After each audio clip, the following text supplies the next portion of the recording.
Welcome to the Atlaran Adventuring Company. This is the world of Atlaran. Beyond the Forgotten Realms and perhaps not far from Exandria, Atlaran and her two-moon sky have seen leviathans, dissolutions, divine gates, and calamities. And that's only the last 5,000 years. These have all played parts in the world's fate, but it's the people that truly shape the future. And, every so often, little windows of time, short glimpses into exceptional people's lives, are plucked from the midst of the chaotic centuries, and we call them stories. They're not always epics of heroism and bravery, quite the contrary. Every hero was once a bumbling fool, or a selfish mercenary looking to make a platinum, or, in most cases, both.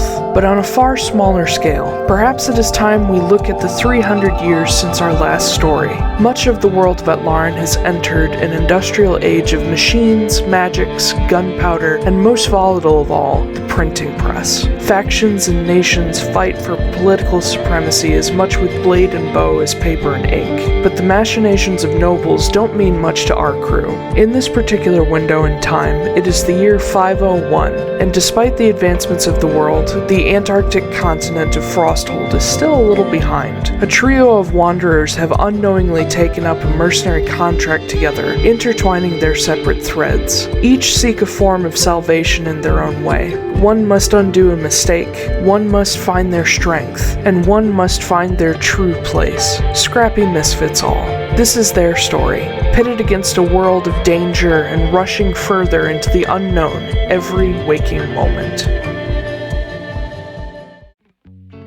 I need no weapon, for I am the weapon. I need no armor, for my family is my armor. When I fall, I rise to guard eternal. This was the Nothar creed that Foostrak Broadhorn was raised by. A Minotaur barbarian with a love of battle and honor, the son of Chief Taiylor is fiercely protective of those he cares about. Foostrak is traveling the world to learn new fighting styles and techniques, and hoping to bring them back home to Garrett Eldathos. While not exactly smart, Foostrak makes up for it in brute strength and tenacity on the battlefield. The maul on his back comes in handy, but Foostrak prefers unarmed combat to even the playing field. Despite his gruff exterior, Foostrak can be quite patient, kind, and gentle, but guards the secrets of his past tightly, though it may soon catch up with him.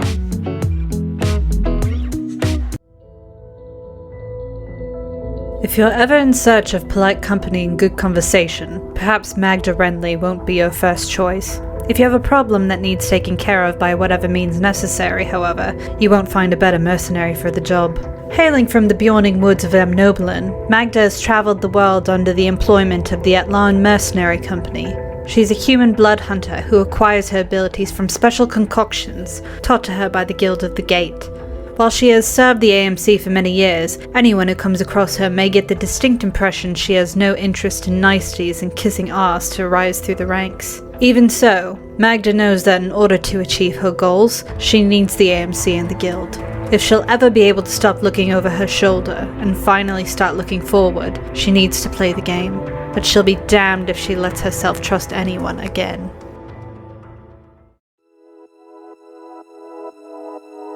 Oh, hey there, guy.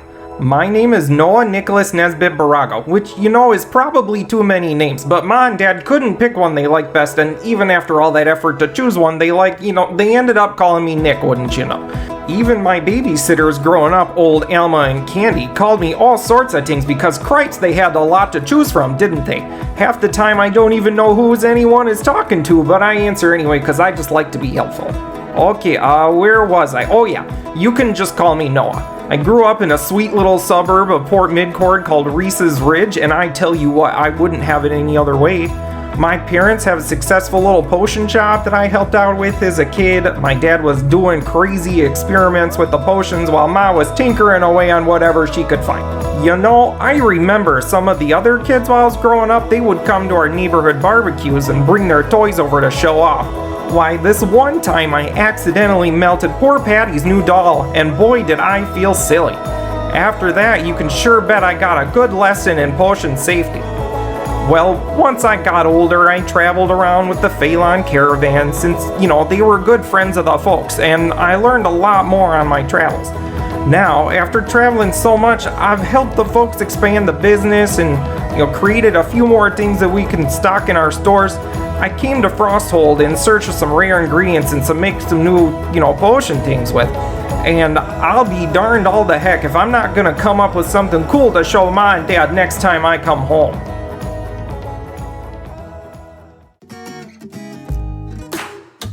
Vagrant, entertainer, gun for hire. Christmas Fortunemær has been known as many things and gone by various names, whatever suits him best at the time, to get to the next day, to the next job, to the next handful of coin. Christmas does not go out of his way to show cruelty nor kindness, and grants neither favor nor misfortune. He acts solely for his own interests, and only helps or harms others to further those interests. Though born far in the north under more privileged circumstances, an encounter with the chaotic magic of the Feywild set Christmas' path in a drastically different direction, a direction that changed him, both inward and outwardly. But with change comes freedom, and with freedom comes danger. Survival from one day to the next is both exhilarating and grueling, but Christmas has mastered surviving. Whether by the stage or a passing stranger's pocket, making it to the next day is his specialty.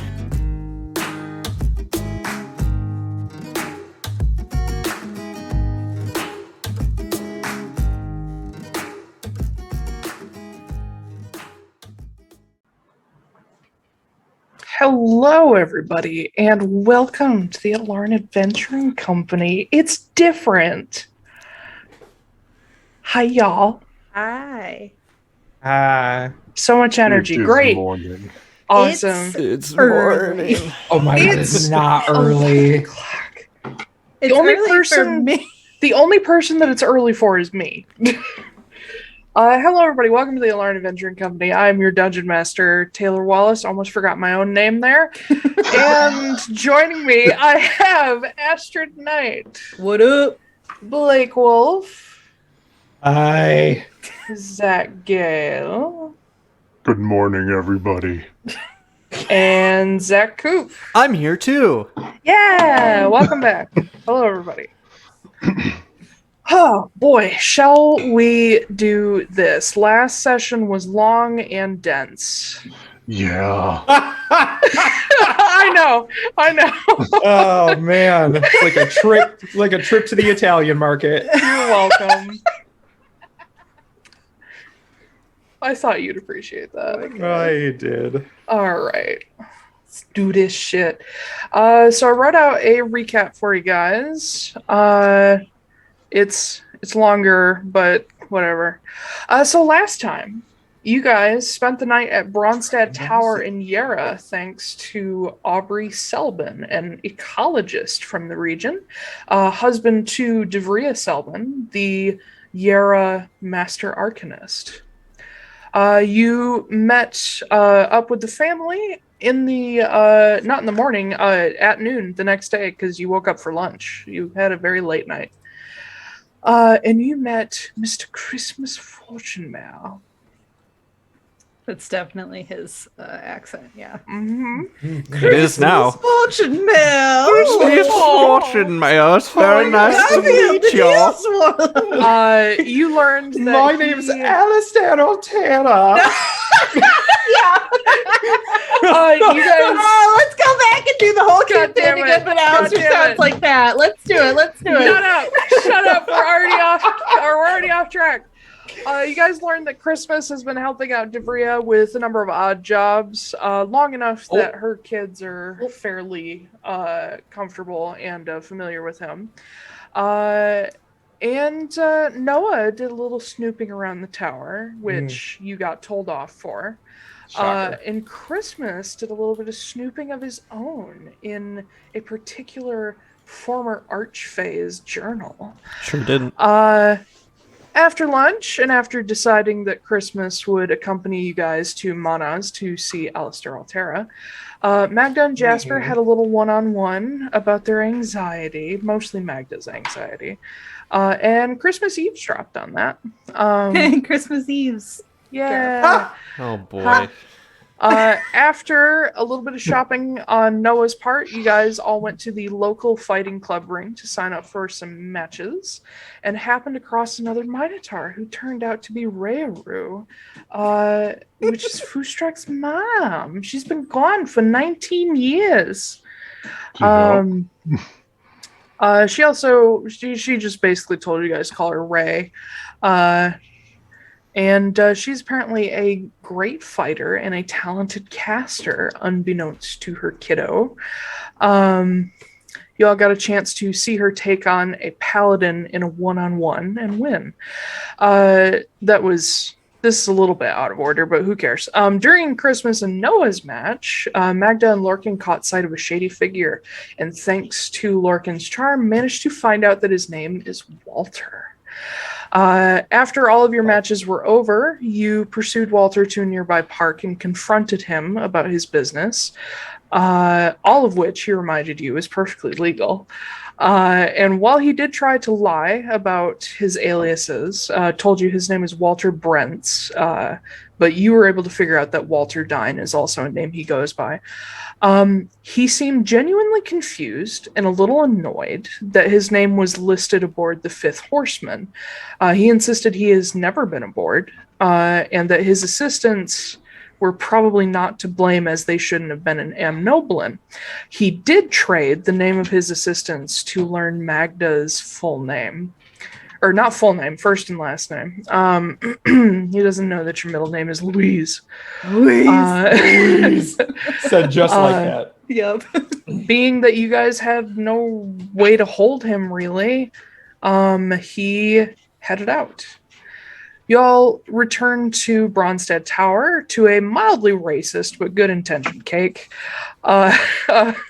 Magda was a little bit behind, having stopped at the local Atlaran Mercenary Company office. I forgot about the cake. It's just a little moo cow. Magda sent off a letter to her dad that no one else knows about. Foostrak and Ray spent some time catching up. Took a little bit of doing to get her to open up, but she did. Ray also took a moment to teach Christmas a little bit about Thunar and runes. And Magda went to talk to Devria about Walter, on the idea that perhaps she had heard from him because she is a master arcanist. Turns out that he did visit about a month prior while Devria was away, and Aubrey spoke to him. He was trying to... What? Why now? You're supposed to be asleep this time of day. You're streaming? It's because I'm talking and he's confused. He doesn't want me to talk to myself. Anyway, Walter was offering the sale of residuum, which you guys had learned was probably from the Blue Shore tribe, if he was telling you the truth about that.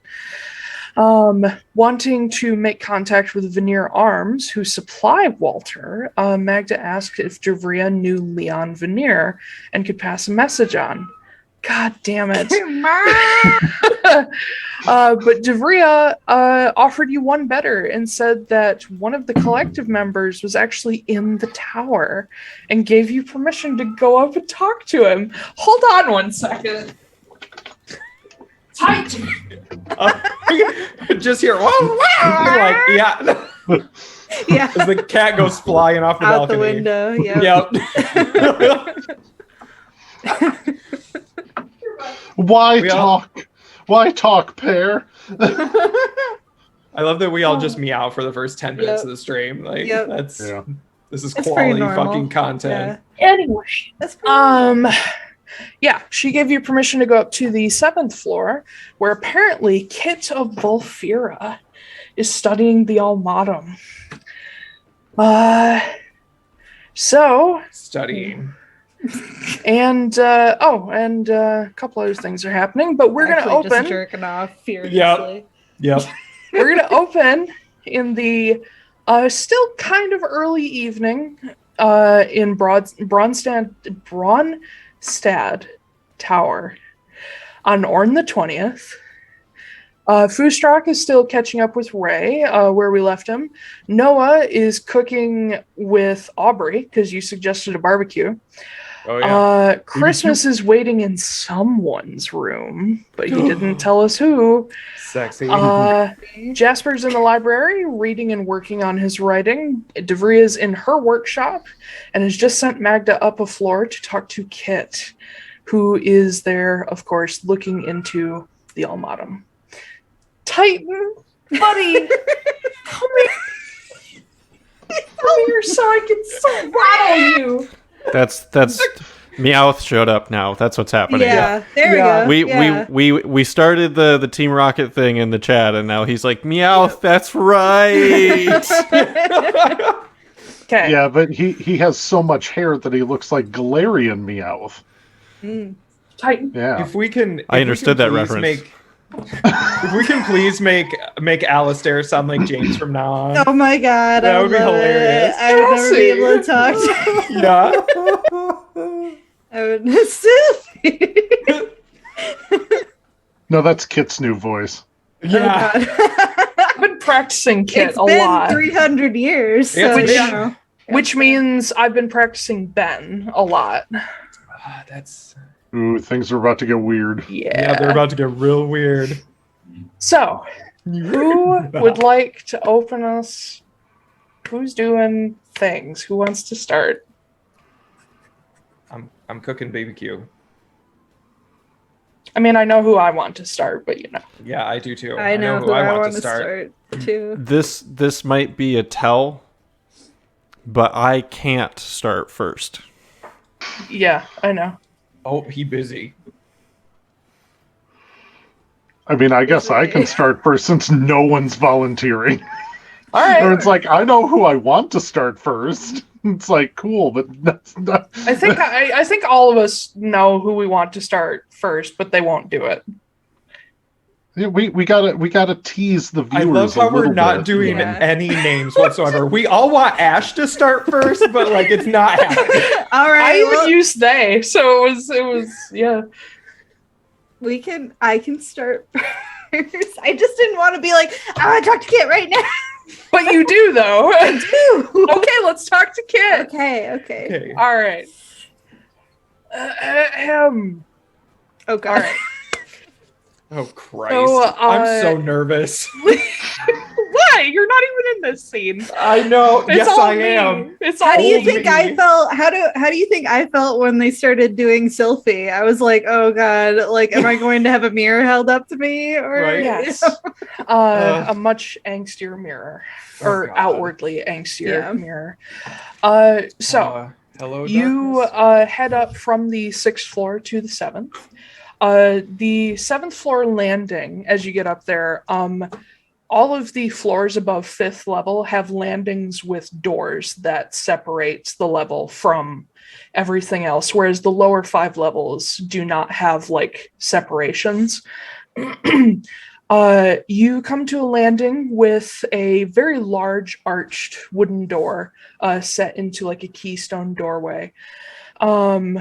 You can see that the door is just ever so slightly ajar, and it is not dark, but it is dim inside. You can just kind of see through the crack that there's just a flicker of candlelight. And you can hear someone talking.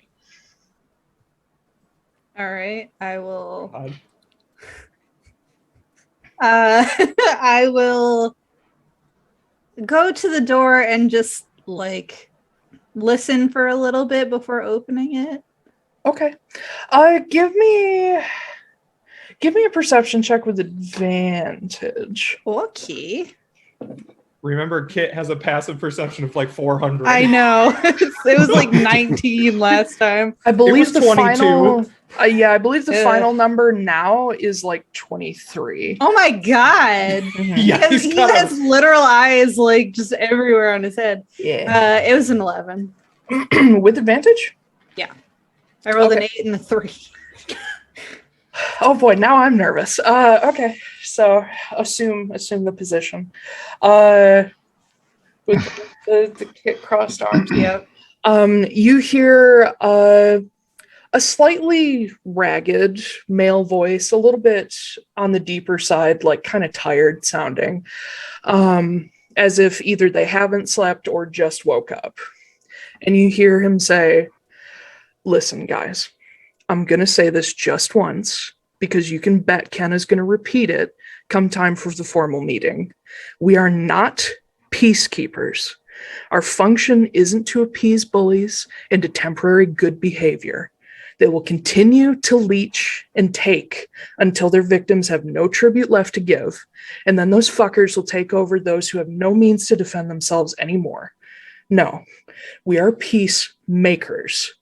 We end the suffering of innocent people. We destroy bullies like those fucking imperial nobles, and we know the root of it all, Authedriel. If you children had the backbone to do your actual fucking jobs and not just enjoy all your cushy titles and privileges, we wouldn't be running broke from paying out tributes to bullies and warmongers. Get off your fucking asses and fulfill your oaths rather than making excuses and tiptoeing around opinions of political leaders. We aren't here to be politicians and nobles' friends. We're here to protect normal people from them and anything else looking to take advantage of them." You hear a sigh. "I'm done now. You can all go talk about my bad attitude all you like. I have actual fucking work to do." And you hear a snap. Okay. And then quietly after that, you hear, "Was that really necessary?" Oh, Nix.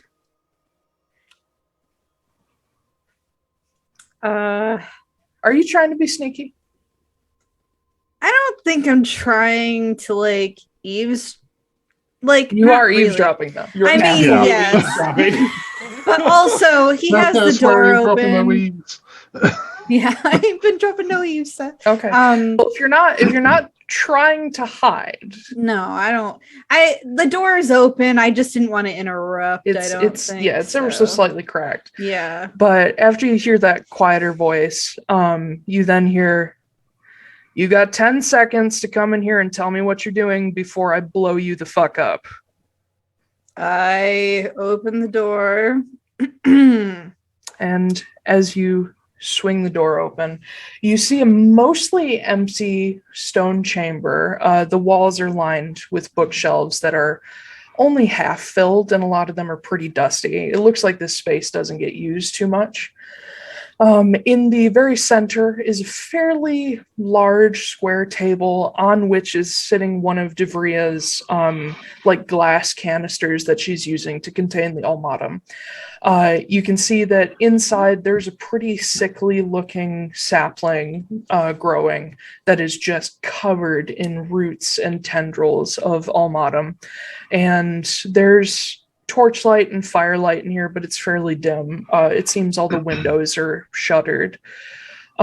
Standing next to the table, you see a guy who looks like he's maybe in his mid-20s or so. He has sort of darker, sandy brown hair, long, and you can see he's dressed in a fairly simple sort of brown and green robes.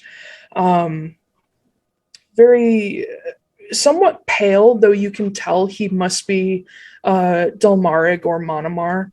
And he has pointed ears with little tufts of fur on the end. Heavily pierced, clean-shaven face. And he's just standing looking across the table to another figure, taller, who's sitting sort of lounged back and almost too far, tipped back in a chair. Lighter, sandy brown hair, braided back tightly, kind of scruffy leather and robes. And you can see that around his head is sitting what looks like a glass circlet, with a small blue jewel in the front of it. And he has these very particularly golden eyes. And he's got his arms crossed and he's just tapping his fingers on his bicep. Knew it was Ren. Staring. Yeah, I was about to say, like, I thought Nyx, but then I was like, that sounds too chill for Nyx. So then I was like, oh, it's Ren. He's just staring across at this other figure who you notice they look somewhat alike. And the figure in the chair turns his head to look at you. Hold on, I gotta get into with an eyebrow quirked. So, sorry, I didn't mean to. Who are you? Devria told me it was okay to come up.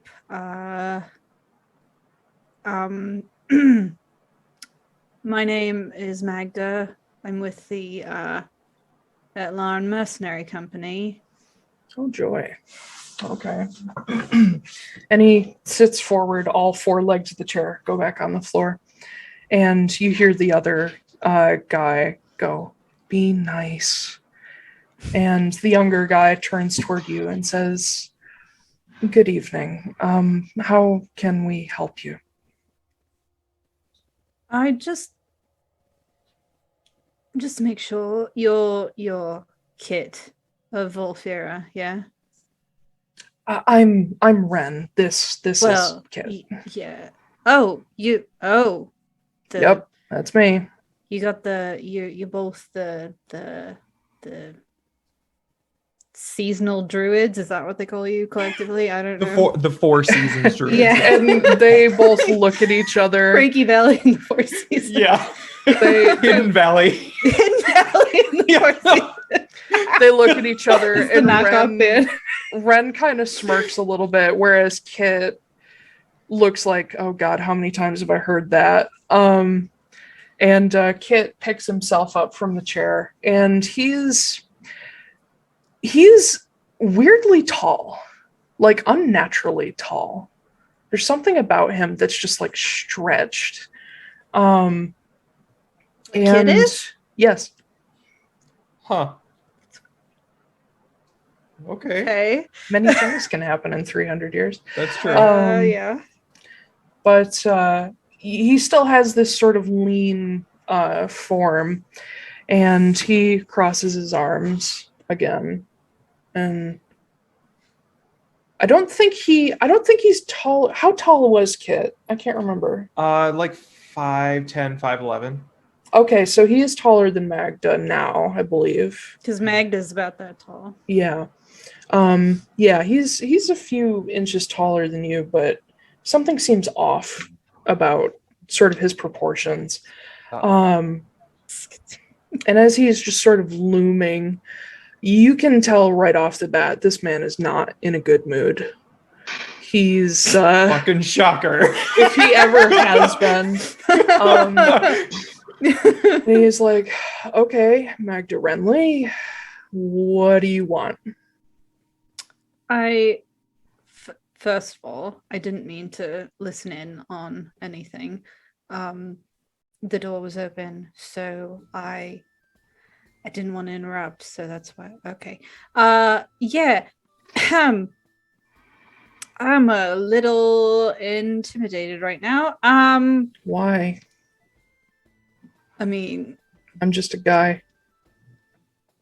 I'm sure it's normal for you, but I've never really talked to, one of the Obsidian Collective, not more or less, much less the founder of the Obsidian Collective. Oh, founder. That's got a nice title. I mean, nice ring to it. One of them. The super high elder druid founder. I was just about to. He was just about to say. I know I am like the high elder druid of the Desert Clan or whatever, but it's no big deal. I hear that's not a real title. No, it is. It is now. Cool. So anyway, I only came up here because Daria told me it would be okay. I don't want to take up a ton of your time. Doing a great job of it. All right. I've had a bad day, all right? So I'm sorry. You too? Great. Join the club. We've got jackets. Magda kind of smiles underneath the mask. He has this very forced smile on his face. Yeah. You, I mean, obviously you know Leon Veneer, yeah? No. Yeah, all right. So, I have some information about someone who might be employed with Veneer Arms that could be causing a problem for a lot of people down here in Frosthold, possibly up and out in Noblin. Okay, add it to the pile. All right. You don't have to make it your problem. I just think that Veneer Why the fuck should are you know. here if it's not supposed to be my problem? Because because you know Veneer, so I just want you to pass along a message to him, if you could. That one of his employees is... God, he's such a shithead. We did 40 episodes of this. I know. Now I'm you know trying- what it's like for us to talk to Magda. Yeah. Or Ben. You know, yeah. Yeah, or just me True. in general. Yeah. Real life. Yeah. All right. So I'll kind of give him the brief rundown of what we figured out so far about Walter. I'm not going to try and hide anything intentionally. I'll just say, like, he's this guy going around. He's funding both sides, like, causing a lot of tension between, like, the Glacier Watch and, like, the local tribes around here and stuff like that. When you get into, specifically when you say tribe, you notice his attention kind of focus a little bit more. Mm-hmm. And he's sort of like, there's this ever so slightly, almost imperceptible, like slight lean forward, like you have his attention. I just don't know if he purports that everything that he is doing is legal, which, as far as I can tell from when I've talked to him, yes, it is. But I don't know if Mr. Veneer would be so keen to be having Don't his... call him that. He's like 20-something. Leon Veneer. I don't know if he would necessarily like that his business is being used to fund civil war. Isn't that kind of what arms manufacturers are for? Honestly, I don't know what arms manufacturers are for. I'm really not into that sort of weaponry. I mean, you knew the original Veneer. What would she think? Well,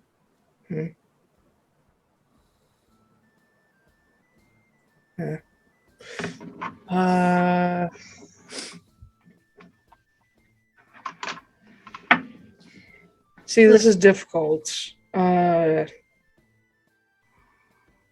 Because this is, so you know how, the whole world's in like an industrial age, and there's like arms manufacturers everywhere now.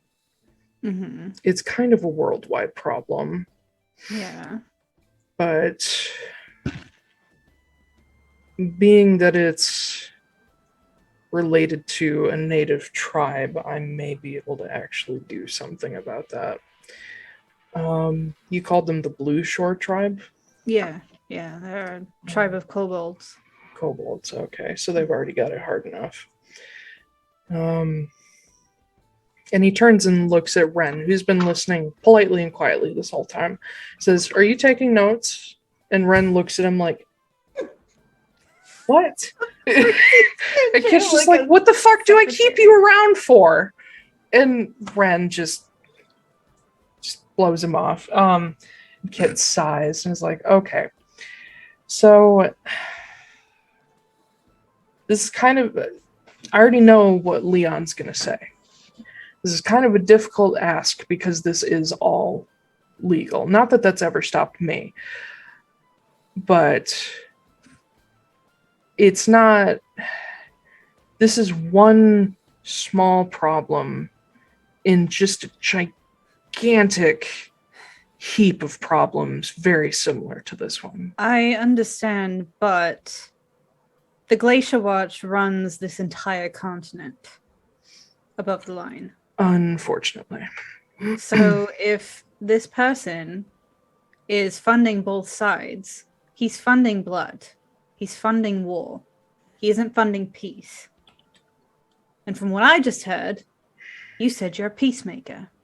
So make peace. Yeah. Yes.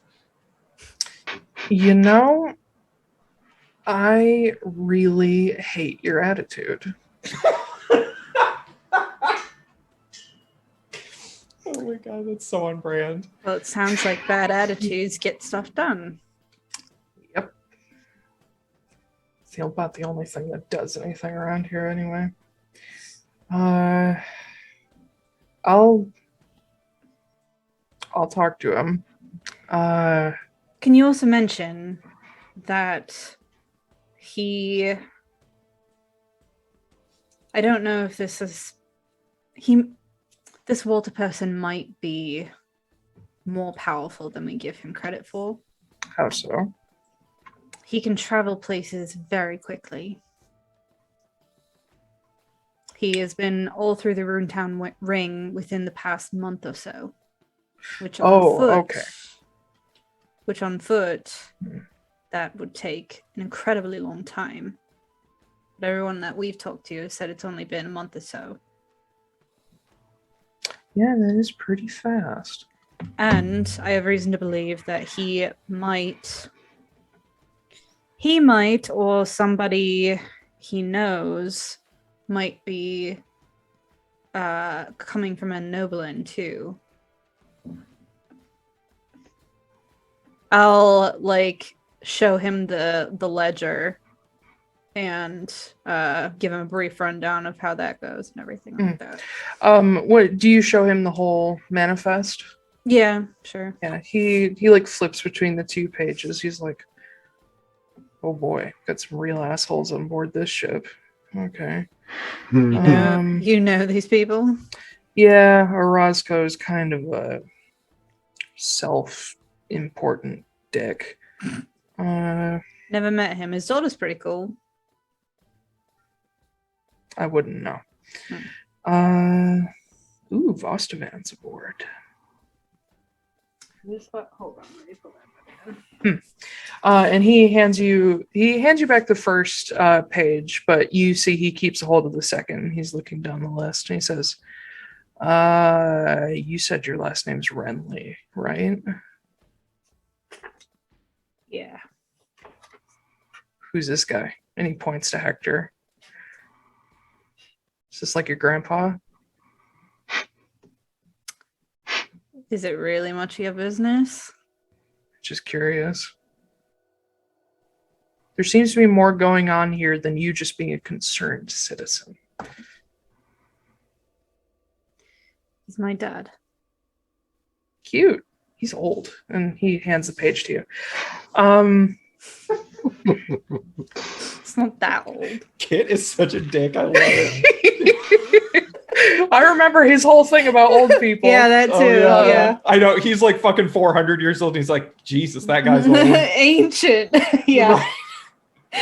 50, fuck. Ugh. No, he's like 65. 20. Obscenely old. Yeah. Not that old. It's like middle-aged for an elf. Fuck you. I like how he's like, oh, I'm not that old, but everybody He else looks like he's in his old. 30s. Yeah. He's like, okay, so let's roll this back just a little bit because I need a little more detail because this is weirdly interesting to me. I don't know how much more detail I can give you here. Like it's Who are really... you? I'm no one. Like, whatever. I got your name. You're obviously part of the AMC. Woo, good for you. Who are you? Like, why is this your business? I'm slightly annoyed that you've like picked up on some of my speaking habits, and like it's really weird. I have a talent, apparently.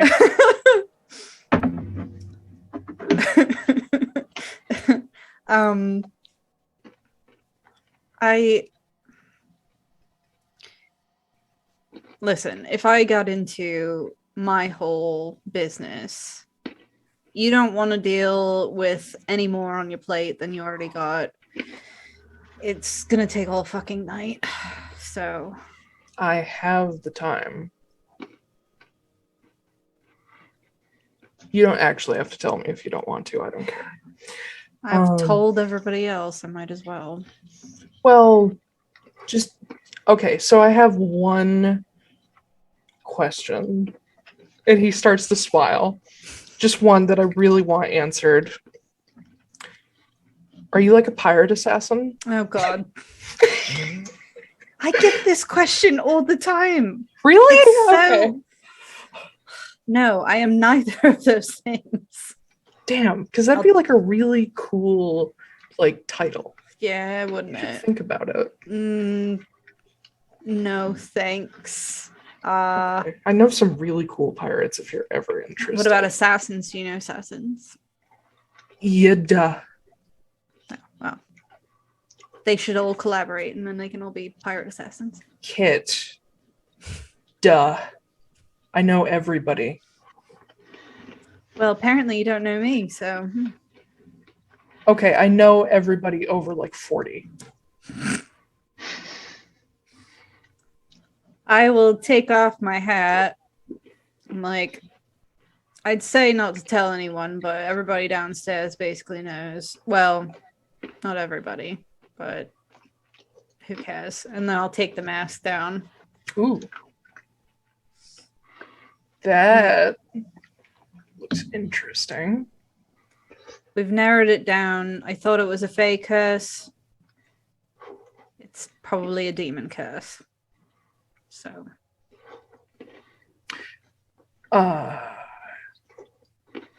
That's the short version, anyway. Is this something that is related to this Walter person? I don't know. Is this something I need to be concerned about? Or do you have this like on lockdown? I don't have it on lockdown. That's the whole reason why my dad is involved in this in the first place, is because I got myself into whatever this is and didn't want to come home because I was ashamed or whatever. And now he's off looking for me. And I find it particularly interesting that he's off looking for me on the same boat that this person who has been funding all of these wars down here is supposedly a passenger. It just seems too connected. Okay, one, it sounds like you've told that story a few times. Two, Yeah, unfortunately. why do you think the two are connected? I don't know. I'm a narcissist. At least you admit it.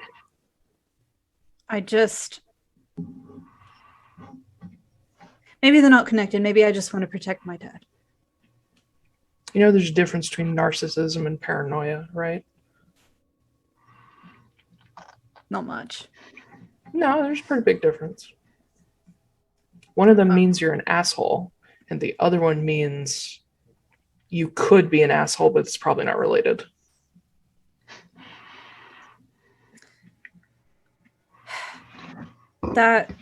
Well, you asked who I was and why I cared so much, so there you go. Cool. Am I interesting enough for you? Well, I mean, he just sort of gestures broadly to you. You're less boring than most regular people. Thanks. You're welcome. Good old Kit backhanded compliment.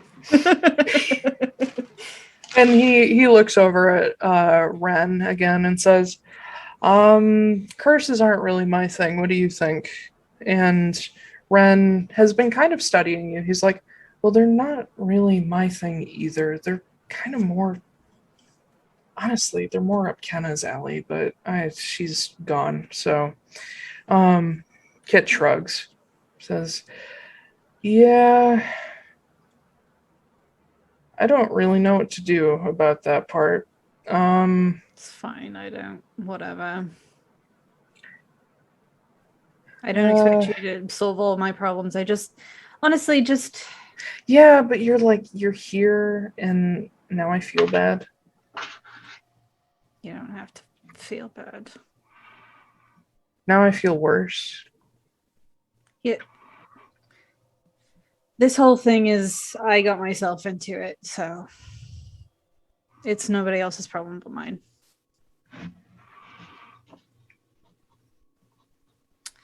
So could you give me a good word in for Veneer? Just see if maybe he can track down this water person, fire him. I would prefer fire him. Well, then he's just gonna go work for another arms dealer. Okay, then fucking kill him. I don't. What do you want? Like. Well, why didn't you do that? Because if he can teleport places, he's probably extremely powerful. Okay. And also, I don't want to get in trouble for murder. So. I mean, is it really murder if it's sanctioned by the Obsidian Collective? No, it is. It is. Don't ask that question. I already got away with one. We already got away with one murder that was sanctioned by you guys. So, really? Where? Yeah. Who? When? So the Blue Shore. Mm-hmm. They had this. We were protecting them against the Glacier Watch. That was you guys? That was us. Yep. Ooh. Yeah. Ooh, you took out a really Glacier Watch is pissed at you guys. Like that captain dude, whatever the fuck his name was, he was up there. That's on par, yeah. Indira is in trouble. Well, yeah, I don't know what to tell you. We just did it because it was the right thing to do. No, I mean, it was. Yeah. So, let you in a little bit of a secret about the Obsidian Collective. That kind of stuff usually only requires one member's approval. But I can tell you with pretty much absolute certainty that well over the majority of us were cool with that. Especially us. And Ren's like, I'm not a member. He's like, you're basically a member. Shut up. Well, that's good to know. I mean, just getting rid of bad people, fucking up native people stuff. I'm all for that. So, since this is kind of a similar situation, yeah, I can talk to Leon, and if he's his usual non-committal self, I'll just do it myself. Oh, okay. Yeah. Great. We're going to Mana's next. So, wait, yeah. Why? We're running an errand for some old ass dude. And this big grin spreads across his face. He's like, oh, like old ass dude. Apparently, really he's old. Real old. Yeah. Do you older than me? Do you know him? Do all old people know each other? You do. All right. Hold on. Did you have history classes in school? Did you go to school? I don't know. Some people didn't. That's fine. I went to school. Some people don't go to school. Anyway, did they ever teach you about like who was actually there on Obsidian Day? I mean, I know all the Obsidian Collective. Yeah. The old hat. Yeah, but do you know who else was there? This is like fun trivia facts that you can use with your friends. I mean, Kyla Uravela was there. Yeah, fuck her. Yeah, I'm talking about the good guys. Goodish guys. I guess Sylphie was okay. Sylphie Hartstead was there. She wasn't technically. Ooh, you know her actual last name. Awesome. All right. Do you know who else was there? Was that not it? Well, no. There was and he starts counting on his fingers. There's a bunch of us. And then there was Sylphie, who was like macho paladin. Yeah, whale mom. And then there was this decrepit old guy named Alistair Altera. Wait, what? Yeah. Alistair Altera, the guy that we're going to go deliver shit to. Yeah. Who lives like a little hermit in the middle of a lake. I mean, he lives in a fucking wizard's tower and he's the master arcanist of Manas, but yeah, that guy.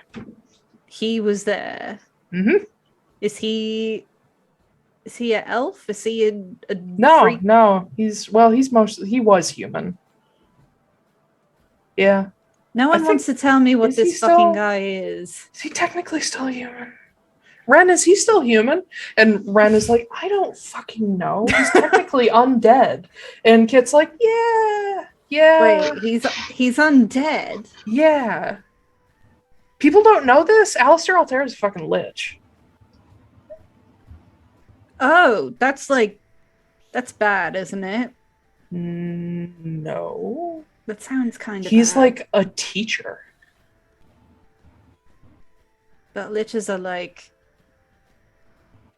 bad. That's racist. Well, I don't know. Wasn't fucking Ilaka a lich? No, he's god. I mean, he looked like a lich, but he's technically not. Liches are mortals that use magic to become immortal magical beings. So Ilarka is just a god. Sounds kind of bad. I mean, it was at first. He's a real asshole, like at first. Oh, good. But in like since slightly before Obsidian Day, he's been less and less of an asshole with each year. Yeah. Okay. Well, cool. We're gonna go see a lich. He's a nice guy. He's actually like really grossly nice. Okay. Like, he likes kids and teaching and flowers. Ew, He's that gross. is gross. Yeah. Ew. He's like a nice old man, but he looks like he's looked like he's 30 something for the past 300 years. Fun. Uh-huh. Okay. Well, we'll be there. So, Cool. if you have any updates or something, I don't know where we're going to be after that. But Sure, I'll just pop through a tree and find you. oh, that works too. Or you could just send a letter. That's fine. That costs money. Okay. Like, Magda does know that Kit is like one of the richest people in the world. Yeah. It's like, well, it's not Obscenely rich. Because Anyway. he's so good at saving money by not spending it on the post. Yeah, frugality Yeah, yeah. is how this all works. That's how. If you just stop like sending letters, guys, then you too could be a millionaire. Debt free. He also doesn't buy coffee every morning for Yeah. himself. You know. Oh my God, you doesn't guys. like buy avocado toast all the time. He sees a McDonald's and says, "No, I have McDonald's No. at home." Yeah, And we Right. have it at home. Oh my It's god. boomer now. He used to be a cool hip millennial, and now he's a boomer. Oh my god. I feel like he'd be one of those people who'd be like, you know what? I'm not gonna go buy an avocado today. I'm just gonna cast a fucking 7th level spell. Yeah. And go burn a 7th level hungry. spell slot and just like travel to a different continent to eat Yeah. an avocado right off the fucking Yeah, tree. just one. Just one. Just one. Yeah. Because casting a 7th level spell is free. Yeah, exactly. Save myself the copper. Yeah. But yeah. Oh god, where were we? Yeah, so I'll be in Monaz, so yeah, it's popping through a tree, I guess. Yep. It's my parlor trick. What a parlor trick. Indeed. Yeah. So now you got me interested in this whole subject. Do you know how boring it is to like live for a long time? I assume pretty boring. Thanks for giving me a new project. I'll talk to Leon and I will let you know. Okay. I'll turn around to go leave, and then I stop. And I turn around and look, and I'm like, this is probably a stupid question. Just hit me. I told the story the other night of oh no. Oh no. I told the story the other night of Marin and Silas Veneer. Oh. And how they were. It was a stupid bedtime story my mother told me about how in love they were and everything. That's cute. Was it real? What, that your mom told you bedtime stories? I don't know. No, what did they really did they really love each other?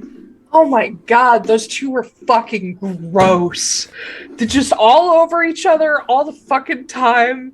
Just don't wait for anything. And he just goes off on a tangent. He's like, you could not pull those fuckers apart. They're just at any moment, they're just making out. It's like they're Just like not true. disgusting. I No, know, it's but not at all. Yeah, I know. Because that's what you would literally do. You'd just be like, oh. Yeah, no, I know. Like just every fucking anytime they weren't talking, they're just fucking in each other's faces. They're just. I am shocked they did not have more kids. Contraception's a 9th level spell. Yeah, yep. You have to use that every day. Yeah, and then he like thinks to himself out loud. He's like, yeah, but Silas is like a caster, so I guess that. Yeah. Oh my god. And real contraception costs money, so they use the Yeah. 9th level spell Yeah, you instead. gotta use the spells Yeah. instead, save money. But wish. Yeah, that's Yeah. the one they use every time. Oh my god. Oh my god. It means that Wish we only have sex 5,000 once a fucking year. gold. Yeah. Wish is that's just this awful. world's plan B. Yeah, Wow. Yeah. can only use it once a fucking year. Oh my god. Yeah. But he like catches himself and he's like, anyway, yeah, yeah. So they were like, they like made me believe in like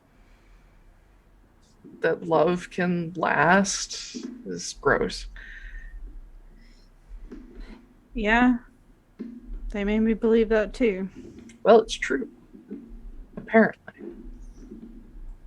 I don't know how the fuck he dealt with her. Like, seriously. Like, Silas, nice guy. Kind of fucking boring, but nice guy. Marin, fucking train wreck. That tracks. Yeah. And, like, having to deal with her and her sister. Ugh. Then he fucking threw Ziegler into the mix. It was just a fucking nightmare. Who's Ziegler? Oh, Sylphie's boy toy guy, captain, dude. He's actually the guy who ran my first ships. Okay. I have a ship named after him. Ah. Ziegler and Taiylor. Yep. Canon. No, Kit thought that Ziegler's real first name was so stupid that he named a ship after him. The What was his Marigan? first name? Marigan. Oh, that's right. Yeah. Yeah. All right. Well, that's I would like to say it's heartening, but it's actually just a little bit depressing. Why? Long story. See you in Manas, I guess.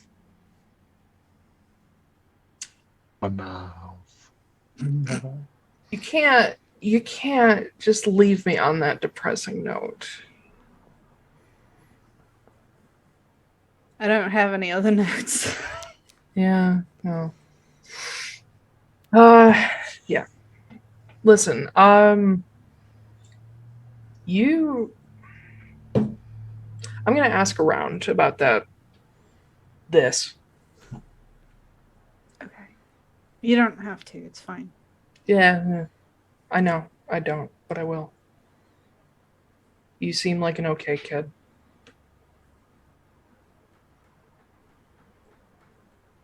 Depends on who you ask. I only ask me. I'll put my mask back up and I'll... Pirate assassin. Yep. Yeah. And, yeah, you head out. No, And you hear Kit just start rambling to Ren. She's like, maybe I should get a mask. That'd really look kind of cool. Ren just sighs. Poor Ren. Oh I my know. god. Yeah, 300 years of this. Jesus. Poor babe. Oh, right. Ren is so sweet and innocent. He just had to put up with Kit for literally forever. I know. He's so precious. Where does Magda go? I'll go back to my room. You Oh, God. motherfucker. Ew! Fucking creepy McCreeperson. So Mr. Christmas, Christmas. do lay out the scene for us. So you actually would hear music being played while you're going down the hallway to get to your room. Weird.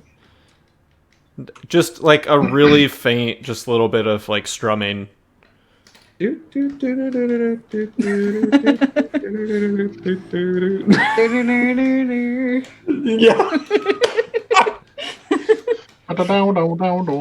Yeah. If you open the door, if there's like a chair in there or something like that, he's just sitting in the chair, just playing music. Fucking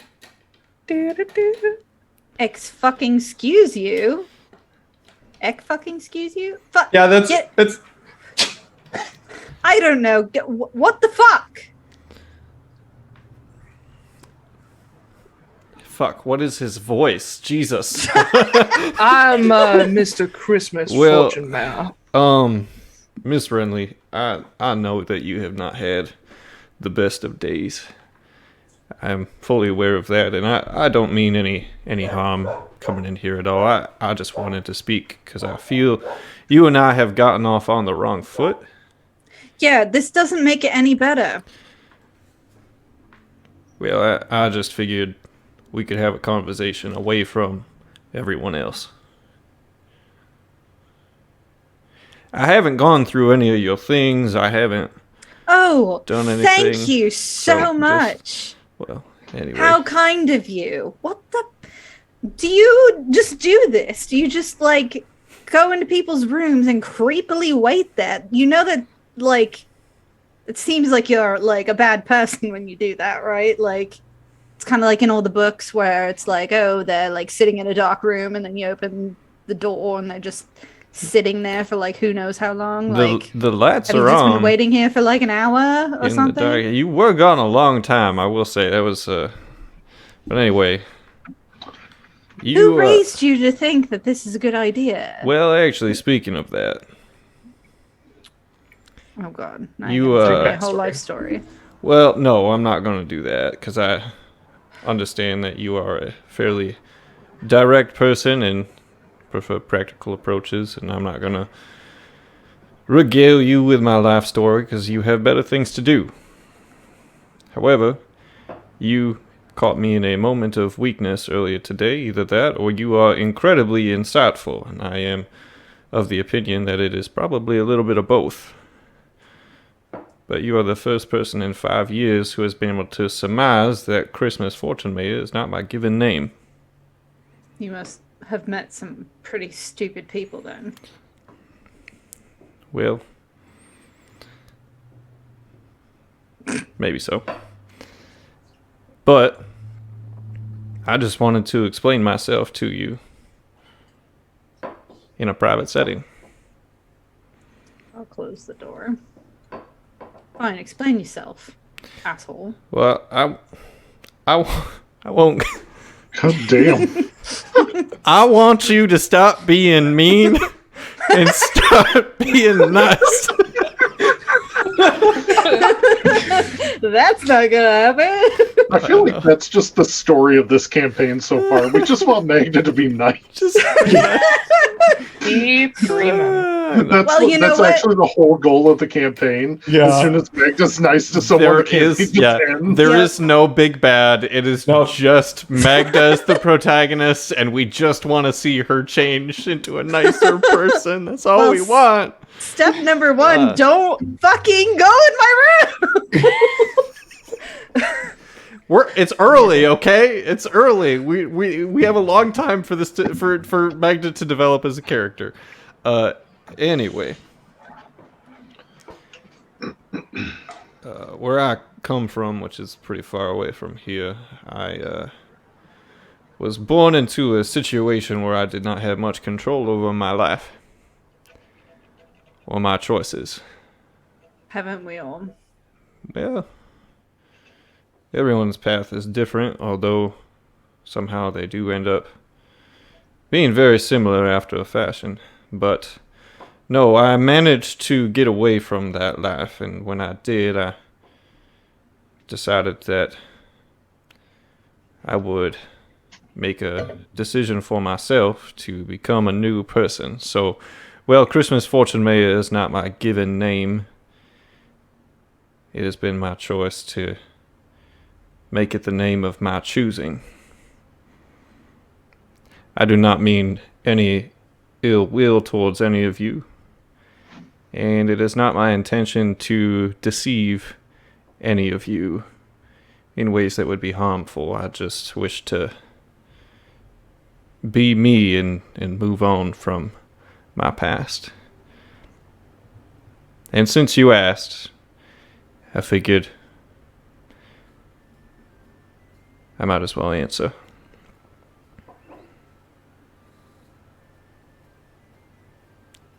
And that's all I had to say, so if you'd like, I will leave now.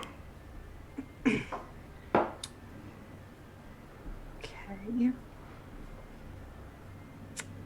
Look, I know I come across as a bit of a dick. Yep. Didn't need a confirmation. I already said I know. I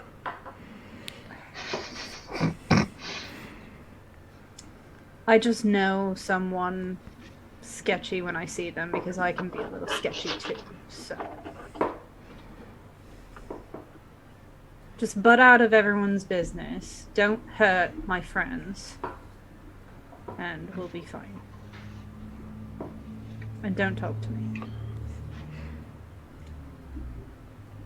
Won't ask any more questions. If you want to be called Christmas, that's fine. I will call you that. I won't ask any more questions. I think we all want to move on from our pasts. Well, and I've learned something as well. The people who pry into other people's secrets tend to, well, hold on to their own more tightly. I don't care about anyone else's secrets.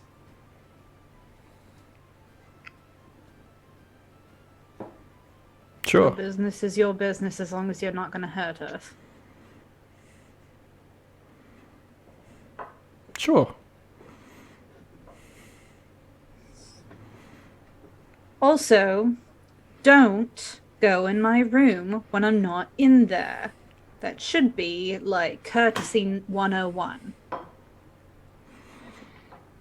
Should keep your door locked if you don't want people to come in here. No, that's not how that works. That's not how that works. I'm just fucking with you. I understand. You can't just walk in. You can't just walk into the bank and be like, well, you know, the bank door was open, so I might as well just steal all the money in it. That's not how that works.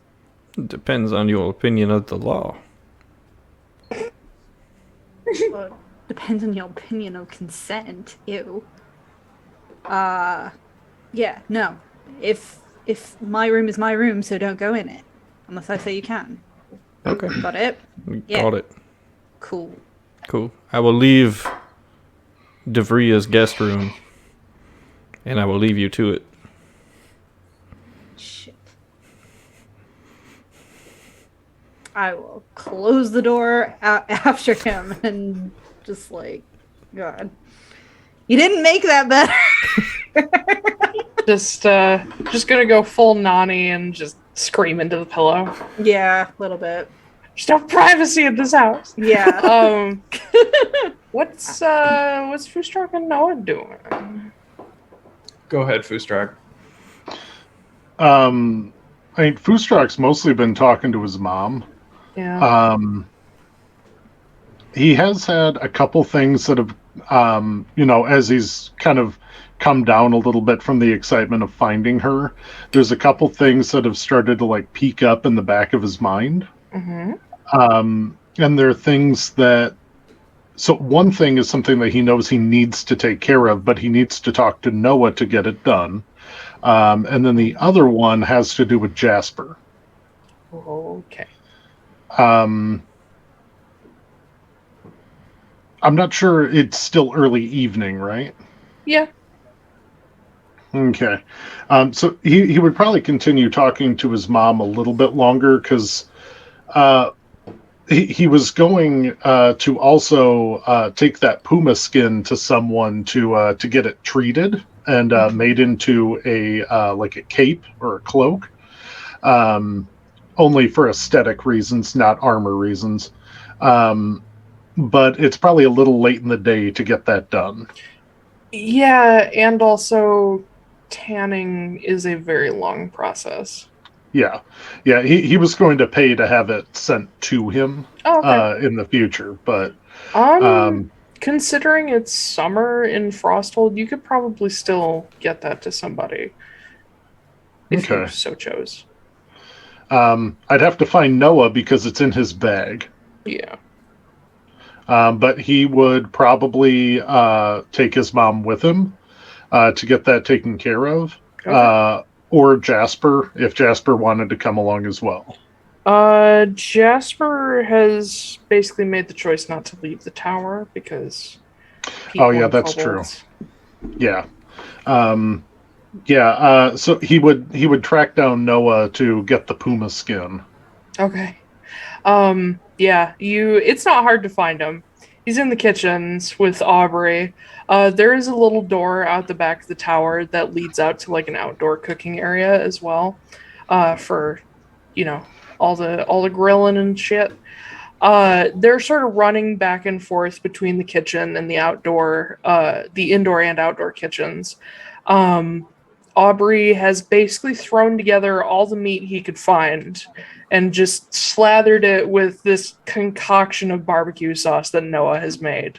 That's probably gonna taste like some weird fusion of a bunch of different cultures.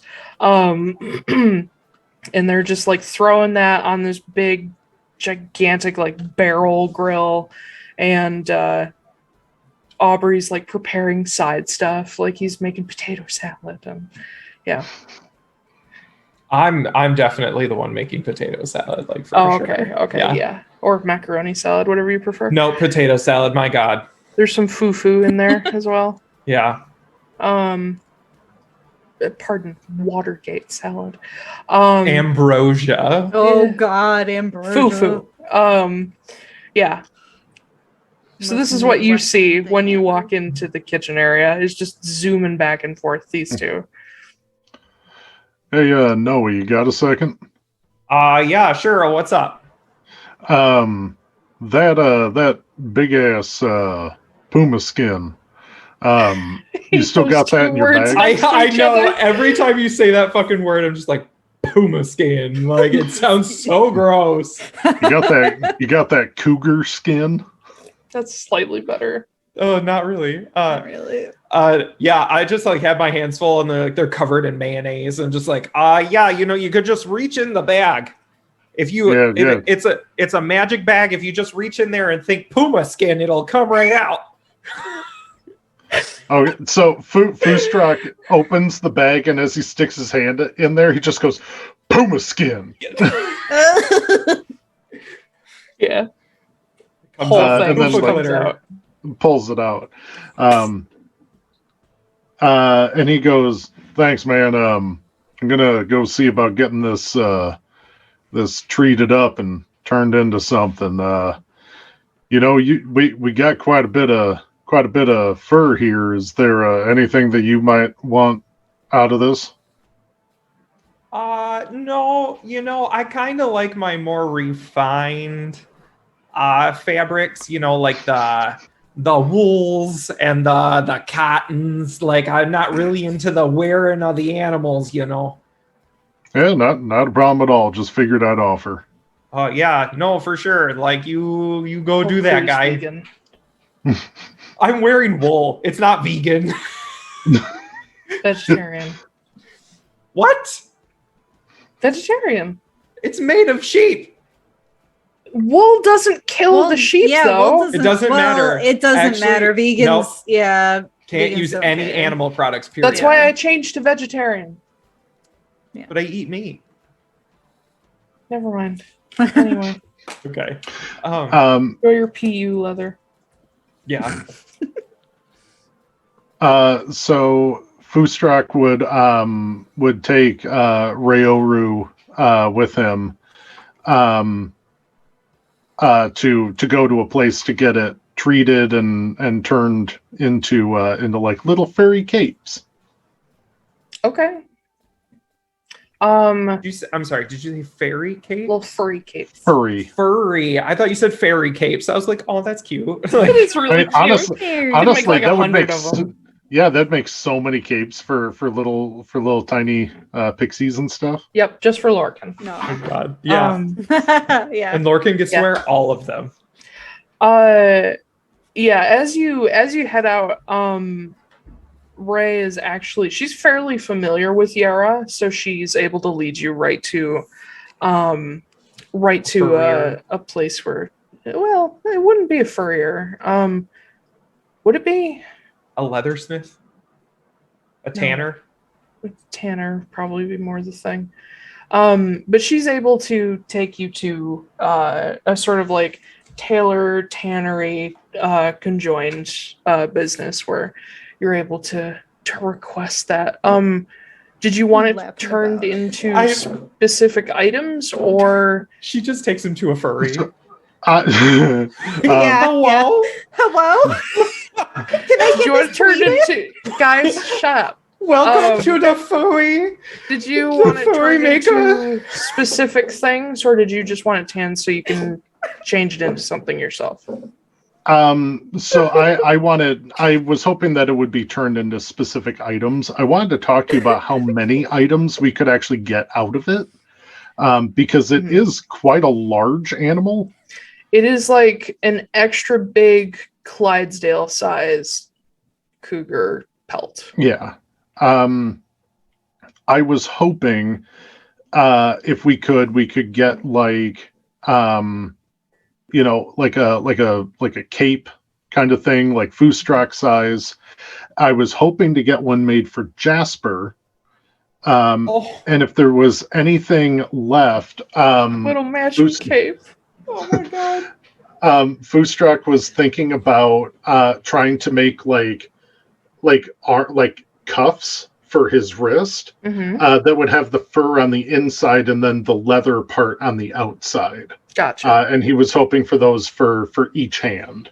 Okay, so thinking of Foostrak's size and Jasper, that would probably take about half the pelt to do what you're asking, because it's big enough to make both capes and basically use the leggy bits to make the bands. Okay. Foostrak would probably ask Rayoru if she would be interested in one, since there would be so much left over. And as you're standing in the shop with her, she looks over. She says, "I mean, I don't want to take this nice pelt from you.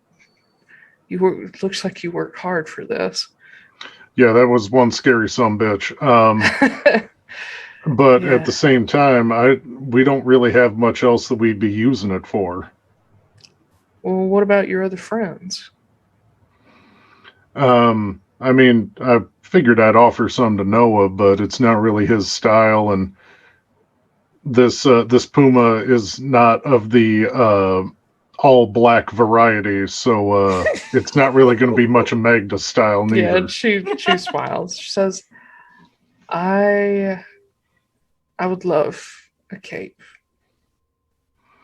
How much would it cost to do all of that is kind of the next big question. To do all of this, being that you are supplying the actual material,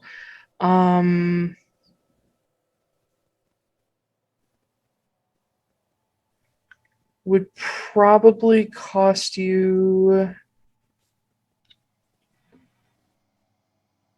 about 50 gold. Okay. For a lot of really nice custom work.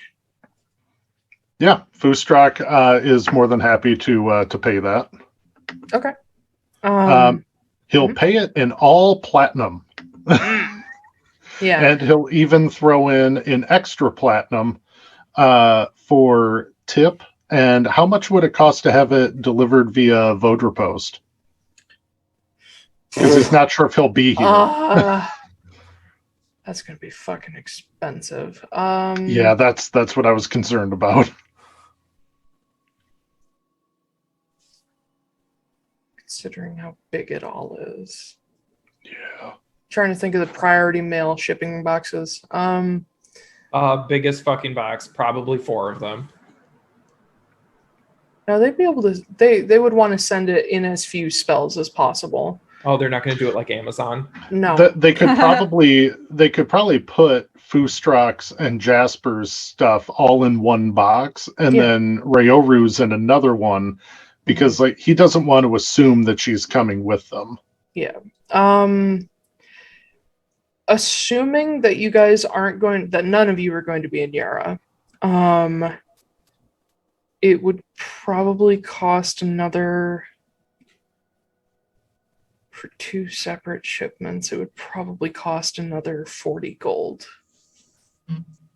Foostrak slaps it down. Yeah. The shopkeeper this is a very nice shop. It's very well decorated, and there's everything from like super fine Lochmany silks to sable pelts like sashes and wedding dresses on display and suits and so on and so forth. This Taiylor is an older moon elven woman, and as you just slap down all this money without any hesitation, she's just like, "Oh, well, I'll be I'll be happy to get that to you as fast as possible." With an extra platinum for tip.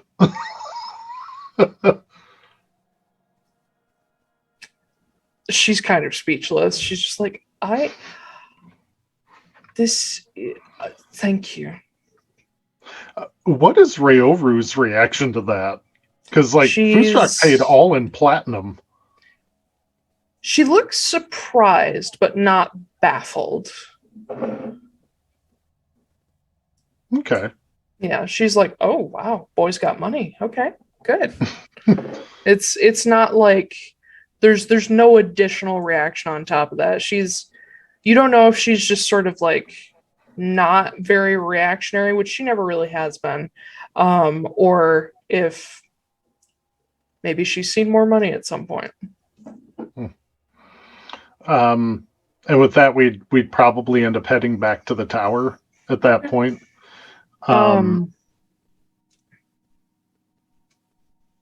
Foostrak would want to ask his mom about what her plans are, though. Like, he would definitely extend the invitation for her to come with them. But he also understands, like, she's been kind of doing her own thing and doesn't want to necessarily take that level of freedom and independence away from her as much as he would love to just be like, "No, you're coming with us." When you ask her this, you immediately see that there's this sort of "shit, I knew this question was coming" kind of expression. Says, I don't think I'm gonna come along, but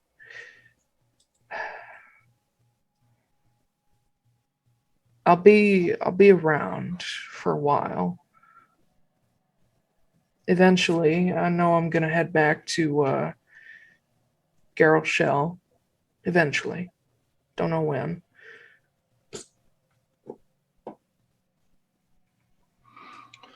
Well, I can't say that I am surprised, but I also can't necessarily say that I'm not sad. Yeah. It's been 19 years. I kind of hope that that doesn't take another 19 for us to come across each other again. Well, now that you know I'm even alive, and I know you're out here free from your father's influence, I imagine we'll see a bit more of each other. Well, and at the AMC office, I can definitely I can message you from time to time, let you know how we're doing. Influence was a nice way to put the way that dear old dad rules. I know you probably don't remember your grandparents. I think all of them were gone by the time you were 4, but neither pair had real great relationships, and they like to talk bad about each other to me and your dad. I try not to repeat that mistake, even though I hate that man. Well, I definitely understand. I got a letter from Wolfe not too long ago.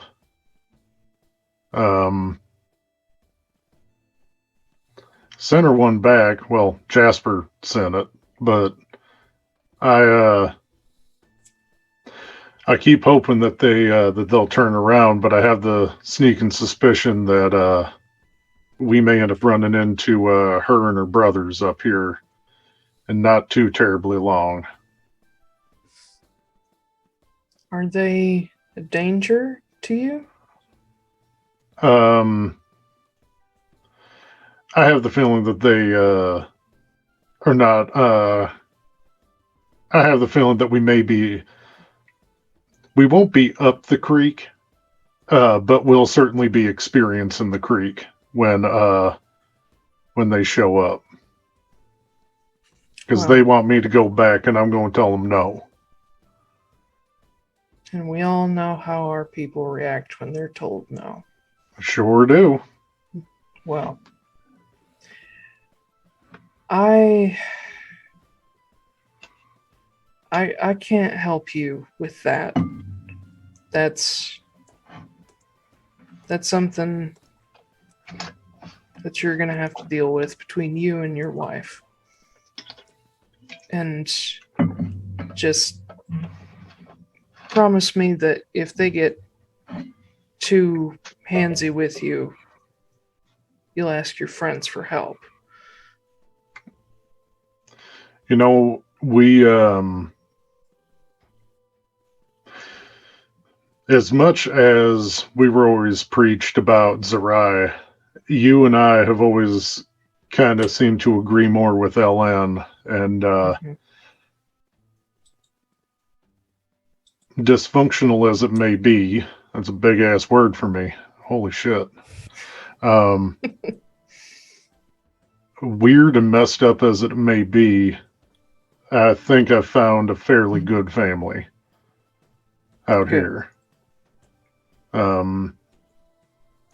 Magda can be a little bit of a dick, but she's good. She's a good person. She'd back me up, and I know that. And she knows that I got her back, and if worse comes to worse, Noah can talk them to death. They seem, well, I wasn't able to get too much of a read on them, but I don't know. I like that Magda girl. Yeah, she's good. When she came up to me at first, she was real awkward and, I don't know, kind of sweet.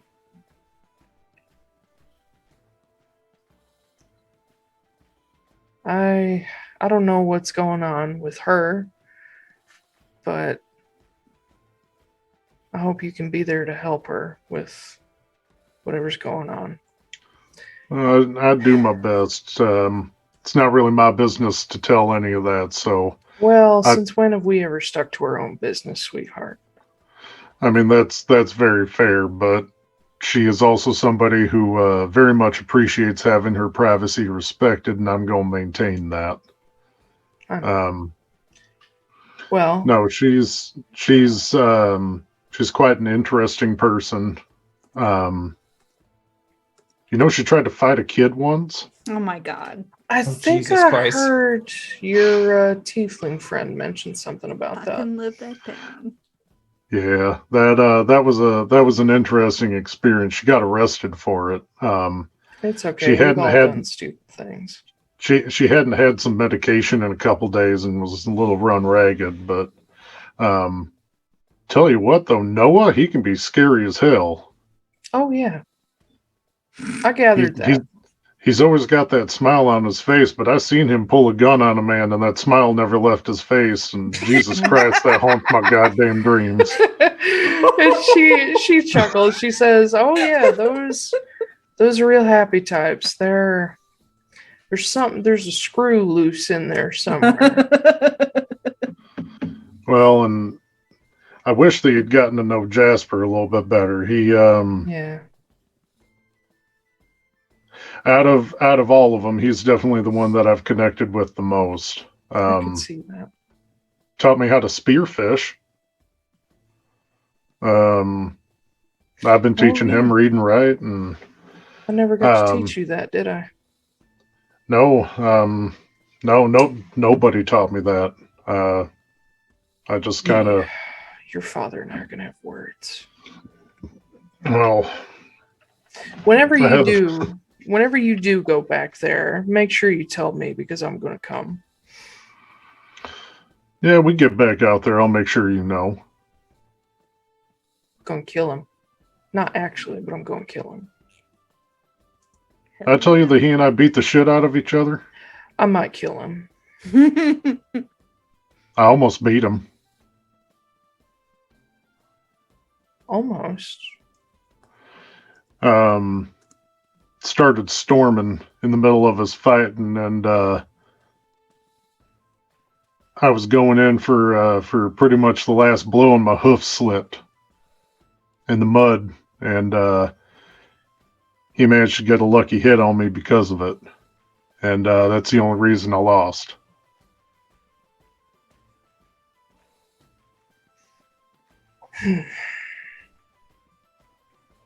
Well, honestly, it's probably better that you didn't win. Because then you'd be in charge of that whole goddamn mess. Yeah, you're right. I don't remember much of the grandparents, but kind of feel like it was almost better off when Grandma was running it.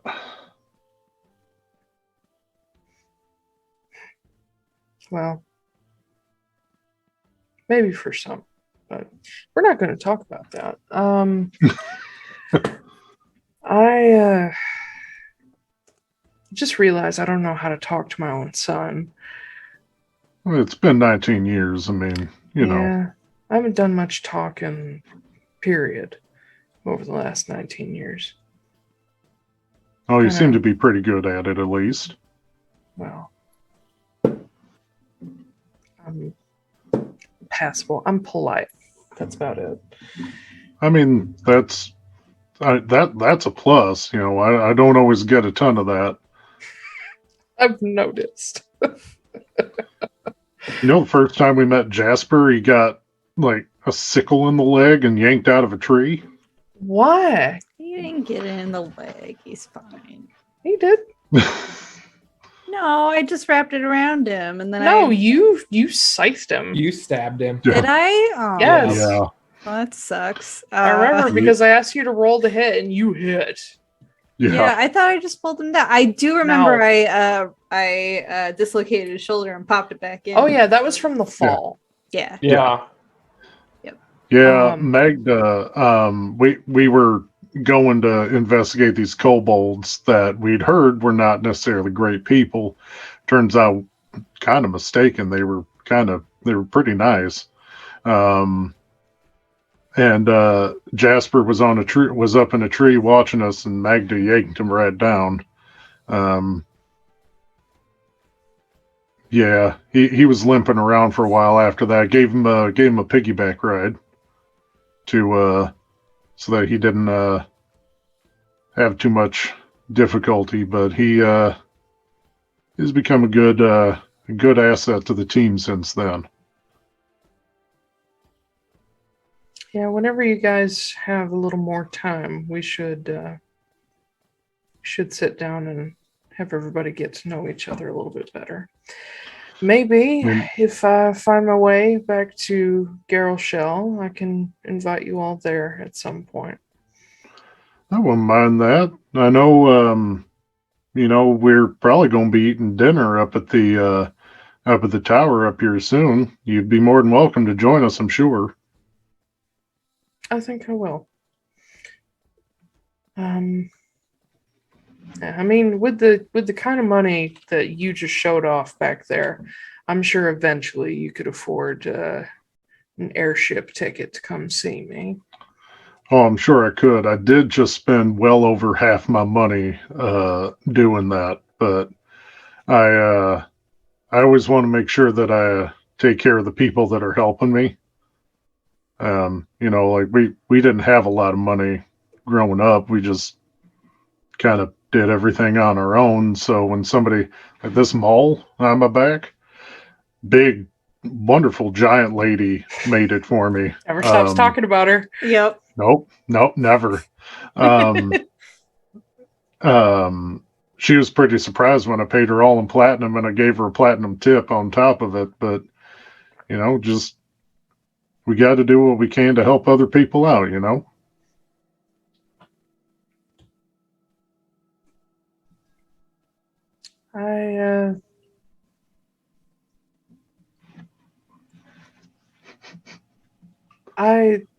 And you can see she's like hesitating. She says, I'm glad you held on to that. You're always a sweet little boy. Well, learn from the best. Well, I wasn't there for most of that time, so I'm shocked that you managed to hold on to that. I mean, did you think that I just forgot? Children have forgotten more for less reason. I figured it would have been better if you did forget, but I don't know.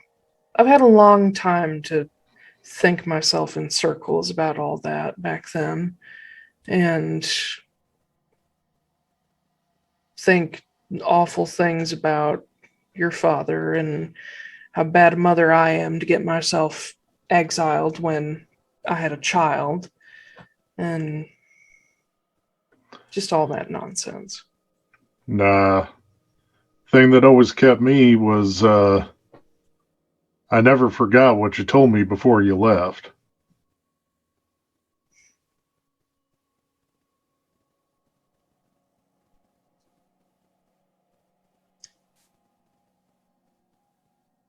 And she just takes hold of your arm. She says, okay, well, you're gonna make me cry, so let's go. She just drags you back to the tower. Yep. Boy, we can tell Taylor's tired, buffering. Yes. So you guys arrive back at the tower just in time to see Aubrey and Noah laying out a dinner spread. Oh, hey there, you guys. It's all done. It's time to come down and eat.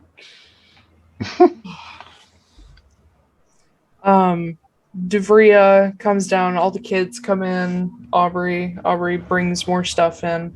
Magda, you hear somebody call up all up the tower stairs, just like, dinner! I am staying in my room. What? Miss Wrenly, dinner! Nope. Yep, Noah's gonna go upstairs. Well, hey there, I worked real hard on this, so you better get fucking down here.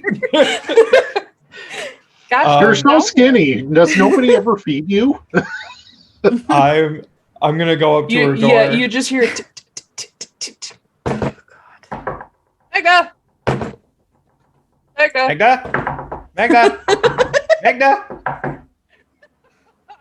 Not hungry. No, you really are though, because you gotta come down. I don't want to. I open the door. I peek in. No, hey. There's no locks on these doors. Magda. Listen, okay. Foostrak's mom is here. We've made a good dinner. Okay. I got her a cake. You're gonna come downstairs and get some of the fucking food. Or got some of the gosh darn food.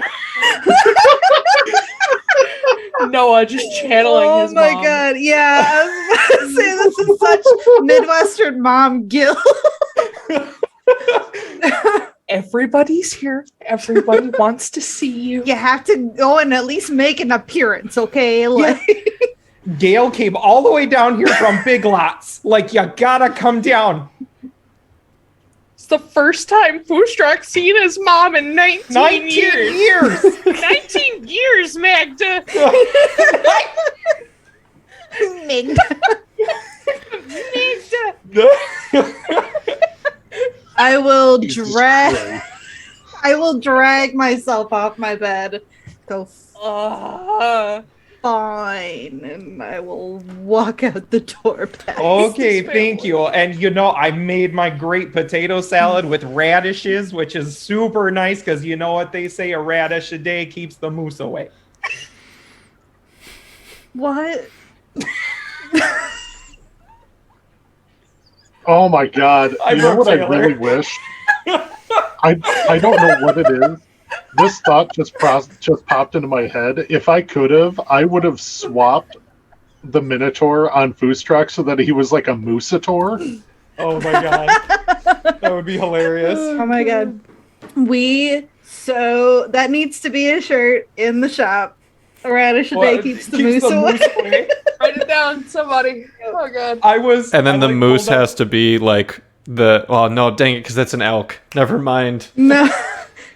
I pulled up the beast list on D&D Beyond, and like the fourth one down is like an awakened moose, and I was like, yep, that's what it is. Oh my god. I'm fucking sure. Oh my god. Yeah. I hope I wrote it one down. of us dies soon, and then Kit's still in town, and then he can reincarnate one of us into an awakened moose. God. Yeah. Maybe it has become canon that he can only reincarnate people Into awakened animals. either canitars, centaurs, faunatars, fellatars, or awakened animals. That's pretty funny. What is a faunatar? A deer deer centaur. Oh man. I don't know if that's actually what they're called. I just made it up. Ah, I don't know. I like that. I just talked about a Moosator, so yeah. All right. It's canon. It's I canon. will sulk downstairs. the hidden frosthold Minotaurs are Moosators. Just Helena playing in the background. Yeah. As you guys head toward the staircase, Noah, you're in front and you see a head peek out from the stairway going up. And you see the sort of darker sandy brown hair. You hear, I heard there was barbecue? Oh yeah. We got barbecue, we got cake, we got a potato salad. We got lots of things. There's even like this cool dessert dish that's like made of whipped cream. It's super great. Where are you from? Oh, just a little bit of here and there. But mostly from Reese's Ridge. Have you heard of that place? It's pretty great. That's in Midcord, right? Yeah. Is this Ren or Kit? This is Ren. Okay. It's a real sweet little suburb. It's just a really specific accent. Do you both would you like to come down to dinner? Oh, you don't know that there's another person. Yeah. There. You just see Ren. Oh, We just would see you like to come down to dinner? If you don't mind. Oh yeah, there's plenty of food. We got a big old cake. Can I bring my brother? Sure. Okay. Kit! What? You're like, there's food. Come on. Is it good food? Oh, it's some of the best food, eh? Oh, God. All right. Here, tap, tap, tap, tap, tap. And down comes Those little coyote the- toes. Down. Well, he's barefoot. Of course he is. You see a rugged-looking, kind of overly tall, a little bit stretched guy with a glass-looking circlet, sandy brown hair, golden eyes. I look at the younger one. And I'm like, so what's your name, eh? I'm Ren, and Oh, he hi, Ren. offers a hand to shake. I shake it vigorously. And he's Like, my name is Noah. Noah Nicholas Nesbitt Borago. That's a lot of names. Yeah. Oh, I've got a couple more if we need a spare. I've just got the one. Oh, do you need more? No, I'm good with Ren and Volfira. That works. That seems like a lot of names. Well, no, it's just who I am and where I'm from. Okay. It would be like calling you Noah Nicholas Nesbitt Borago of Midcord. Of Reese's Ridge. That too. Yeah. This is Kit. Oh, hey there, Kit. And Kit stops and looks at you and is like, have I met you before? Yeah, I don't know. You're Chris's gaming. little. Oh, I remember you. Oh, you've met me before? Yes. Like how long ago was that, Ren? And Ren looks at him like, I don't know. I don't go on trips with you. And Kit's like, yeah, you were like 6. You broke my fucking wand. You poured acid on it, you little. Oh, it was that year. Oh, that was one of those years. I was still kind of new in the store, and after melting Patty's doll, like I kind of wanted to see what else could melt. You destroyed a multi-hundred gold wand. I mean, did you get paid for it? No, I wasn't going to ask your mom to pay that much for fucking... Shut up. Feed me. I mean- and he starts walking down the stairs. I follow him. I'm like, if you reach out to her, I'm sure she's got plenty of gold. She might be able to replace that for you. Can I interest you in a potion or maybe a watch or something? No, there's literally nothing you can give me that I could not buy. And he just What keeps about going. what about a story? Sure. And he keeps going. Okay. As we're going down, and be like, so I'm gonna tell you, since I know your Kit now, let me tell you the story about how you started the Kit and Caboodle company. Yeah. He's like, oh no. And Ren is like, you said yes. And he's like, I know. And Okay, so as this they day, arrive down in the dining room, Noah's just launching into this story. As the rest of you see, I don't need to describe him again, but this overly tall, sandy-haired guy with the glass circlet, barefoot. when I get to the end of the story, and I'm like, and that's how you started the Kit and Caboodle company with a big old dolphin who's a lich. And Kit stops next to the dining table, just kind of staring off into the distance. I've always wondered how hard I need to try to get killed by my old character. And Kit turns back to you and says, that's exactly how it happened. I knew it. Those kids back in Reese's Ridge wouldn't be pulling my leg. You should write it all down. You should publish it.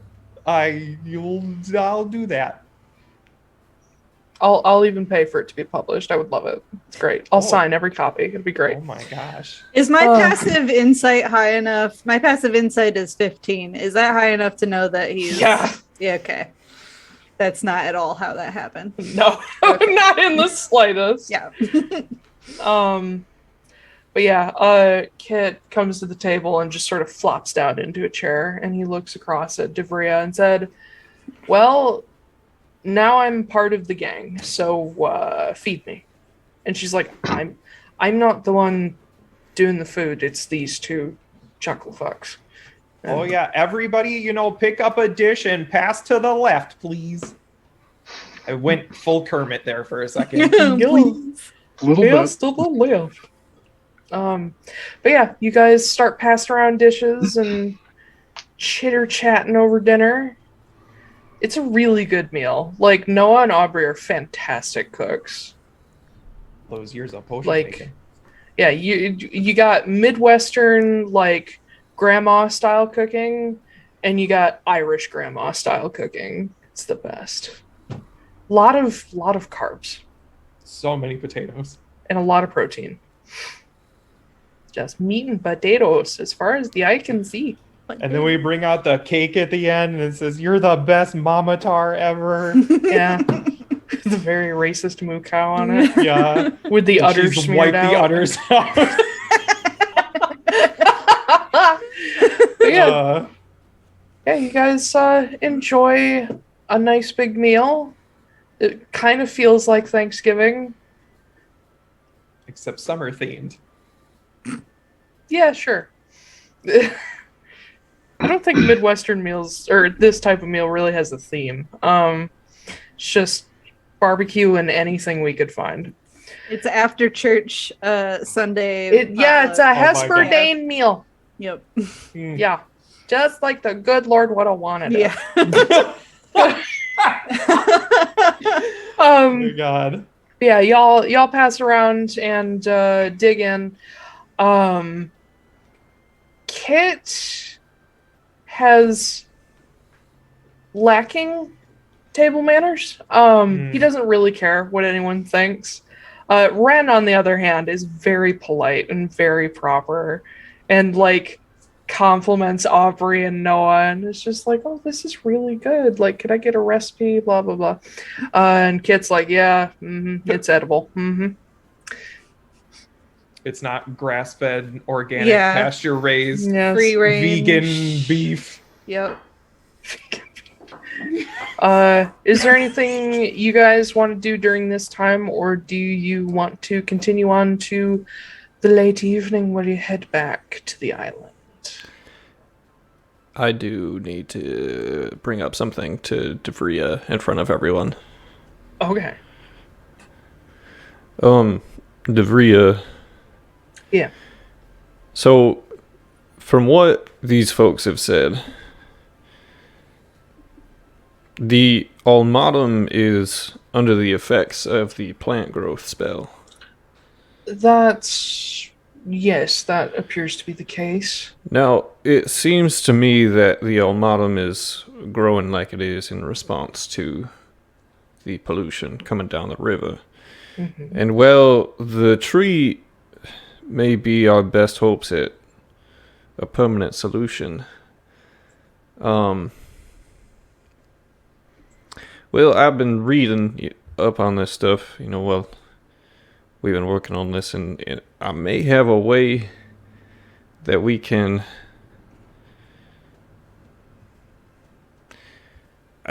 delay the growth of the Almatum a little bit.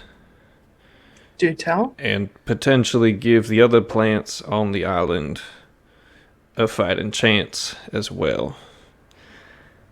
See, I had a bit of a breakthrough in my study, and if the plants are under the effects of a spell, could that effect not be dispelled if we were to find the right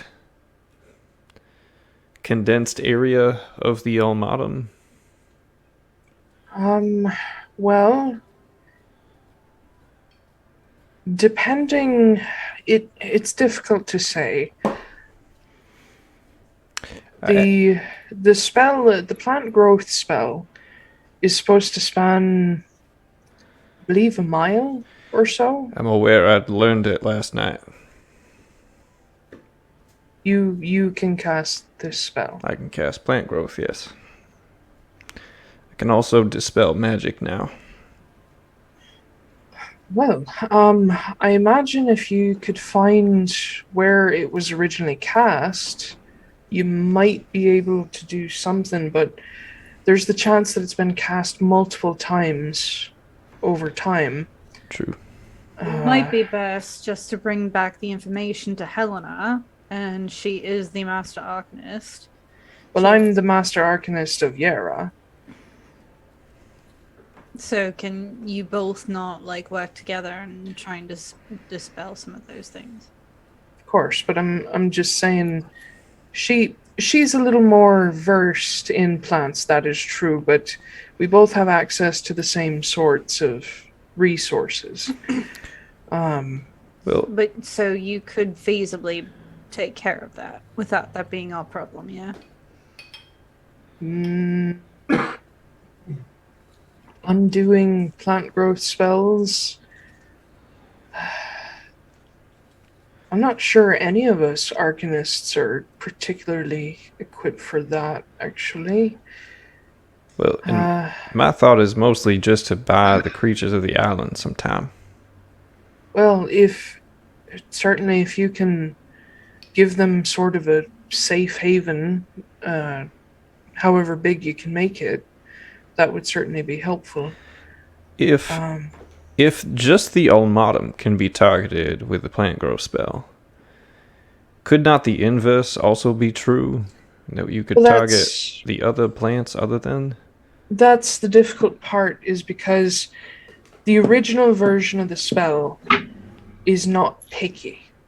Someone developed a version of the spell to only affect a specific plant. And she looks across at Kit and says, that's part of what I've been asking Kit about. Because he's one of the most powerful druids currently alive, and even he's sort of stumped as to how they managed to tune it to a specific plant. Though obviously not something we're going to be able to solve.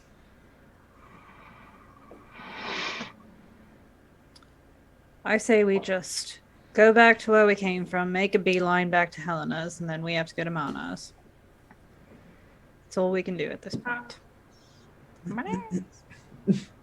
I mean, there certainly isn't you all's problem to solve. We just needed a little help gathering information, I imagine, for Helena.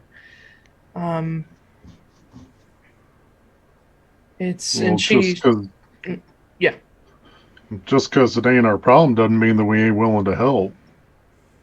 And she looks at Magda. I understand that it's a problem. And I do want to do what we can, but we have other priorities. And Kit actually speaks up at this point. He says, yeah, you guys have got your own problems. We'll stay on this one, and I'll try to help out with this one as best I can. As soon as Kenna's back, we'll be able to get a few more people in our group on this. And he looks over at Divria, says, I have a feeling, based on both what we know and what we cannot seem to find out, we're not going to know why this is happening until it reaches its next stage. And Divria looks at him, kind of curious, and Kit looks over the whole table and says, okay, so basically I've got a running theory. Somebody is trying to kill the islands. Why? I'm not exactly clear, but it must have something to do with the tree. Through Ren, and he looks over at his little brother, we managed to learn a couple things about the tree. Divri, I was actually going to talk to you about this tonight, but since everybody's here, why not? So it is the anchor tree. It absolutely is an anchor tree. There is no doubt in my mind about that anymore.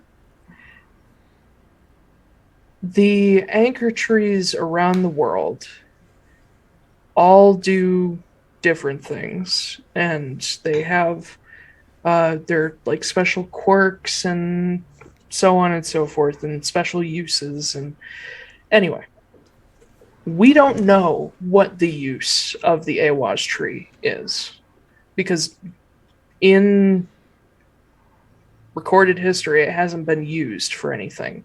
In fact, the only tree that we really know anything about, well, the only three that we know anything about are the anchor tree in Haven, the one in the Ola Stave, and the one in Atlaran's Grove. And even then, we know very, very little about them.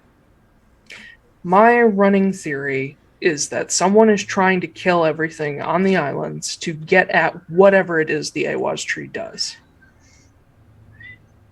What? But at the rate it's currently going, it's going to take a long, long time for them to actually get at it or kill it or whatever the fuck they're trying to do. We can try and do what we can. Well, you got your whole problem, so.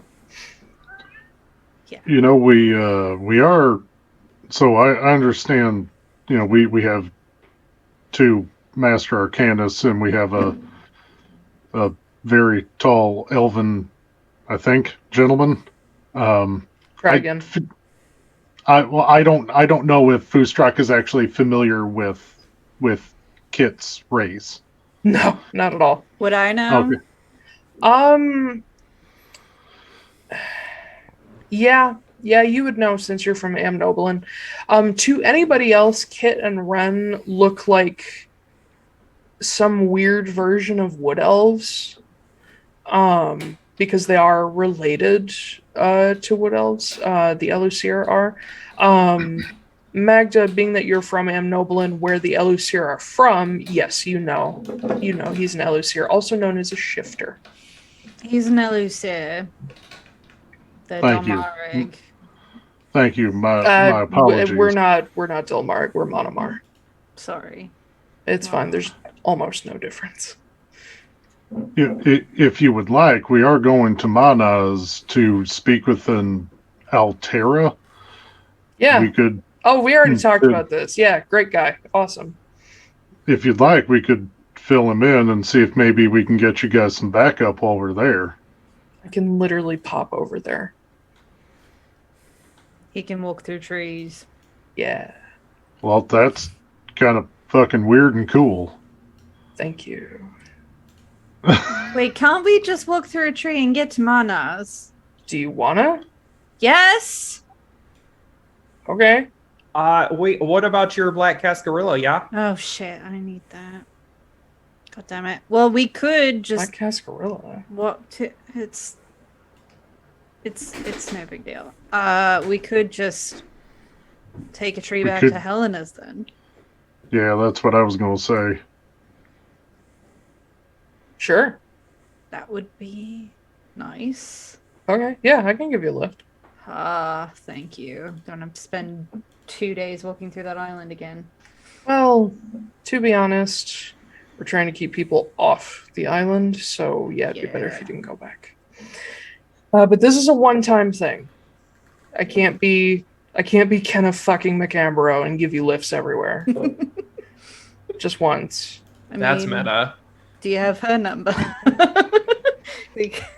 I do. No, but she's about the unfriendliest person. So, yeah. Mm-hmm. And that's coming from you. Interesting.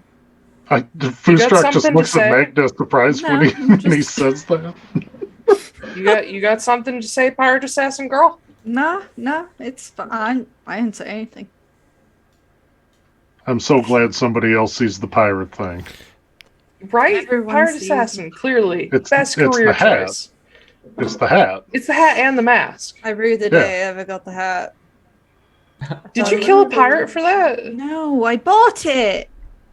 Oh, well, I mean, you should say you killed a pirate for it, because that's a way cooler story. Also, it helps you fit in with the group, because Jasper's got horns, I got horns, Noah's got horns, and you've got a tri-horn hat. I think it's called a tricorn hat. Yeah, it's a tricorn hat. I don't know. I don't know. It looks like 3 horns, so I think it's a tri-horn hat.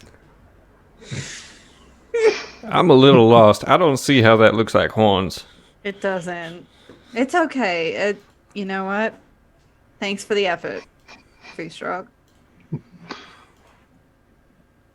Okay, cool. So we can go see Helena, and then we can fuck off to Manas, and we'll get Alistair involved in whatever way we can, and then who the fuck knows?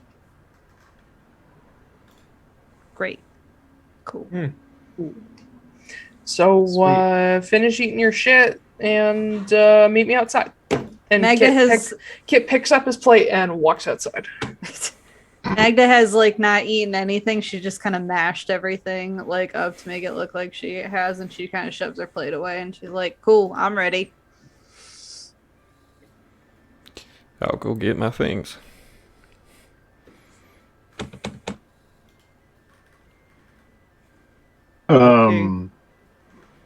Jasper, before we go, Yeah.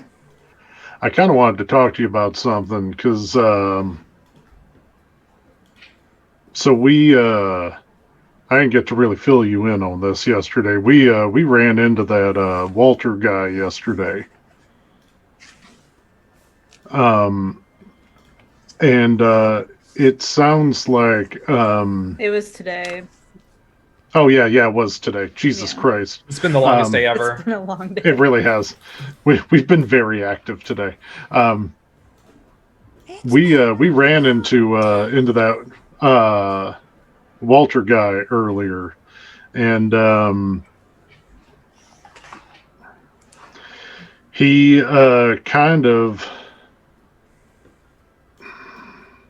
he said that he was trying to get something from your old tribe. And I kind of have the feeling that before this is over, people are probably not really going to like kobolds that are associated in any way with the Blue Shore tribe. Let's see. Sorry. You may want to consider a little bit of an alteration to the name that you go by. Well, I mean, I already dropped the Blue Shore part. Well, I've been kind of thinking about it. These last few weeks, you've really proven just how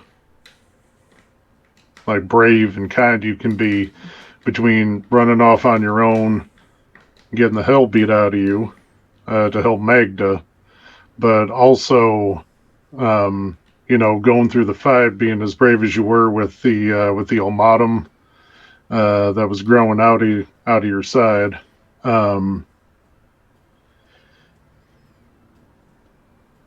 Distancing yourself from them a little bit more with everything that we found out earlier may not be unwise, but also having a name that suits you better may not be unwise. Okay. I'm kind of lollygagging a little having this conversation, but I wrote down some ideas and I came up with an idea I thought that you might like, and you can absolutely feel free to tell me no. You can absolutely feel free to take it for whatever it is. But I was kind of thinking that Jasper of the Valiant Soul may be a little bit more you. Oh. Because you are quite brave and you are quite kind. That seems like that's talking me up a lot. I think that you regard yourself too little.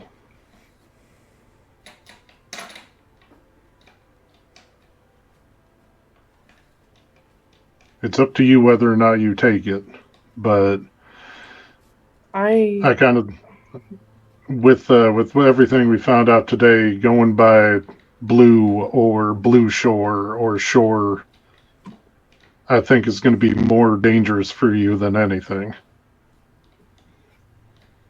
I don't know. I was playing around with the different names of the people in this group. Well, it seems that you and I were on a very similar page then. I just assumed that if I stick with you guys, eventually someone would just call me Jasper Broadhorn. Foostrak is visibly surprised at that.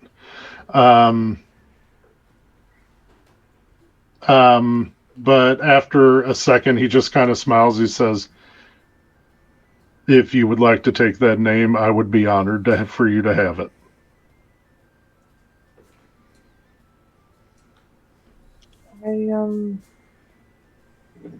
I'll think about it a little bit more. Absolutely, it's your choice. It's your name. We'll We'll use Broadhorn for now. But I'm going to find a name that suits me. And he, oh, good lord, my mind just blanked. He looks over at, your mom, who's sitting next to a couple people and just sort of chattering at the table. He says, is she Broadhorn too, or is that your name only? Because when she was talking to Mr. Fortunemær, she said their last name started with a W or a V. So, Taiylor, this is something we actually haven't discussed, is the way that last names function in Minotaur culture. The way I've been treating them is there may be like clan names, not like Nathar, but like family clan names that some people may take, and then others may take names that sort of like in Norse mythology and ancient culture, how you would take a nickname given to you for something that you exemplify. Okay. So chances are Taiylor's last name is also Broadhorn then. Possibly. He might have each person may have a couple different names, but yeah, maybe Okay. Broadhorn. You would know that Reru has never really used a last name that much, and whenever pressed for it, she has also used Broadhorn. But she specifically told Christmas that her bind rune was made up of was made up of Rytho and Wunyo, and Wunyo is either a W or a V.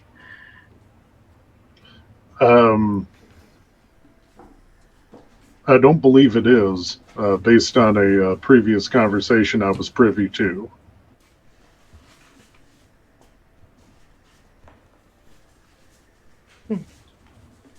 I'm just curious. She's used it in the past, but she may have started using something else. And my dad goes by many names. I'll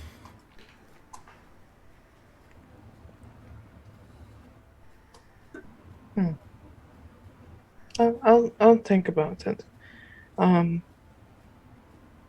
just have to find something that I'm good at.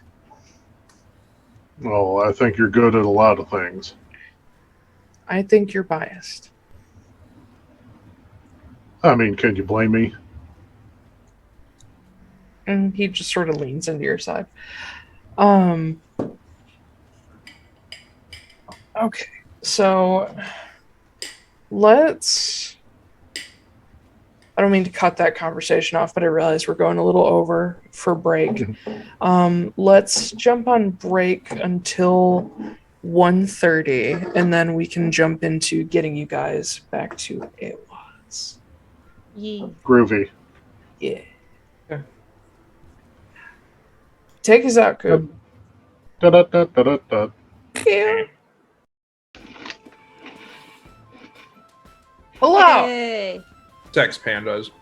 Sex pan. That's what we have to come back to every single time is sex pandas. Yep. But Sex pandas. I got a cool red bubble sticker that's actually Does it have sex pandas? Oh. Zambi pandas. Oh no, it's just got pandas. Zambi pandas. Zandas. Zambos.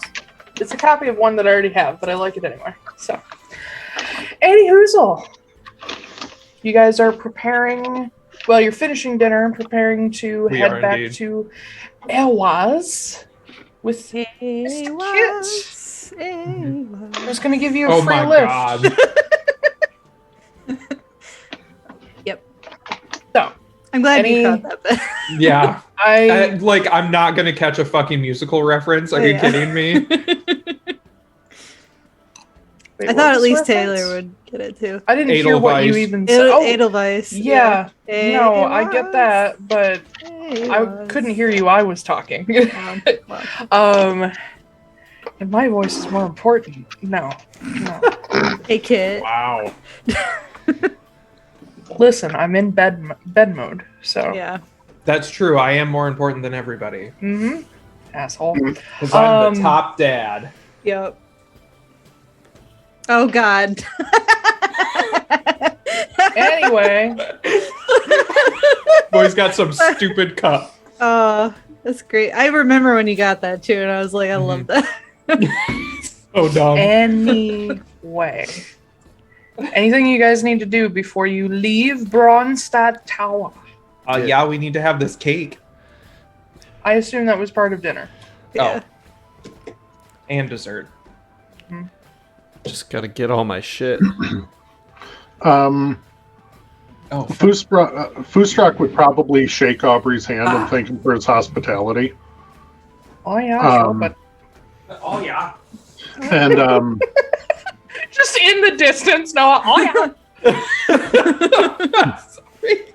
and he would also probably just tell him, hey, if anything changes or if you guys need anything, don't hesitate to reach out to us. We're happy to do what we can. And Aubrey very sneakily glances at Magda and says, "Yeah, we'll let you know if we could ever use some additional help. It seems like Mr. Kit is interested in what's going on, so hopefully we can actually make some progress." That's the weirdly tall guy, right? Yes. Okay. He looks like he's been stretched out. What's going on with that? I haven't asked. I mean, I'll ask him. That seems a bit rude, don't you think? I mean, he kind of already is. Well, but like two wrongs don't make a right. No. It's You can ask him. That is your business. Anyway, we'll let you know if we could use a bit of extra help, but hopefully, we can get a little bit more attention on this issue. If not the Isles, then at least the water issue. I imagine plenty of people will be wanting to see, better environmental practices there. And knowing Mr. Kit's reputation, that whole mining company could just go up in flames. Oh man, I really hope okay, so if he's going to burn down a mining colony, absolutely call us. Why? It could just be fun to watch. I thought you were going to try to stop him or something, and I was about to tell you you'll die. But all right, that's fair. yeah, we'll let you know if he communicates that to us, which it's not exactly his strong suit. All the shade. And then Foostrak would go over to his mom and say bye to her, tell her, let's make sure that we actually keep in touch better this time. We'll have to figure out some way to send letters or talk to each other that's not going to cost us both a fortune. I also kind of wanted to ask before we left, partially because it will likely be important in the future. What last name are you going by? Well, I don't know if that was Taylor's reaction or Rayoru's reaction, or both. She's a little surprised that you asked. Says, well, since I was kicked out of the clan, I decided to take my grandmother's name. She wasn't born Nathar. She was born unaligned with any clan. She was one of the last born in Arborea of her particular group. and she went by Wildborn. I like that.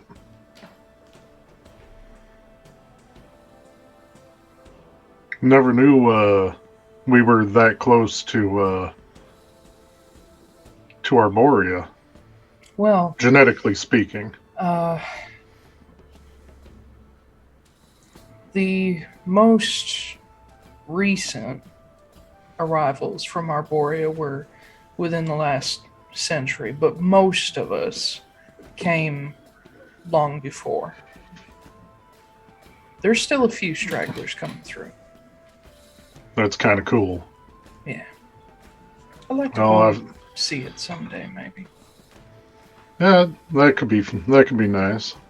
I mostly just wanted to have it in case we ended up needing it for some reason at the AMC office. You are more than welcome to take our heritage name.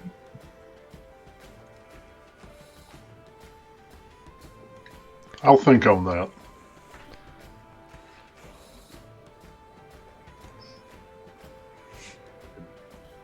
And he gives her a big hug, and he kisses her on the forehead.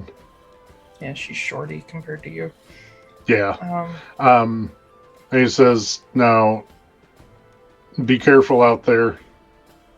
I know you're supposed to be saying this shit to me, but be careful. If you ever need us, don't hesitate to reach out. You need any money or anything before before we leave? No, I'm fine. I can make my way. You need anything, you let us know, and we'll make sure to do the same. You just give me a heads up when you're ready to go kick your father's ass. Oh, I will.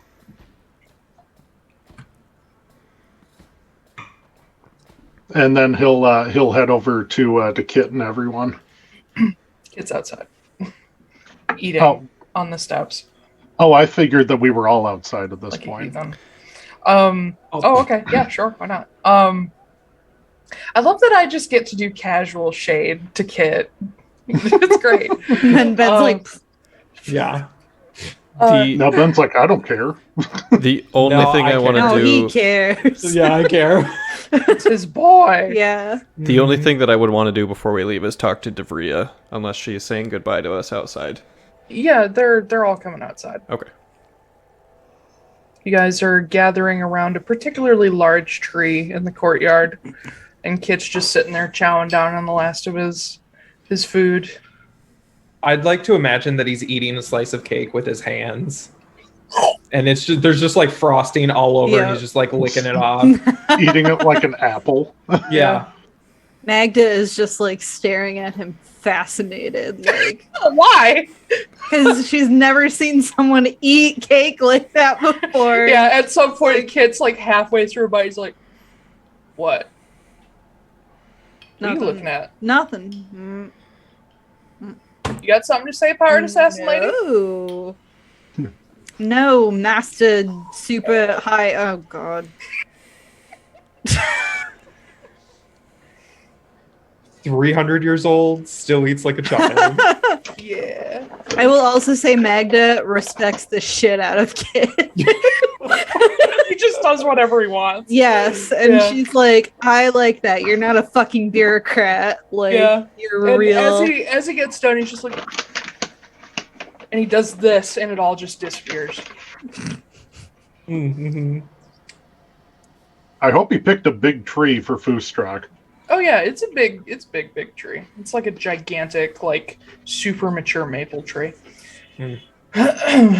But he's just kind of standing there with his arms crossed now, waiting. Christmas, you want to talk to Devria? Yeah, I will. I'll go up to Devria and I'll actually like get down on a knee just so that I'm on the same level as she is, and hold out a hand to shake. Halfling. Yeah, and Yeah. she takes your hand and shakes it. It is not very often that I get to leave someone on better terms than I met them. So I do appreciate your hospitality and your kindness. And I appreciate you leaving me better than you found me, unlike others. You are very welcome. You didn't steal any of the silverware, did you? Just a little jangle in his pocket as he drops the spoon. No, I did not. I'll let it go this time. Well, Just be careful, and I hope Mr. Altera can help you find what you're looking for. It sounds like you've already got a starting piece of the puzzle. yeah. Well, we'll find out. If you ever need me, I'm sure you know how to find me. Oh, I'm sure. Maybe I'll help. Maybe. All right. I'll leave. Yeah, and she just sort of pats you on the shoulder as you go, before you stand up. And any last minute things? You guys got Jasper, you got your Lorcan, you got your stuff. Oh yeah, Lorcan's still here. Yep. He hasn't really been involved in most of this. Yeah. Foostrak probably would go over to Kit and extend a hand and just be like, I don't believe we've been formally introduced yet.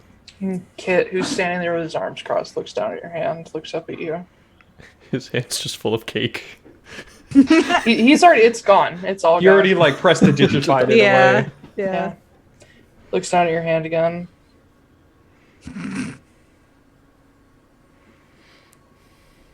Okay. Introduce yourself. What's your name? Yeah, that is literally what Kit would do. Name. He drops the hand and he just goes, name's Foostrak. Cool. And he sticks out a hand. Kit. Shake. Sticks out a hand and shakes it. Yeah. Sorry I'm doing my best. You're succeeding. It's such like a cat thing. He's like, only on my terms. Yeah. Yeah, that's literally the whole thing.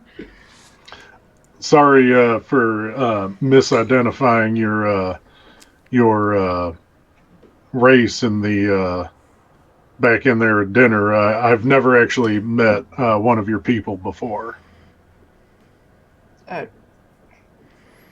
It's fine. It happens. It's fine.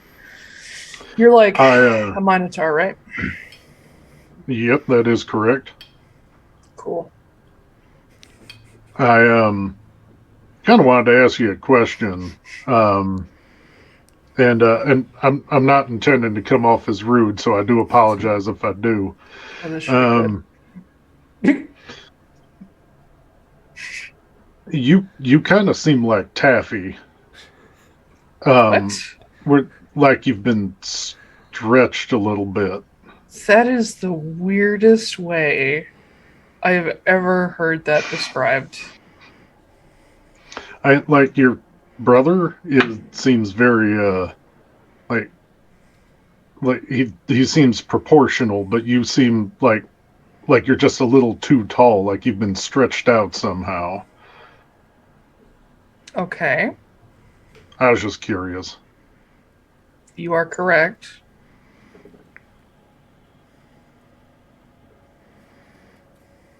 All right. Well, I'm just gonna I'm gonna fuck off over yonder. Do you actually want to know what it is? I mean, yeah, kind of. I've never quite seen anything like it, and I keep coming across strange and unusual people the more that I travel. So I have been experimenting with some different types of magic, a lot of shape-shifting magic. It's kind of the cornerstone to, druids like me, super powerful druids. And I may have fucked up ever so slightly on a thing. This should go away eventually, but yeah. I mean, you want some help? I can press yeah, no touching. Oh, no. I mean, I wasn't going. I just wanted to offer. No. That's not, you can't, that's not a thing. You can't compress somebody healthily. healthily is a good point. I may or may not have crushed a dryad fairly recently.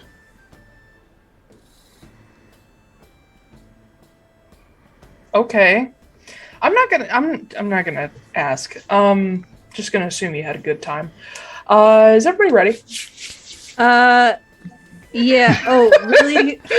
I was waiting to ask you really personal questions until after we got there, but I mean, if you want, we can just keep asking you really personal things right now until you decide not to take us.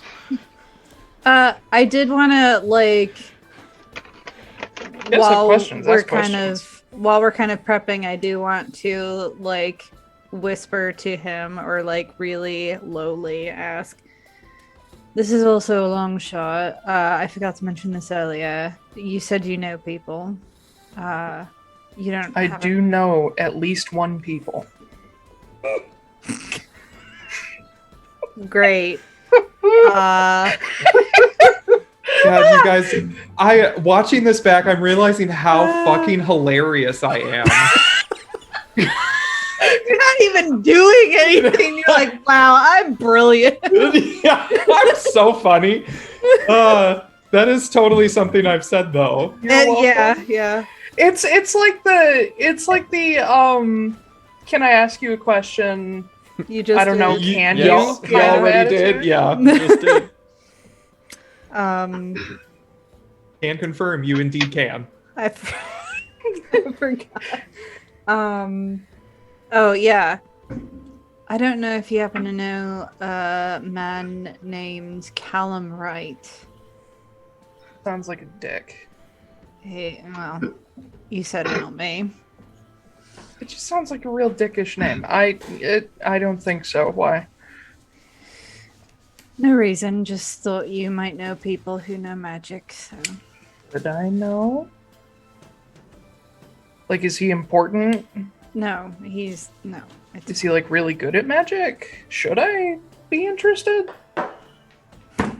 You keep giving me these little pieces of things and asking me weird questions. God, I'm just And you asking don't you if you explain know it. something. God, okay. Who is Callum Wright? He's the guy who, in part, got me that curse. Oh, so I was right. He is a dick. Little No, I don't think I know that name. Just asking. It was a long shot. Should I be concerned? No, he's just an asshole. It's fine. All right, so let's Okay. go. Everyone's And ready. Kit gives you this really suspicious, All right, everybody. Please keep your hands and feet inside the ride at all times, and please run, don't walk. Okay? Yeah, uh-huh.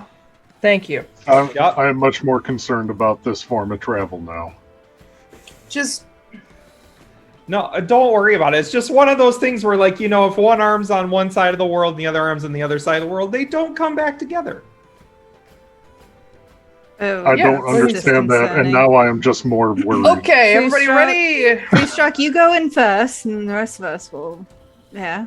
You got okay. 6 seconds. Are you ready? Yep. And he just sort of chops his hand across the front of this tree.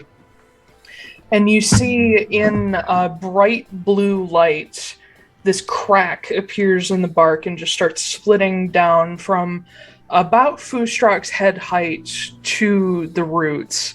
And it just splits open.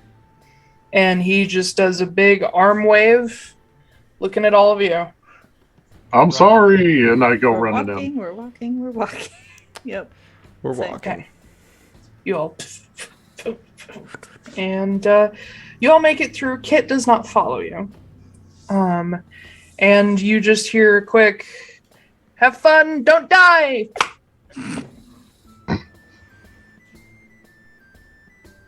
Right. Are we back at Helena's Tower You then? all find yourselves standing beside a very gnarly old tree that has got to be like past its hundreds or past its 100th year. Just a very gnarly fucking frost apple tree that is just outside the walls of Sing Tower. It's actually it looks like part of the root system has actually grown under part of the wall, and there's like a little crumbling to it. But it's this beautiful frost apple tree that I believe at this point in the season... What point do apple trees start bearing fruit? Apple trees usually start in like mid... Or no, it depends. There's a lot of variety. So it can be anywhere from the end of August to like the beginning of November. Like, okay, when they come into season, it's a pretty long season. Okay. So this would be probably starting to blossom. Frost apple trees... I'd imagine they're slower since they're like cold. Yeah, they bear fruit like into winter. So yeah, it's starting to blossom, these beautiful light pink blossoms. Not enough to the point where there's like petals falling, but they're just starting to come out. And it's just this real gnarly ass tree. Of course, Kit would pick that one. Yeah. Yeah. In fact, why don't y'all give me perception checks? Oh God. Let's hope there's not another statue in this tree. No, Kit was here, is carved into Yeah, it. Kit was. There's a coyote like statue. Yeah. It's like Kit's the fucking best, you guys. Yeah. 19. 22. 9. 3. I don't notice anything. What, Koop, what did you get? Got a big old 9. Nice. 9. Anybody who got over a 10 will notice that... Oh, I'm sorry. 4. Nice. I leveled up. Big difference. Yay. Yeah, So big difference. Foostrak and Magda, you guys will both notice that at the foot of the tree, not where you guys are standing, but off to a different side facing the road between Ewaz and Lake Sing, there is a little plinth with a little statue. And it is... What? No, I'm just waiting for it. It is a little, like 3-foot figure in these. It's in stone, so you can't. There's no color scheme, but in what look to be robes and like a sash around the waist is a little Vixu. Oh. Is it Mia? Or is it Dana? Oh, okay. I don't know, but like, oh man. But the figure is just kind of standing peacefully with their fingers like interlaced in front of them, It's looking off toward the lake. And if you take a second to look at it, you will see that there is an inscription that says, what was her last name? She's Shit. your character. Yeah, I don't remember. I don't think she ever actually told you I guys don't her last think name so. in the game. But it's Mia. Wait, does that mean the guy that works for Helena is one of her? Like or kids or something. grandkids. I don't know how long Vixu lives, so Yeah. Like probably a... not. Oh, Desiree. oh my God, Desert. That's his name. Yeah. I was there. trying to find his name there. I was trying to find their name in my book, and all I have in big letters circled says necrotic beagles. I don't remember. Someone was trying to say something, and it came out necrotic Beetles. beagle. Oh, Yeah. beetles. Yeah, they said beagles. It was Taiylor. Oh My God. I don't know. I don't remember what her last name is. I know Dana's last name was Fioris, but Yeah. I don't know if Mia has a last name. I don't think we knew it. If Necrotic beagles sounds like something that Alina should design stickers for, yeah. Mm-hmm. Yeah. especially with Halloween coming up. Do it. Yeah. But yeah, it's just a little. The inscription just says, Mia 276 E1 AC. Oh. Okay. Poor Mia. Yeah.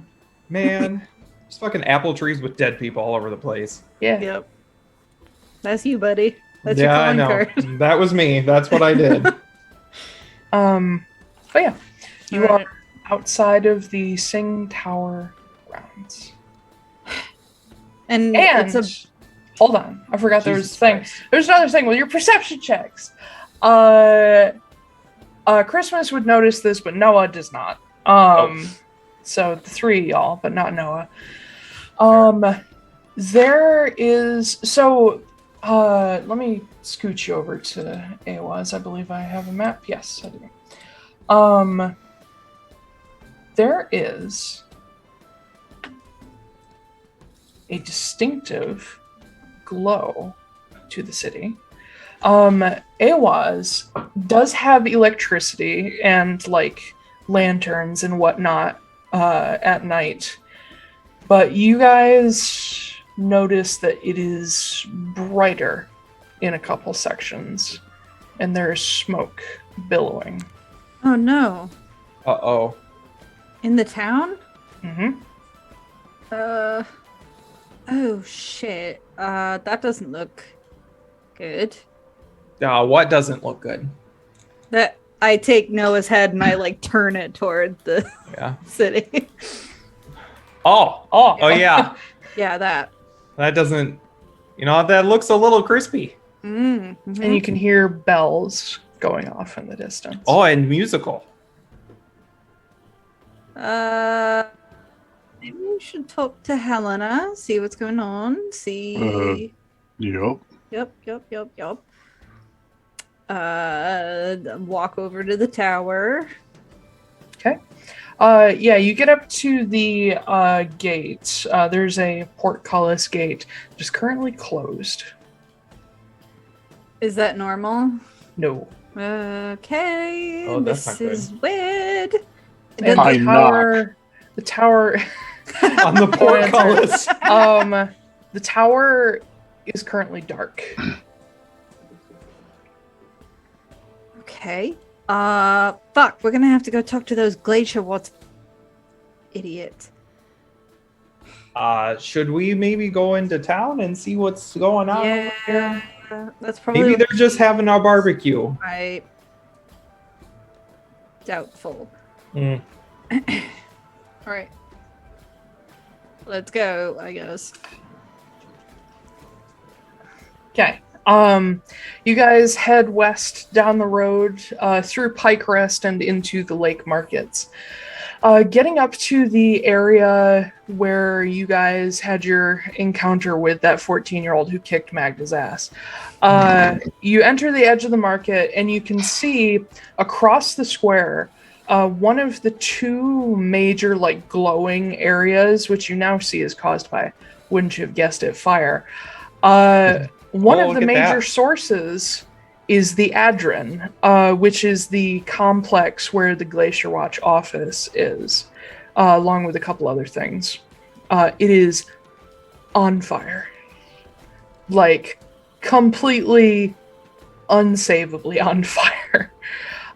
The other thing currently on fire is Altsever Keep, which is within the Citadel in the center. The rest of the town, however, currently looks fine. The next thing you notice after the massive fires is the fact that there are loads and loads of people in the streets running around. Some people have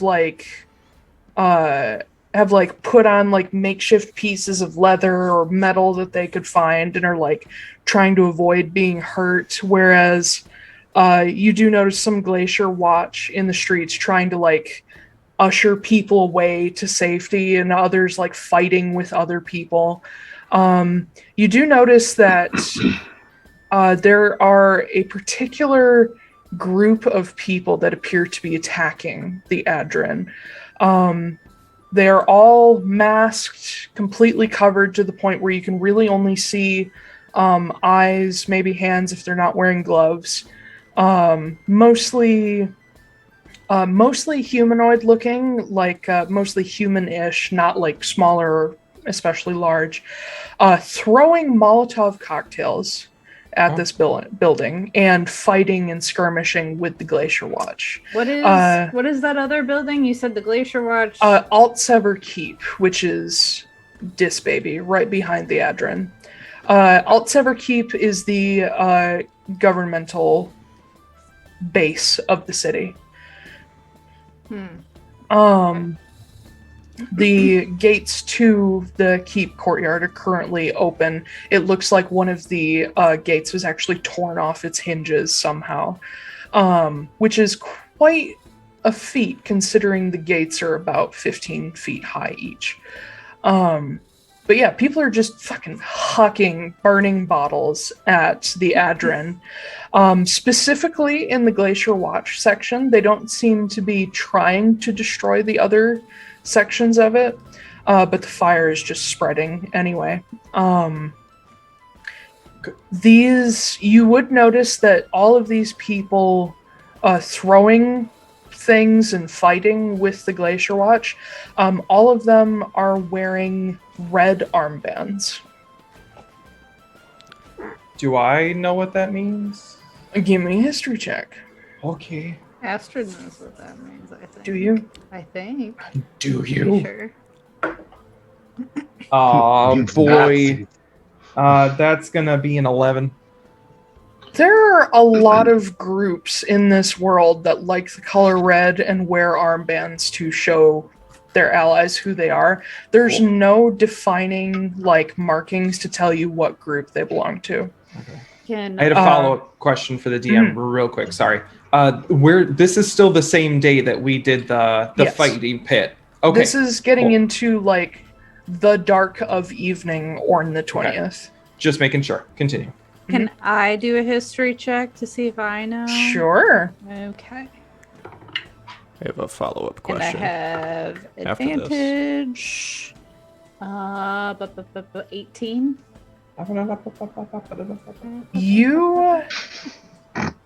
You get a chance to, one of them runs past you and kind of accidentally shoulder checks you, and they sort of like spin and like look at you. You can just see their eyes where it's not covered by like a bandana, and you can see like dark hair. They make brief eye contact with you, look you up and down, don't see Glacier Watch uniform on you, and they just wave at you and go. But that gives you enough time to see that on the band there is a distinct, though small, hammer stitched into it. You haven't ever had personal experience with them, but the group is famous enough that you know these are indeed the Crimson Hammer. Oh shit! Why is that familiar? That was who Marin was involved with in Moore's Rest. That's right. Okay, Yep. thank and you. we went I'm to terrible their with headquarters. names. We went to their headquarters in outside of Haven. Yeah. To get to Haven. Yep, that's right. Taiylor, does it seem like they are targeting anything that's not, or anything or anyone that isn't Glacier Watch at this point? And follow-up question to that will be, does it look like there's anyone in trouble that's not Glacier Watch because of what's happening right now? It currently appears that these people are targeting anything to do, specifically these two buildings. They're not engaging with civilians. In fact, you notice that a few of them that have like also medic armbands are grabbing civilians and like pulling them away.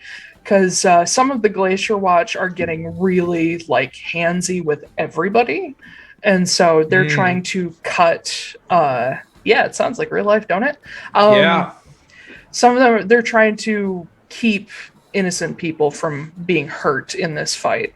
But it's definitely these red armbanded people versus the Glacier Watch and the City Guard as well. But they seem to be focusing particularly on the Glacier Watch area of the Adren. Alt Sever Keep is getting a little less attention. I would like to make a sweep and see if I can find anyone AMC or Helena. Okay, go ahead and make me a perception check. Because it's pretty chaotic here. It's going to be hard to... Shit. Yeah. Seeing real quick, seeing that Magda is like looking around right now, trying to find someone, Christmas is going to just be like, hold on, let me help. And I'm going to cast Enhance Ability on Magda. To give her, I believe it's Eagle's Splendor. Let me just double check a moment here.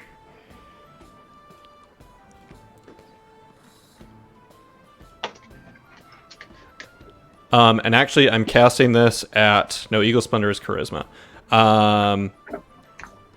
Owl's Wisdom. I'm going to cast it, and because I'm casting it at 3rd level, I am actually going to cast it on myself as well. So okay, so you both get advantage on Wisdom checks. On Wisdom checks for the next hour, as long as I maintain concentration. So roll your Perception with advantage. Good, because that sucked. 17. Or no, wait. Yeah, 17. Okay. Is Christmas doing anything other than just the Heck yeah. ability? I'll look around too. Okay. I'm still trying to see if there's any way that I can get into the fray here with any Glacier Watch that are being terrible to innocent people. Sure, why not? Foostrak is holding Jasper close. 12. Jasper is fucking terrified. Oh, no, baby. I've got my hand on my gun. Yeah, Lorcan's got like his hand like ready for his sword. But there's something about the chaos that Lorcan looks excited about. But yeah, go ahead and roll your perception check, Mr. Koop. I got a big old 12. Nice.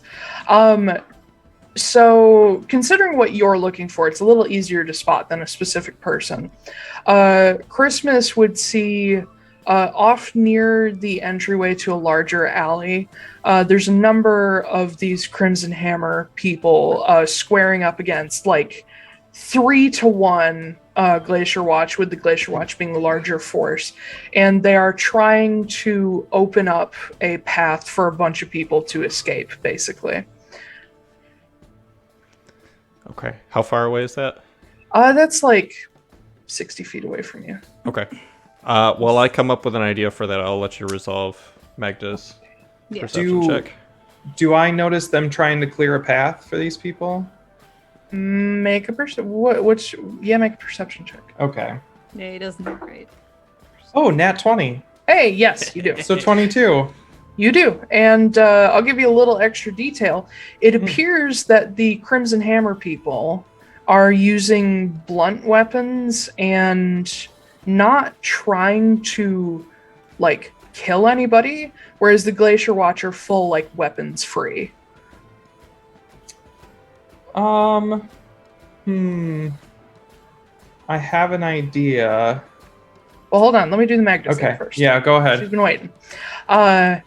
So scanning around, the first thing that tips you off to where Helena Brahm may be is the sudden just burst of steam that comes up from Alt Sever Keep. And you see, looking up in that direction, you see Helena Brahm perched atop the parapet of one of the towers. And it looks like she's just trying to keep the blaze under control. It doesn't look like she's necessarily trying to put it out. It looks like she's trying to stop it from spreading. Yeah. Mm-hmm. Okay. So it's not clear who she's helping. But she's not fighting with anybody. Any AMC peeps that I can see? I think... Yes, you would notice off across the square, probably near the well in front of Alt Sever Keep. I imagine. No, sorry, you guys are over here. You guys are over next to Lake Markets in the Adren. You would notice at about the corner of the Adren, there is a blockade set up in that sort of thin little bit. There are a couple canopies set up, and you do see a number of people wearing AMC badges whose faces are covered as well. They're not wearing armbands, but they seem to be just holding this spot and not letting Glacier Watch go by. Mm-hmm. Okay. I don't know what to do. It's up to you. It's your world. I know. I think I would go and help, like, immediate people who, like, innocent people get out of there and stuff like that.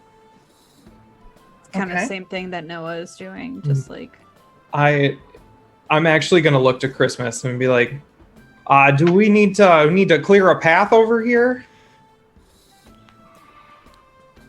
I'm gonna draw my pistol.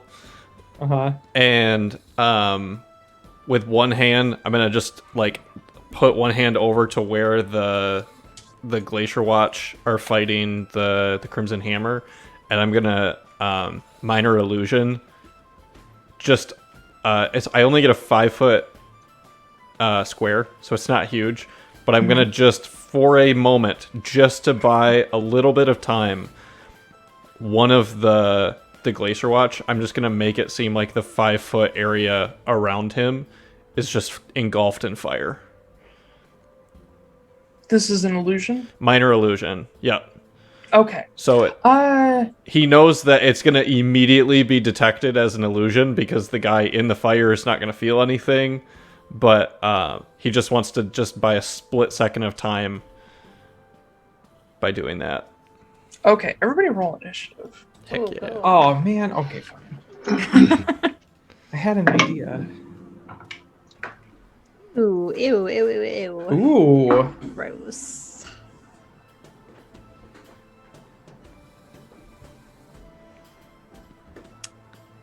Is it I Matt? got a 6. Oh, we just say it? Okay. 10. Oh, sorry. Hold on. Yeah. Yeah, I wasn't sure how we do it now that we have more do people. Do we want to do it, Matt Mercer rules? Sure. 25 to 20. Dirty 20. Noah. Fucking 20 to 15. 19 to 15. I don't know. No? 14. Okay. Foostrak. 15 to 10. 10. Christmas. And Magda, where are you? 6. 6. Damn. Seax. Yep, not great. Seax. 6. Seax. Right. Oh, yuck.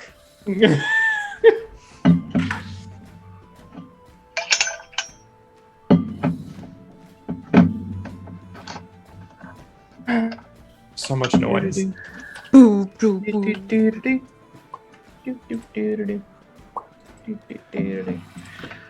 feels like this is how we get arrested. Again. I mean, if we kill all the Glacier Watch, who's going to arrest us? Yeah.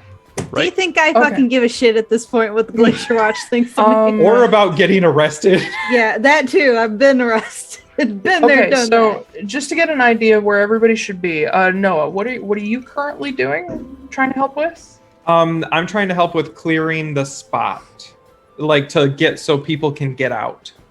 Okay, you're trying to help people get out of the alley that are trapped there? Yeah, and you said there's Glacier Watch in the way. Yes. Okay, yeah, Okay. that's what I'm worried about. Foostrak, what are you doing? You've got Jasper. I think so. One, I want Jasper to stay next to me as much as he can, but Foostrak would probably also be trying to help get people out. Okay. So we'll scoot you over toward the alley. Christmas, what are you doing? Did So the illusion thing. yeah, so I would put the illusion. I'm assuming the alley is like here. Yeah, this is the Okay, awesome. alley in I would question. do that, and then I just want to, honestly, right where I am. That's perfect. Let me see how far that is. Let me load in some people. Ooh, 45 feet. That's a ways away.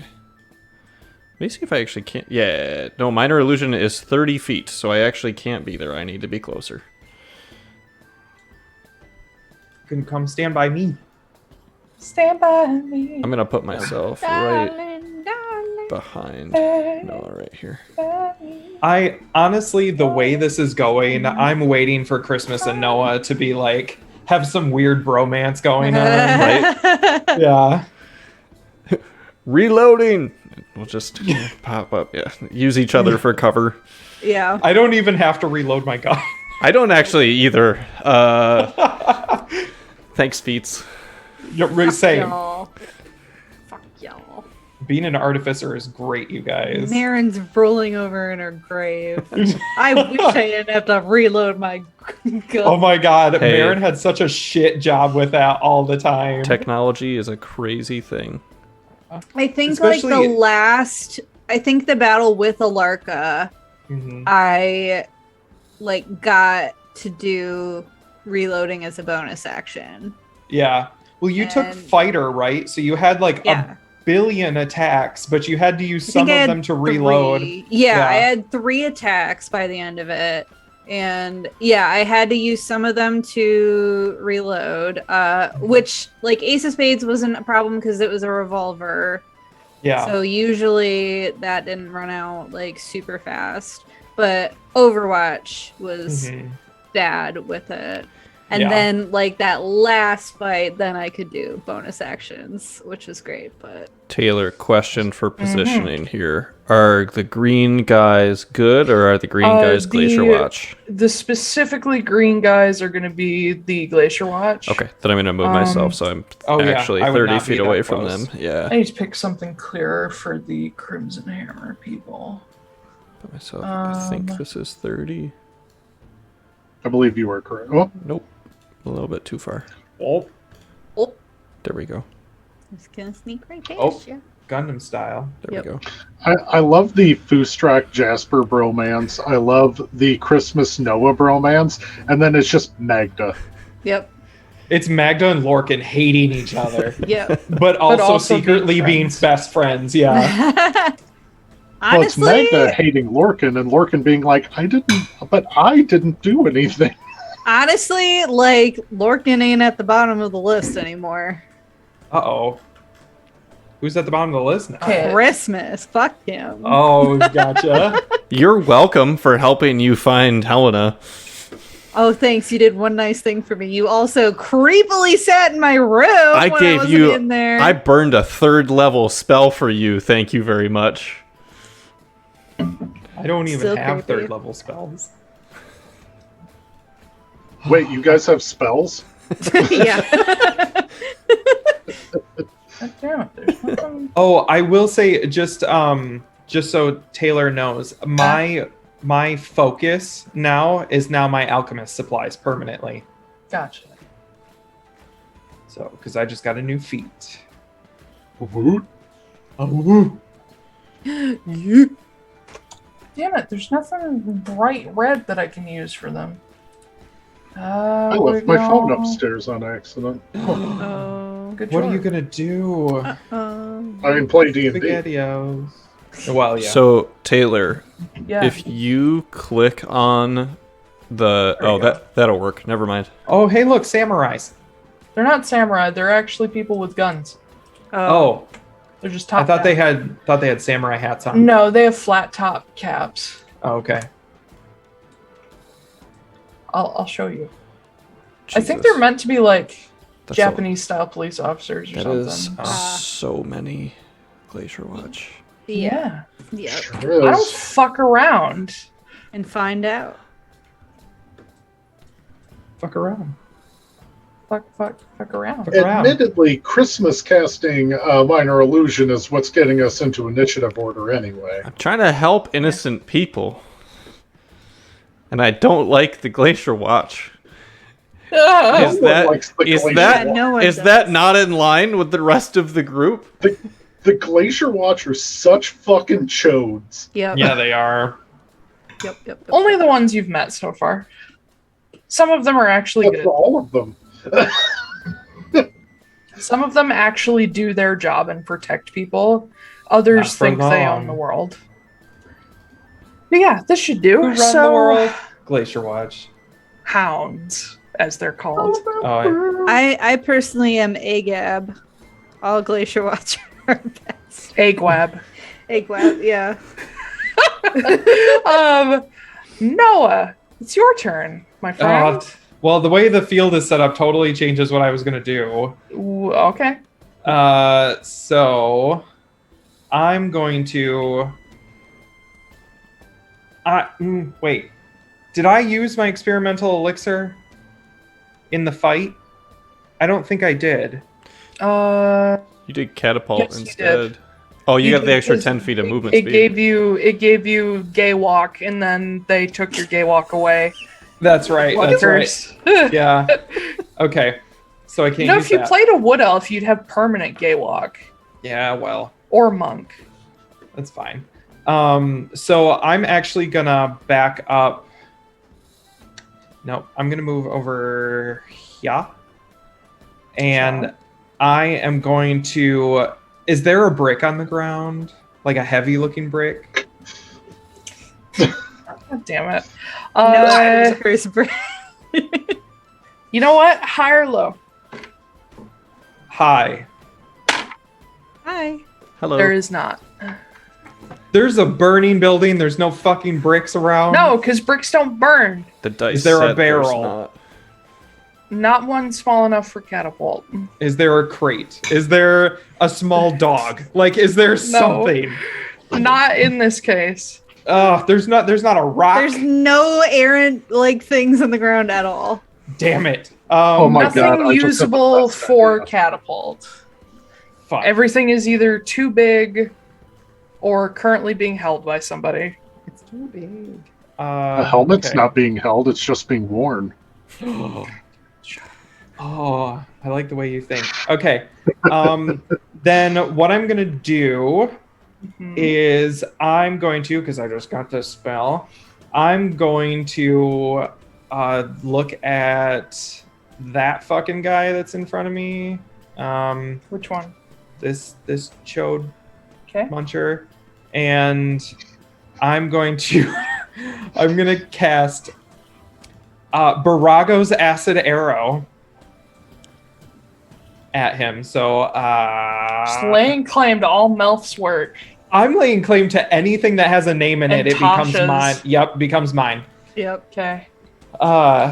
So make a ranged spell attack. Okay. That's gonna be a motherfucker. That's gonna be a 10 to hit, which is not gonna hit. Also, I would like to be clear from the outset here. Are you guys shooting, fighting to kill? No. Yes. Okay. A 10 will not hit Okay. Then Glacier Watch and Armor. I will lose that spell, and I don't think I have a lot of bonus actions. So, bonus action. What do I got?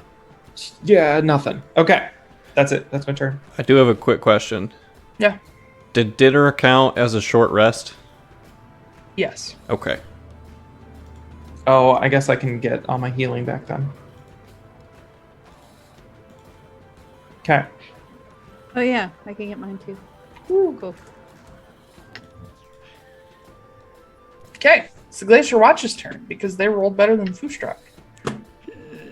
Yeah.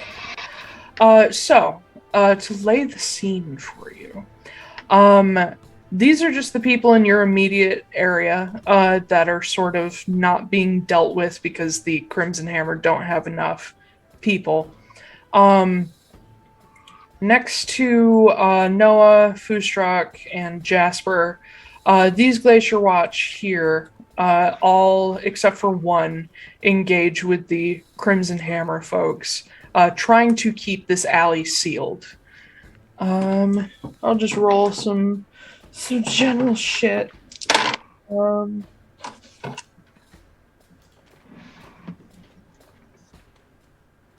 And you watch as a couple of them together manage to run through one of the Crimson Hammer folks, just taking full sharp swords to them, even though Crimson Hammer are not using sharp weapons or killing blows, and they just cut him down. The people in the alley are fucking terrified, and they're just screaming bloody murder because that's exactly what just happened. The one that Noah tried to target turns and sees you, and he's going to take a step this way. Most of these Glacier Watch are armed with swords or spears. This guy does have a spear, so he's going to poke you. Okay. That's going to be a total of 14. No, that does not hit. Okay. These guys down here are skirmishing. These guys down here are skirmishing. They very easily take out this guy. I'm just using general damage rules here. These guys, they're going to lose one. Foostrak.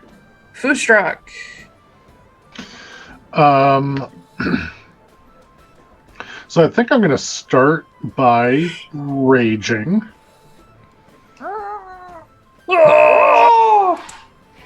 Is there what?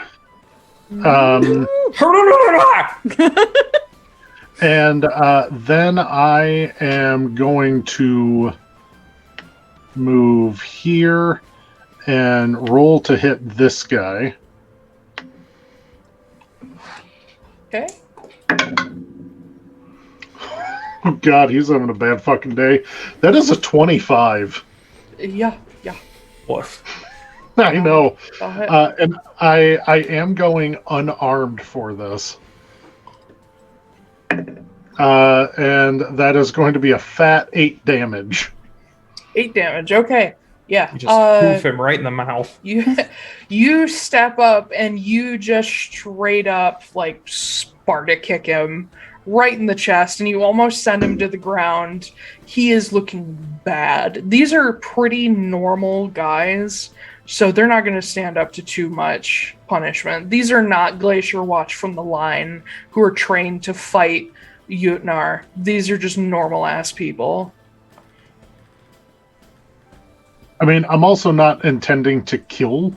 I'm mostly intending to incapacitate. Yeah, I know. Don't worry, I got you. And that's my turn, because that's all I can do. All right. Christmas. All right. What do I want to do?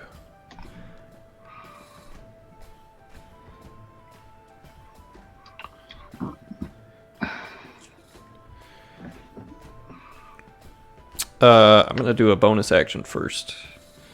I'm gonna say,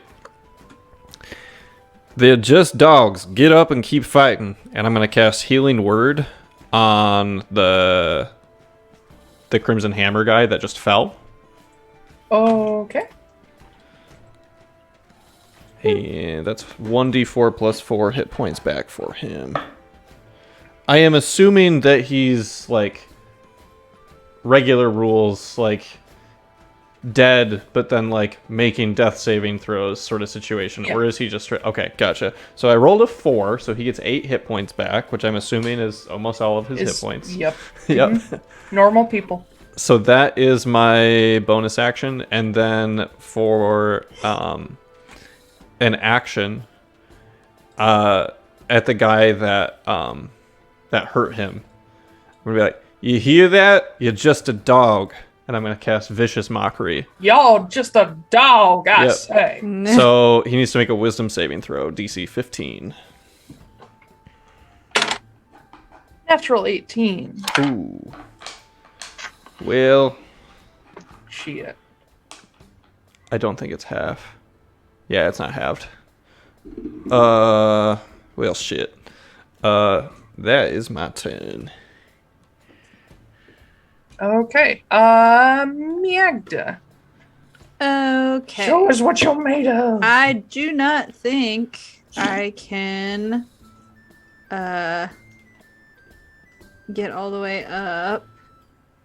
So all the red people are Crimson Hammer, yes? Yes. Okay. 5, 10, 15, 20, 25, 30. 30? I believe right there.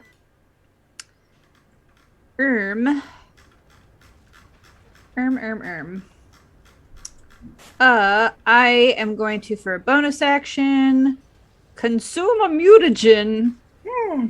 I'm going to take celerity. Consumagen. Consumagen. That's a great band name. Sumagen Heap. Yep. Yes. Yeah, so I will get an dex score of increase of 3. What's the side effect? I have disadvantage on wisdom saves. Oh boy. Yep. Sure hope you won't need that. Anything else? You wanna taunt him? You wanna do fuck all? You wanna...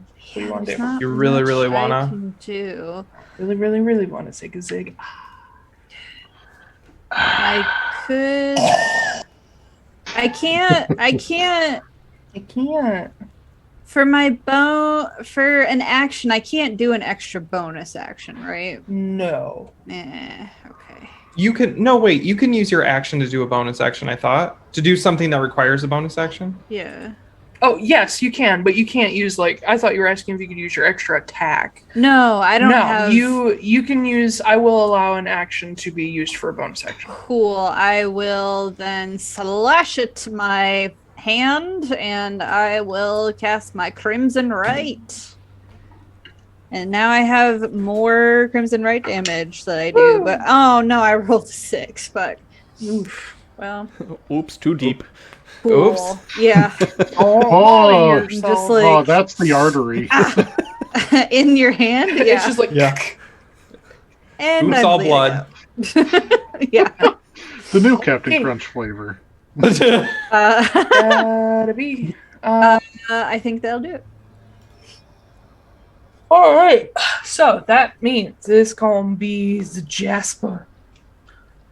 He is going to break away from Foostrak's side and wedge himself into this little pocket here, because he can use pack tactics for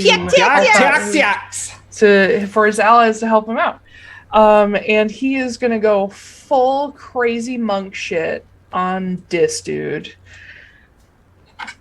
We're back. Hit. Flurry of blows. Hit. Oh my god. Ooh, that's some good fucking damage. He destroys this man's knee. Just fucking... He hits it, like, he doesn't break it backwards. He hits it so hard from the back that it just breaks forward. And this man just falls to the ground, and Jasper just in the back of his head and knocks him out. Oh my god. Damn. Punched him so hard in the knee, he died. He didn't die. I know, but still. He is out of commission. Like, unless somebody has a really good healing spell for him, he's fucked. He took a monk to the knee. Yeah. Yep. So in that case, he wouldn't even have had to spend Flurry of Blows. So instead, he is going to use his key point for patient defense, because he sees all these Glacier Watch looking at him, and he's like, come on. That'll bring us to... Foostrak's just like... Yeah. And Lorcan's like, you watching? Yeah. Lorcan is going to keep pace with Magda to back you up. You guys are such a buddy team. Yeah. Reluctantly. Yeah. You're the buddy cops that start by hating each other. Yeah. Yeah. And he is going to pull a dagger out of his pack and yuck it. Yuck. It's gonna hork it. Hort. He just eats it. He's like, He isn't bored. Okay. And he manages to sink it in sort of between the shoulder blades of this here dude in front of Foostrak. Wait a minute. You already did damage to this boy, didn't you? Sure did. You did 8 damage and Lorcan just dealt 2. So that means he's out. No mas. All right. Noah, back to the top. Oh, it's me. Okay, so that spell didn't go really well, you guys. So I'm gonna look at that there dude with the spear. Mm-hmm. One that's right there, right in front of me. That's just a menace, and you would point at that spear. Yeah. And I pull out my gun and I'm like, you know what, guy? I don't really like your attitude. And then I shoot him. I'm gonna say that, yeah. I will caveat. I will aim for like his hip or like a leg. Like I don't want to just shoot him straight in the face. Yeah. Yeah. Aim for a leg. Yeah. It's not like the first time we fought the Glacier Watch. Yeah. Yeah. This isn't Like, shoot him sanctioned straight by in the face. Obsidian Collective this time. Insidian. Yep. That's gonna That's be the evil version. 14 to hit. That'll hit. Oh, goody. Barely. Their armor class isn't great, but it's above a 10. That's gonna be 9 points of piercing damage. Oh, almost. You aim for his hip, and his leg almost collapses out from under him, but he manages to catch himself with that spear, and he's just ready to give you more fucking attitude. Bratty bottom. Yeah. Yep, super bratty bottom, you guys.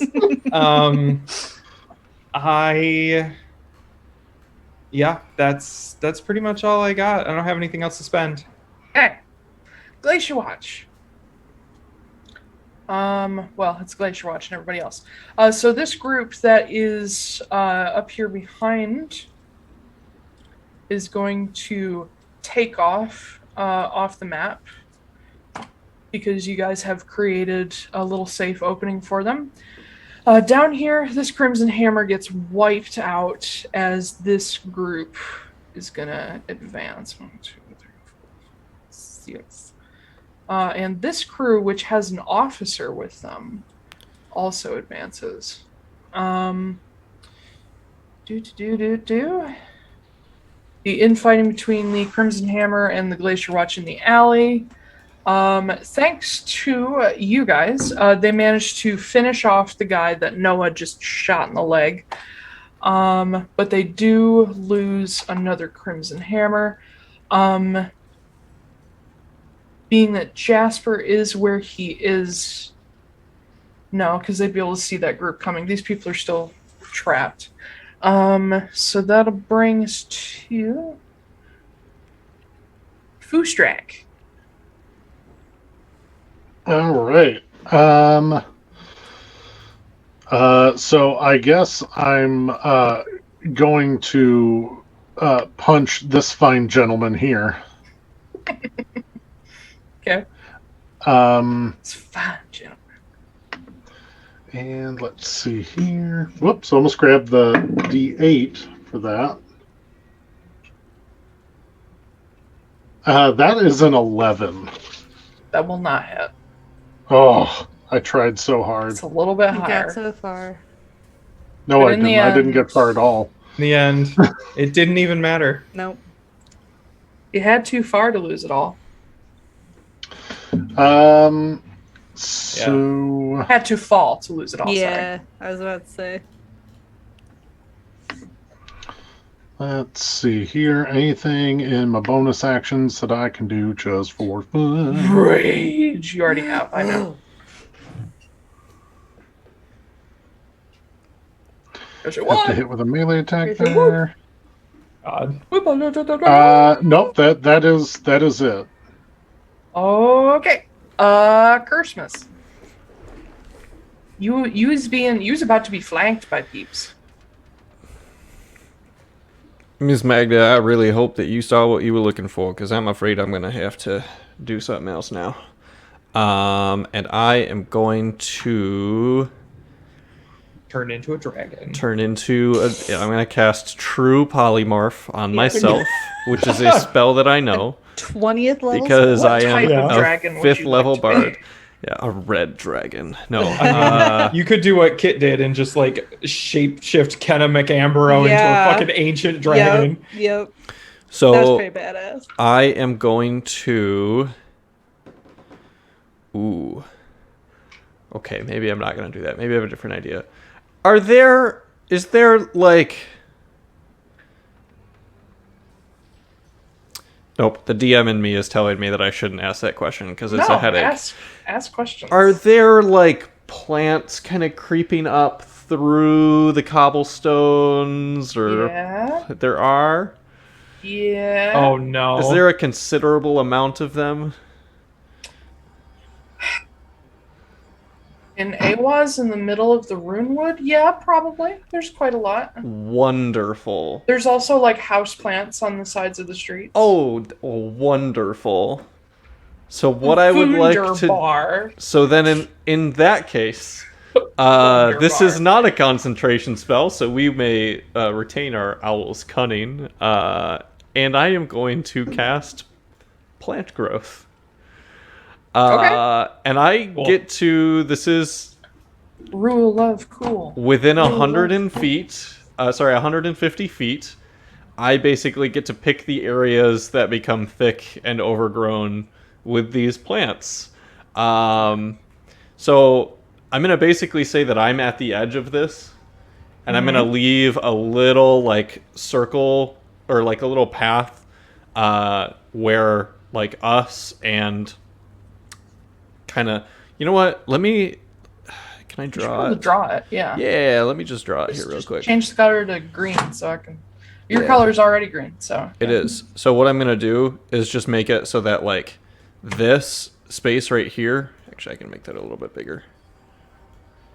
This space right here is not overgrown. But everything else is. But everything else is, so they have to spend 4 feet of movement for every 1 foot that they move. If they're in the plants. Oh, so basically you divide everything by 5. Their movement's divided by 5. Technically 4. So if they... Well, so here's how it works. If they want to move 5 feet, they have to spend 20 feet of movement.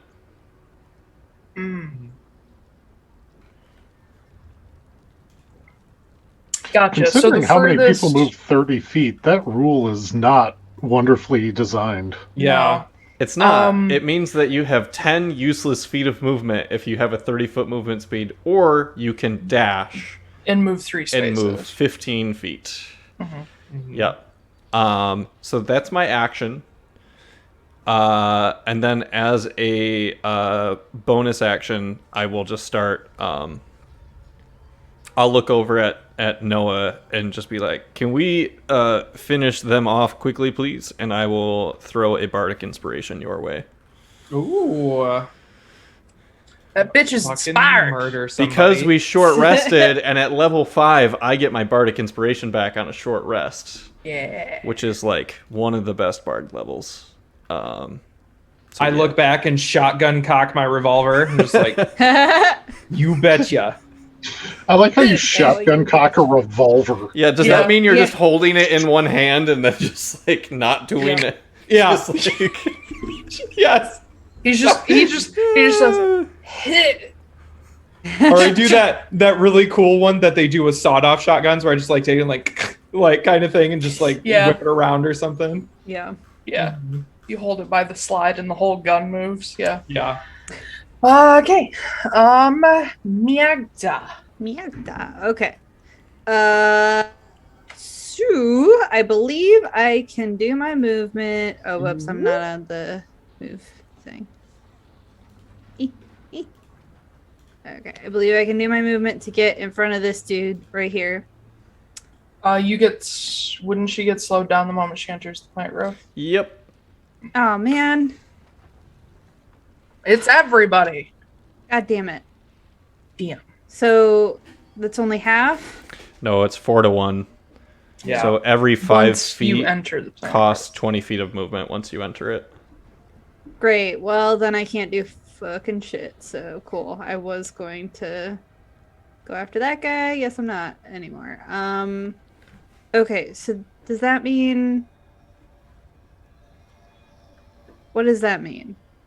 If I can move 30 feet, how many feet can I move? That's what I need to know. Well, outside of the plant growth, you can move normally, but once you get into it, it takes additional movement. For Okay, each square. so it's going to be 5, 10, 15. So I can move a normal 15 feet outside of it, and then 15 feet. You What need does that mean? you need 20 feet to move 5 feet. So once you get to the edge of it, you can't I move can't into it move. at this point. Yeah. Great, cool. Can I see this guy? The Yeah, you officer can guy? still see everything. Okay. I'm gonna cast as a bonus action, I'm going to do my Blood Curse of the Marked for him. That means, yeah, until the end of my turn, whenever I deal right. Well, that's not gonna be fucking worth it. Because I can't reach him. God damn it.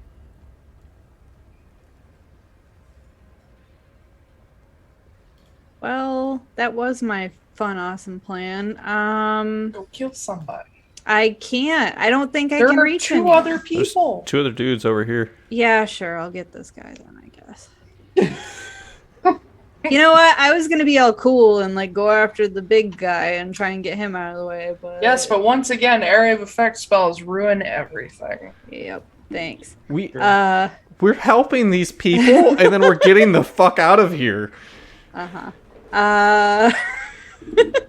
right. I'll just go after him. I'll hit him. Can I move after that? I think I could move. Could I move like over here after?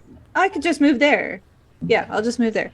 So I'm gonna hit that guy, and then I'm also gonna hit that guy because I have an extra attack now. Oh yeah, you do. Do some crazy dope Kusarigama shit. Yep.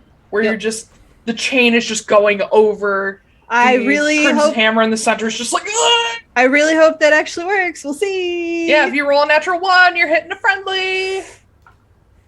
Oh, good. Okay. That one is a 26.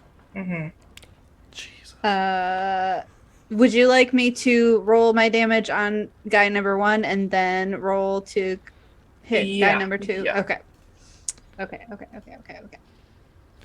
Because if you might actually insta-kill the guy.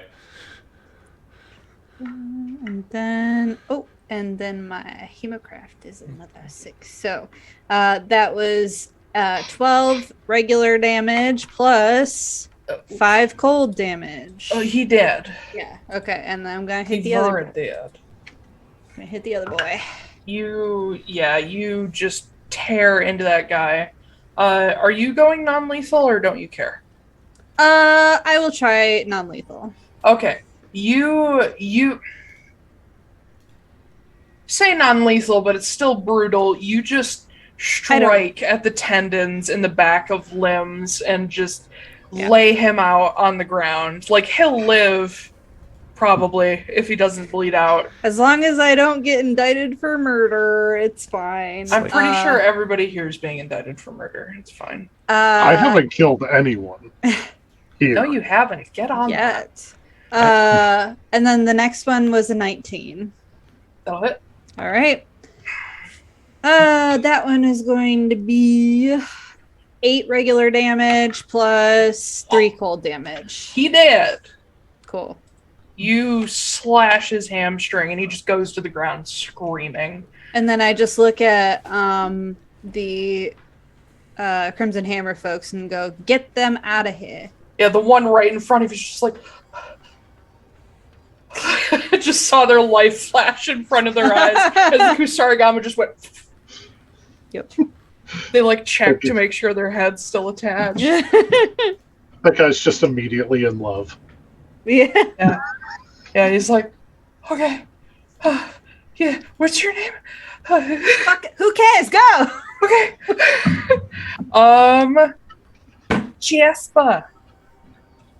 Jasper is gonna do some crazy monk shit because Beauregard. And he is going to climb up onto this roof right here to the edge of it. And in order to avoid the plant growth, I believe what level do monks just get wall climb? I have no idea. I think it's actually pretty late. I think it's Level 14. Okay. yeah. Wait. Did I read that right?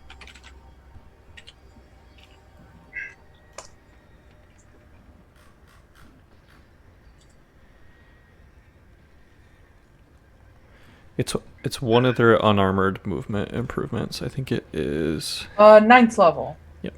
There we go. So yeah, Jasper will still have to make a check for it, which he passes with flying colors. He's gonna get up there, gonna run down a bit, and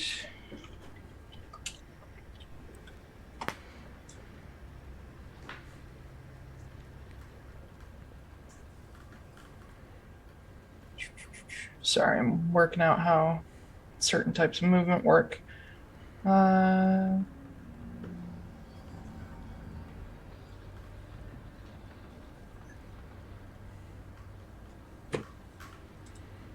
Take that back. He's gonna go here, and then he's gonna jump,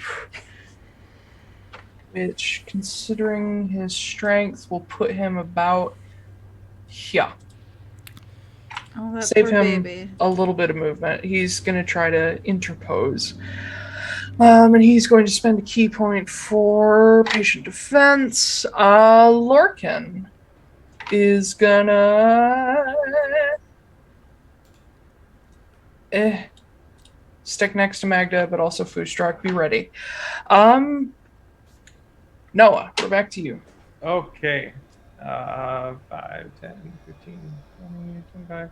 I'm going to come stand right next to Lorcan. I'm going to pull out some spell components. Oh, which I don't need now because I have a focus. So I'm going to focus, and I'm going to cast Flaming Sphere. oh jeez.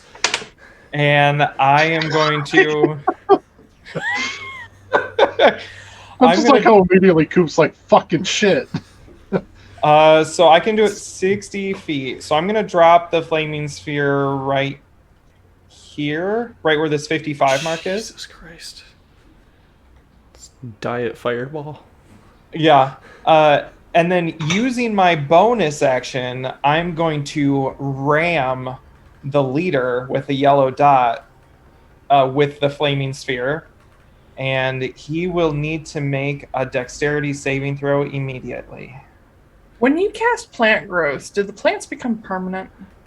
The spell seems to suggest so. You basically would need to dispel magic. Which in order to means get the rid of it. flaming sphere is going to set the plants on fire. That was the goal. Okay. We just burned down a town. Noah burned down the town. I just see the flames like reflected in his eyes, just with that stupid grin on his face. Guys. It's gonna be a hot one tonight. Relax, guys. I brought s'mores. It does say the sphere ignites flammable objects not being worn or carried.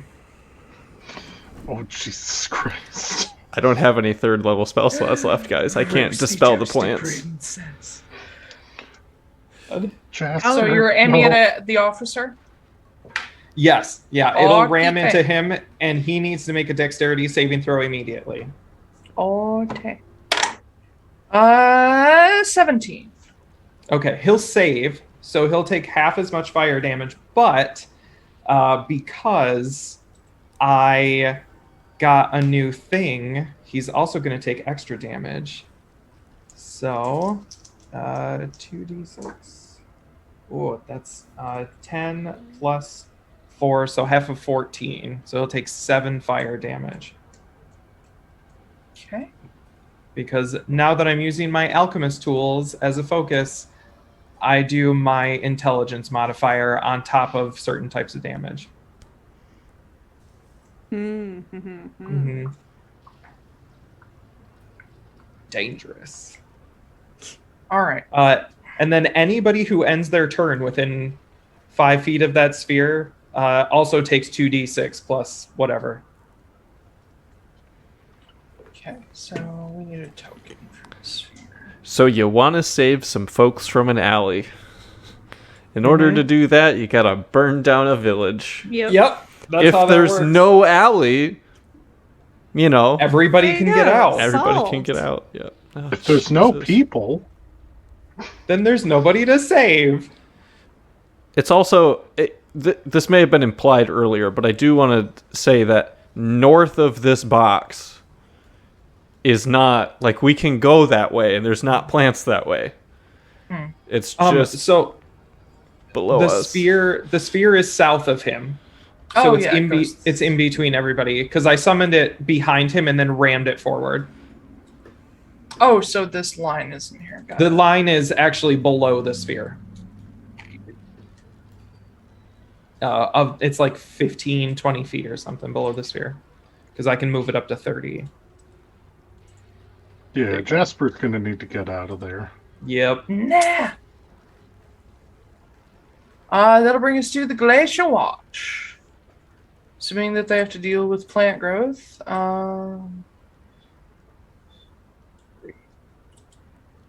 These guys is gone.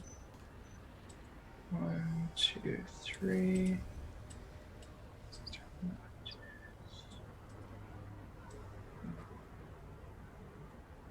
How much movement do those guys Oh, have? whoops. I gave them 1 too many. They are dashing, so they aren't going to be able to attack this turn. Because with the dash, they'll be able to move 3 spaces. Okay. And the flaming sphere does damage if they end their turn near it. Yeah, it has to be end their turn within 5 feet, Okay. so they're safe from it. All right. Well, they can't attack this turn. In the meantime, the civilians, whoopsie, grab the box. Yeah. Oh God! Why is it all grouped together? God damn it! Ungroup. Oop. Oop. Oop. Boop. Fucking shit. There we go. Oh, they're on the roof. They will begin to flee. The Crimson Hammer are going to step up to the edge of the plant growth and get ready.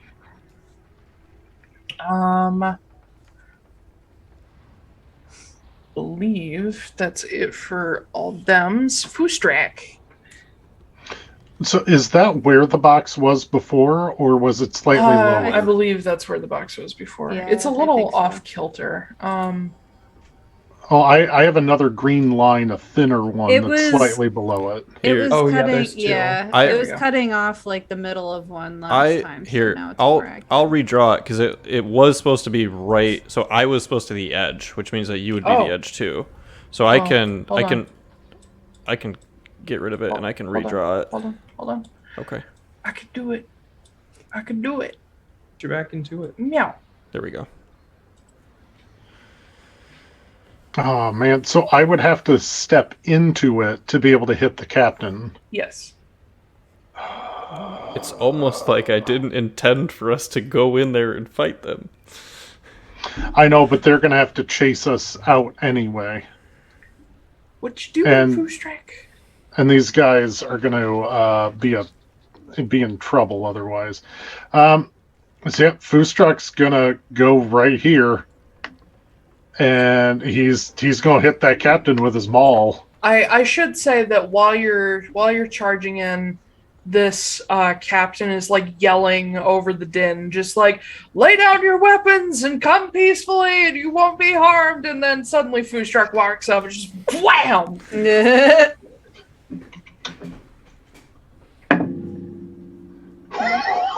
That's a 27 to hit. Oh yes. Somewhere in the background, the da da da da da da da da da da da. And so he's using his maul for this. Are we gonna have another lady by the Galaga? Lady by the sea. Yep. Oh god. So that is 16 damage. Oh, how would you like to destroy this man? You're gonna kill him. You're gonna kill him.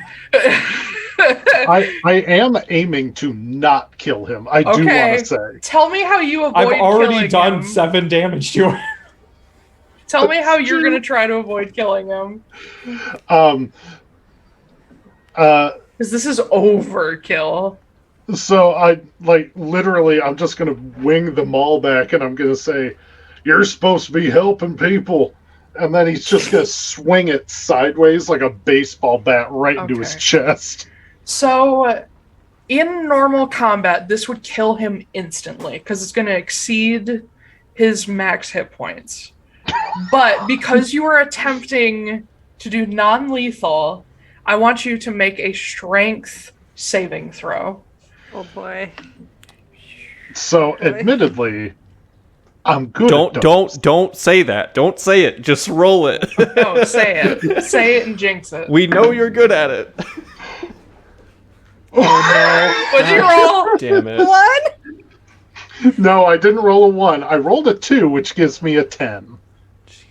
Oh my god. So you reel back with this giant ass maul in front of this officer. I have advantage because of the It's not a check, it's a save.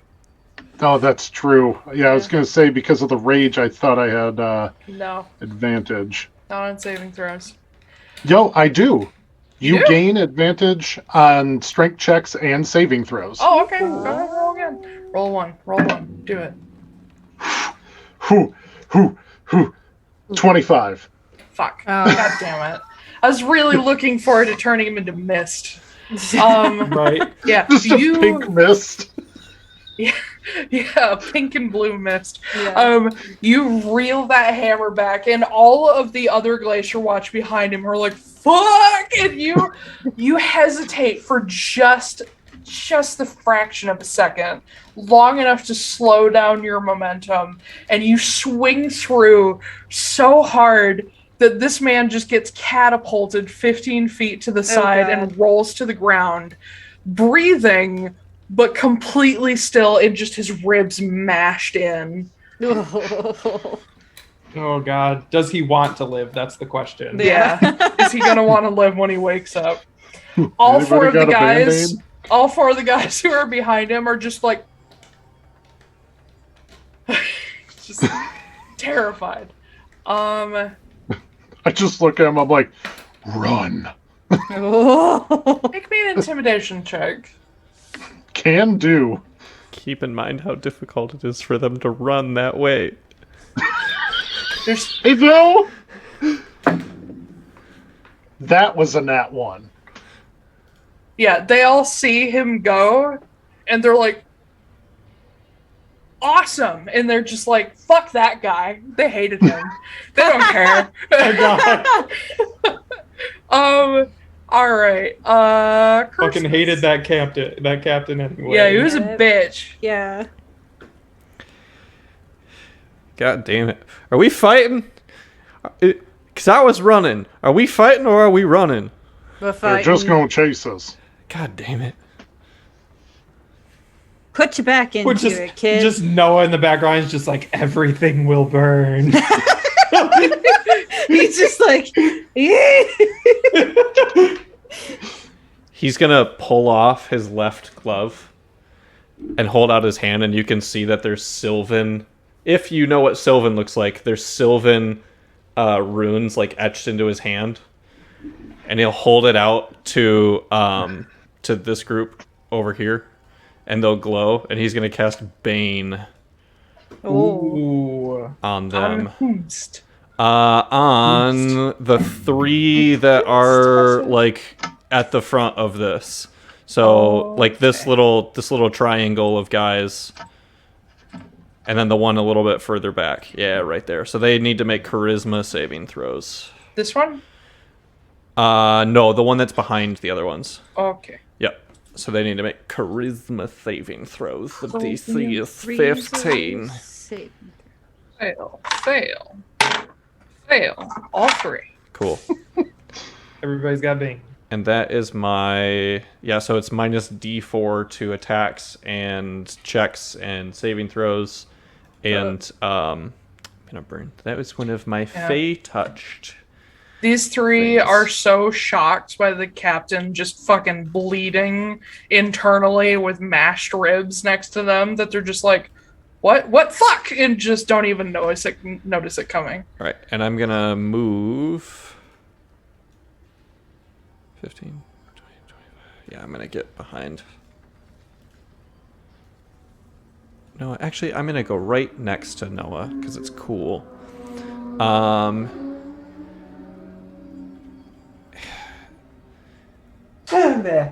Hit the back. Then That was That's how I adorable. sneeze. Yeah. Thanks. then I'm gonna say, all right, if You we're sounded fighting, like a carnival prize. go fuck. I'm gonna say if we are fighting, then go fuck him up, little guy, and I will give Jasper a bardic inspiration die. Oh, Yeah. But brave boy. I am running out of things. Magda. All right. I believe I can get Yes. around here.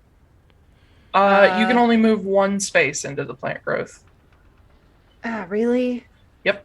20 Really? feet of movement. We But went that's over that okay. last turn. If Am if you I- stand right next to Foostrak, it's 10 feet. So Yeah. You Yeah, I you wanted can to be hit right both here. these guys. You I wanna can, you hit can two be you could be here. You could jump off of Foostrak's back. Can I shove you out of the way, or would No, that... because you'd still be walking through the plant growth.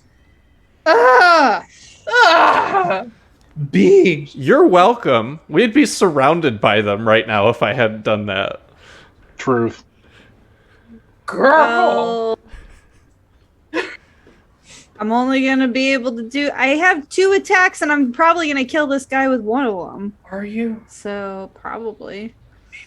Because I've also been forgetting to add my dexterity to my attack rolls, so they Just should do be it at 10. fine. I'll just hit him. Boring. I'll just hit him my with my God. super strong attack that's Yeah. boosted by my own blood. Because that's so boring. It's boring. That is 23 to hit. Indeed. That's gonna be 11 regular damage, and I went out of my thing, and 6 cold damage. Okay, they're out but not dead. Okay. You slash another hamstring, and it's just like, ah! It Yep. just goes to the ground. And I can't do my second attack because I can't move anywhere. Well, fuck. And then I don't think I can. You're gonna need a nap after this. I can't really do any bonus actions, not any that I want to waste anyway. So Wait, you can't hit this guy? He's still 10 feet away. Yeah, he is. It's non-Euclidean, That's not- darling. but that's can hit not him. within my. Oh, You have reach. Your Kusarigama is 10 feet, I so you could hit hate- this guy. I you hate spatial. silly. I hate person. spatial everything. I hate it. You silly goose. You know that the thing that women have less spatial awareness than men is not true, right? We just have different spatial awareness. Oh, I'm aware. Okay. I just Why did I don't say have we? any. It's not a gender Former thing. woman. It's just a. Oh my god. It's just a me thing. Okay. Yeah, So what you're saying is, I'm stupid. Yeah. I wasn't gonna actually say it. So yeah, who you going? Yeah, I will hit him. I rolled. It is a 26 to hit. Yes. All right. That's going to be 8 regular damage and 1 cold damage. Boo. So 9 total? Yeah. Did you add your dex? I believe so. Well, would that go up for my... Because I have +6 on my damage for that. Does that go up with my dex? Because I use Ukusarigama? What? So my Kusarigama deals 1d6 plus 6 damage. What did you roll for damage? I rolled a whatever I said. You didn't. You said you did 8 damage and then So you it did would 1 be- cold. Yeah, so I rolled a 4. Okay. So, but would I that believe 6 that- go up? I With the believe that +6 is already including your dex. Yeah, but I'm saying I'm up by 1 with my dexterity. So would that be a +7? Because of my If you slayer. updated that on your character sheet, it should have already gone No, up. I didn't. I don't know how to do that in D&D Beyond. So, Oh. does it add 3 to the ability score? It adds it to the ability score. So I have +1 on dex, basically everything right now. I think if Because- you go to your ability scores and just click on your dex, you get the option to add modifiers to it. I can't remember if you do like for the modifier if you do like plus or if you can also just override the score. So if you just put a 21 in there. Oh, hey, I did it. There you go. Yeah. Okay. So oh, cool. Okay. So it does add 7. So it's actually 10. Okay, because that makes all the difference in the world. He down. Okay. Yay. Cool. Ah! All right. Cool. Wait, what sound does he make? My God. I literally have heard that sound when I kill frost spirits Oh, in Castlevania Symphony of the Night. Like, that was perfect. I was very concerned. I hear the exact sound in the night when I'm trying to sleep. It's Alina. Yeah, that's how Alina snores. Uh-huh. Love you, Alina. She's out with her mom. I'll tell her later. Oh, okay. All right. Now it's Jasper. Kill this man. Jasper. Yeah. Jasper's gonna do some crazy mug shit. Actually, wait a minute. How's everybody doing? Not bad. Haven't I made it. haven't. Yeah, I'm fine. Do you mean in terms of damage that we've taken, or Yes, in or terms of? emotionally. in terms of hips, I'm doing okay. I haven't taken I'm any good. damage. I'm fine. I think Magda's the only one. 38 out of 53. Speaking of which, because this will apply if Jasper is going to do anything.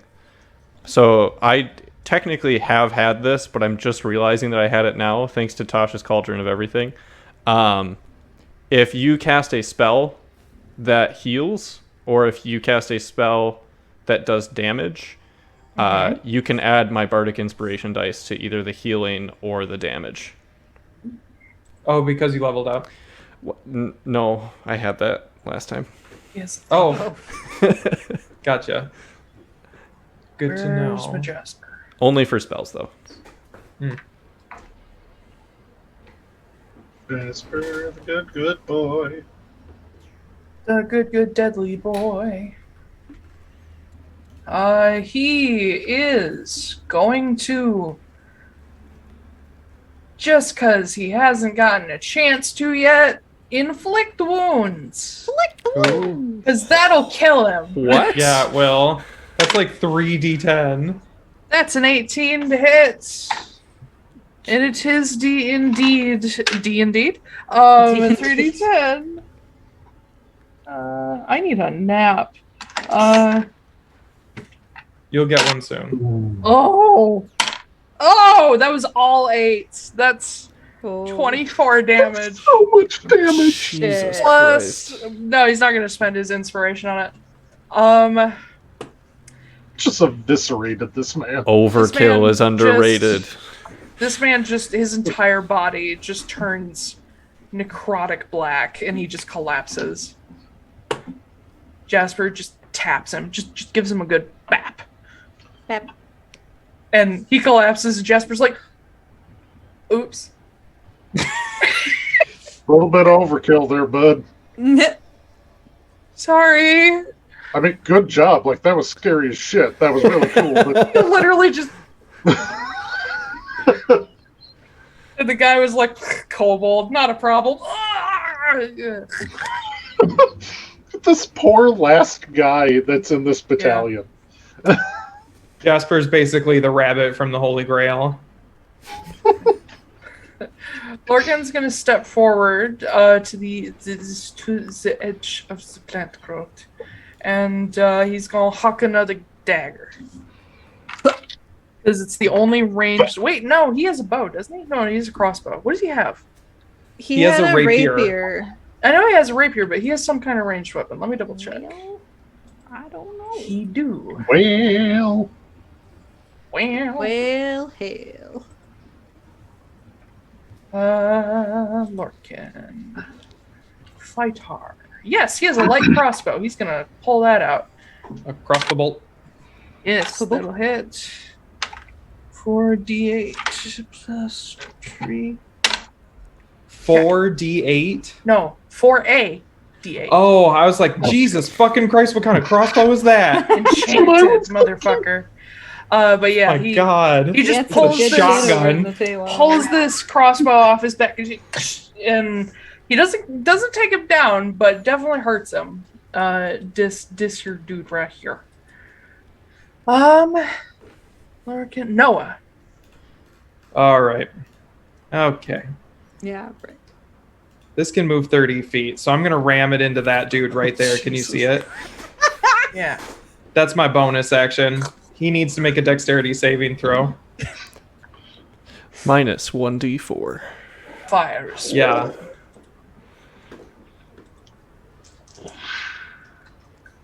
The whole town is on fire. The whole town! The whole town? I was going to whole say, town? these guys are trying to keep the fire localized to these two buildings, and we're just burning down the streets. 13. Hey, we Fail. didn't start the fire. It was always burning. Since the world's been turning. Oh my God. That's 9 fire damage. Okay, I believe... Oh, I should have taken Bane out of that. Wouldn't matter anyway. Okay, he's still standing, but he's very badly burned. I'm still standing. I would have Okay. reminded you at least 3 times about Bane. And then I'm going to shoot this guy with my gun. Why Which is it guy? not working? Hang on, I'm trying to do it. This guy? No, This guy? that guy. No, the This one on the guy? end. The one at the end of the L. This guy? Yeah, that guy. Okay. I don't know why my clicker is not working. That guy? God. I'm so fucking loopy. I'm going to use my Bardic Inspiration as well. So, 9 plus... Wait, can't only one person have Bardic Inspiration at a time? Nope. Oh, okay. God damn it! I thought the whole last campaign. The whole time. The whole time. Oh my God. It's Damn going to be a it. 16 to hit. Yeah. Well, Okay. That's going to be 12 piercing damage. he is out. I feel like Bye, guy. Noah's never happier than when he's murdering. I mean, he might be. And then he's... Oh, yeah. Oh, yeah. Hey. Oh yeah. And then that's going to be my turn. You said he was out. Why is he still there? Hold on. You got to kill him. Oh, a creature can only have one Bardic Inspiration die at a time, but not only one creature. Right. I've been misreading that rule for Oh. years. There we go. Now my clicker works. There we go. You That's my click turn. That's my turn. the chick chuck. Let you watch. And the other people. So the townspeople escape off the map. The Hi, Crimson townspeople. Hammer go charging across to to meet the Glacier Watch, they're only going to spend one. Well, not one, but they're not going to dash. They're going to they're going to attack.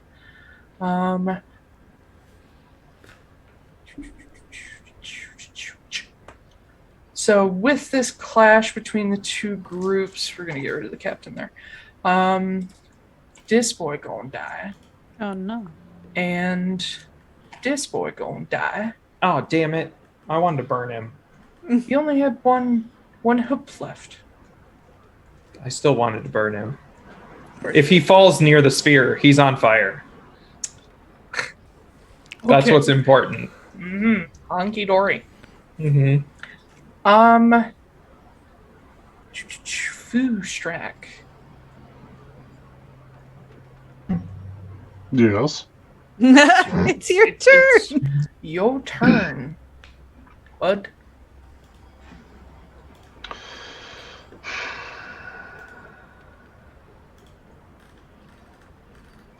See, I want to move forward and punch this guy, but I don't have the movement to do it. Yes, you do. Don't you? Yeah, you do. You're out of No. the range. No, he's in the plant. I'm growth. in the plant Oh, growth, sorry. I couldn't see the grid. Yeah, you're 2 spaces away. You'd have to dash Yeah. to be able to get to him. which in that case I wouldn't be able to do anything. Unless So you I threw something at him. I do have a hand axe. It is effective without disadvantage up to 20 feet. Okay, I am going to step out of the plant growth first. Okay. And then I will attempt to chuck a hand axe at this guy. I repeat. That you're never going to get back. Yeah. That's fine. 1,000 I have years 2 from of now, them. they're finally going to pry it away from the petrified roots. So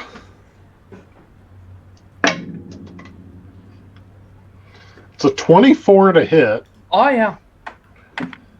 It literally doesn't matter what you roll. He has like 1 hit point left. Well, I rolled max damage, so that's 11 damage. You reel back with that hand axe and you just throw it like side hand, and it lodges itself like in between 2 plates and just cuts into his solar plexus, and he's just so overwhelmed that he just collapses. No sound. You also knocked the wind out of him, so yeah. No. Well, now he can't breathe because there's a hole in his chest. Only in the bone. Guys, I did it. And then that's going to end Good my job, turn. bud. Jasper to the side is like, yay! Christmas. It's my turn. It's your turn. 10, 15. I put myself here so I'm not right on top of these guys. And I am going to...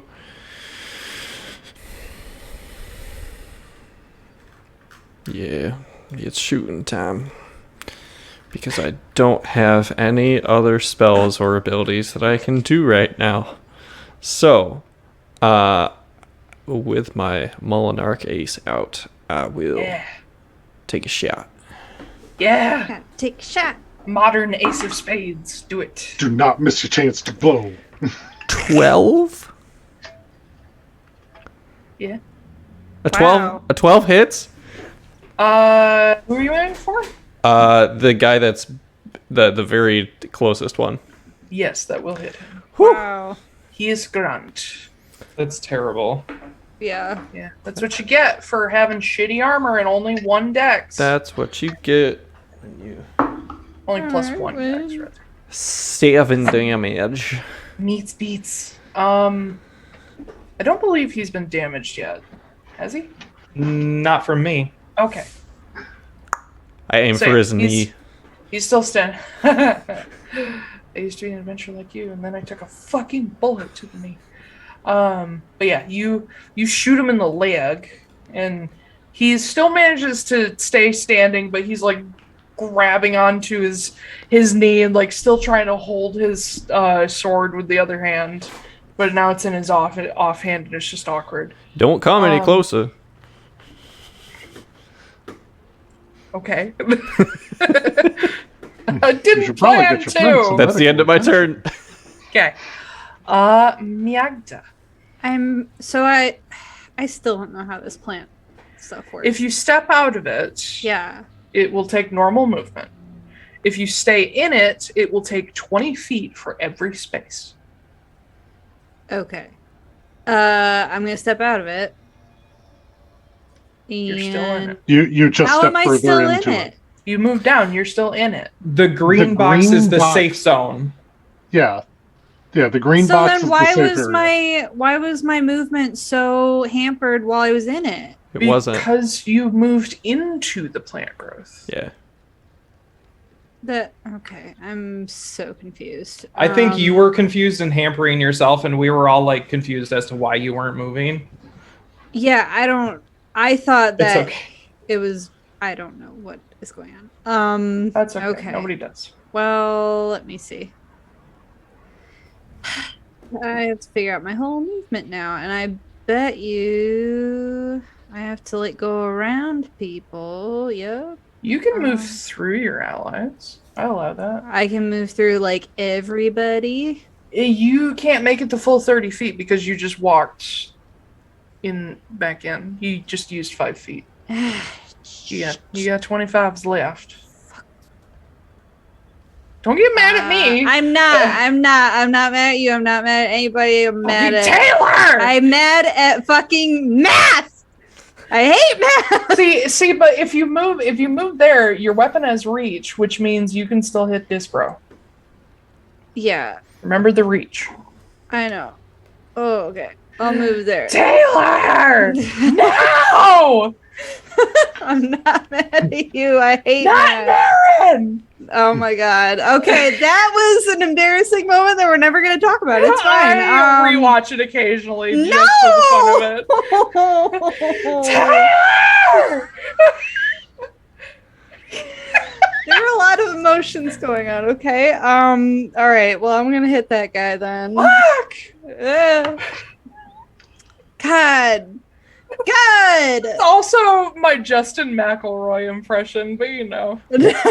What I'm hearing is I need to go back through campaign 1 for the sole I can purpose tell of you exactly pulling what episode it is. just to pull sound No. bits so that I have a soundboard No. that I can play during this. No. Yes.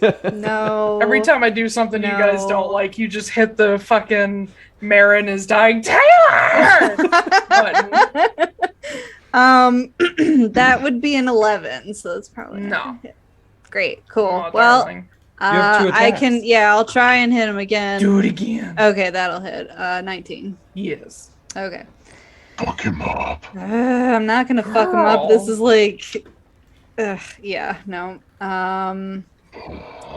That is. Do it. Your foe is weak. Get 8 him. regular damage and 5 Nobody got cold that damage. So 13 damage It's a altogether. Pokemon reference. Come on, you guys. Yeah, Pokemon keep Your us foe awake. is weak. Get him, Magda. I'm sorry, what was the damage? I was 13. having too much fun.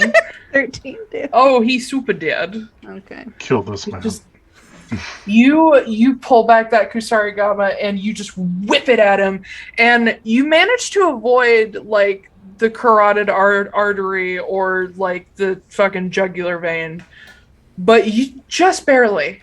It gets like right in here, and then you just whip it back, and he's just like, "Ugh," and just hits the ground. He's still alive, maybe. It's like Batman went through here. Yeah. Actually killing people. Yeah, yeah. Because Batman absolutely kills people. Right. Oh, 100%. all the time. Okay. Is anything else? I think that's it for me. I don't know why I default to Noah. It's It's easy. fun to say Magda. Jasper. Pack tactics. Yak, yak, yaks.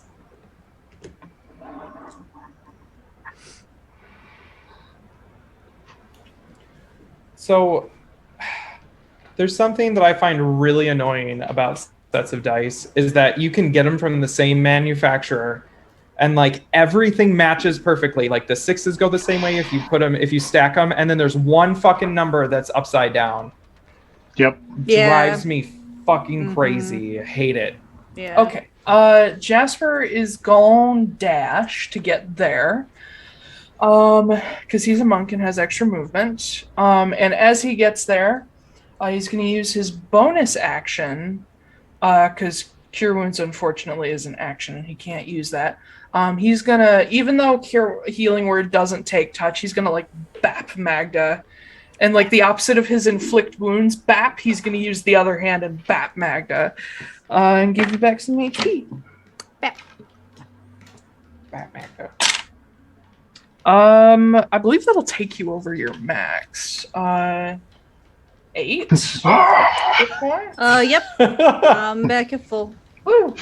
Magda goes Super Saiyan. You feel a tiny, tiny little kobold hand just pop on like the back of your knee. I will reach down and just give him a little head hair rustle. Cool. Yeah.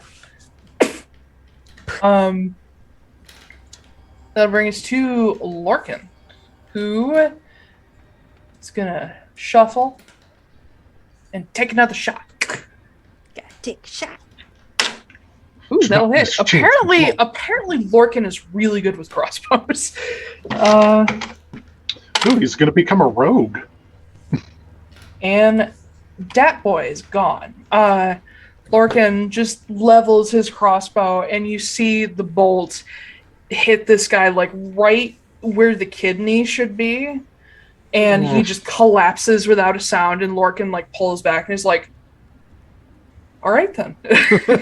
Just like kind of like looks around like, did anybody see that? That was an awesome shot. And like, looks at Magda. I'll kind of just be like, Okay. Noah. Hey. End it, bro. I'm gonna ram that guy with my flaming sphere. Boop. Make a dexterity saving throw, please. Okay. 15. Wait. I think that's... Is that meets? Meets beats. Yeah, Challenger wins. mine's 15. So yeah. So he'll take save. half. Half of 11, whatever you deem that to be. 5. Okay. Oh, I'm sorry, half of 10. Nope, just kidding. It was half of 11, but still 5. the same thing. Yeah. Anyway, my B, can't math. And then I'm gonna level the gun at him. Say hello to my little friend, eh? Yeah, that's gonna be a 13 to hit. That'll hit. Okay. Kill him. Do it. Blow his head off. I might have. That's gonna be 5. That's gonna be 13 piercing damage. Okay, that won't go over that won't double his max, so you won't kill him. Mm-hmm. But how would you like to finish off this last dude? I'm just gonna level the gun at him and be like, well, looks like everything's hunky-dory now. And then, with like the flames in my eyes, like, And then, yeah. And I'll shoot him in the shoulder, so like it puts him on the ground. Oh. He just, the force of the bullet like spins him and he just hits the ground.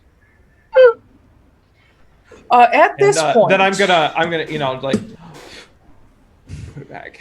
Wait. I can do this. Oh, and I'm gonna dismiss the flaming sphere. Mm-hmm. Wait. That's the sound it makes when you blow over it.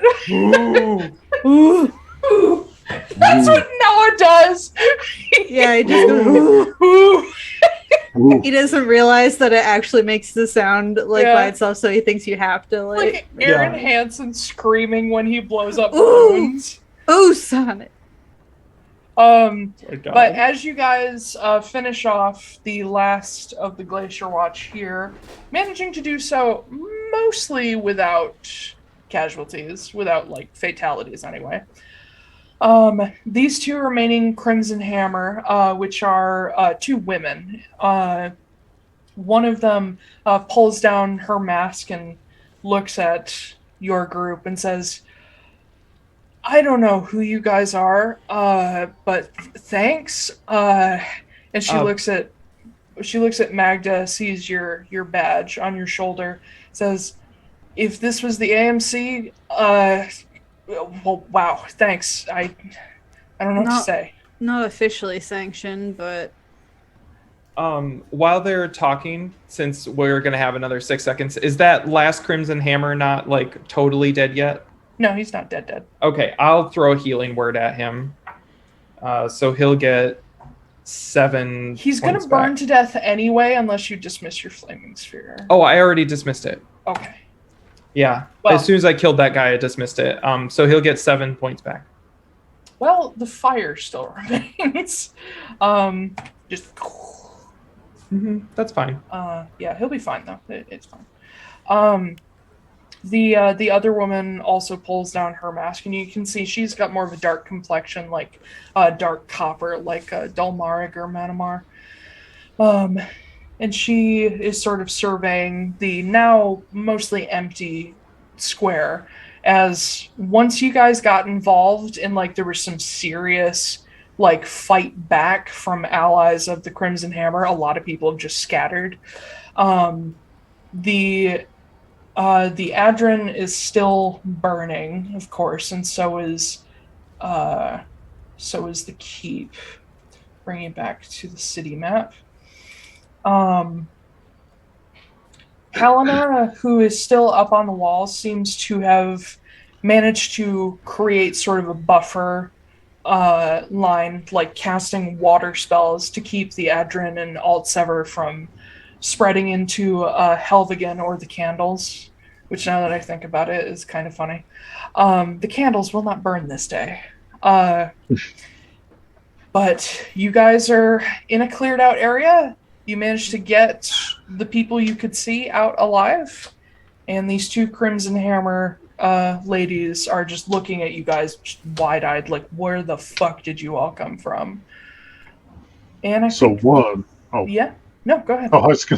So 1, you never saw us. 2, what the hell's going on?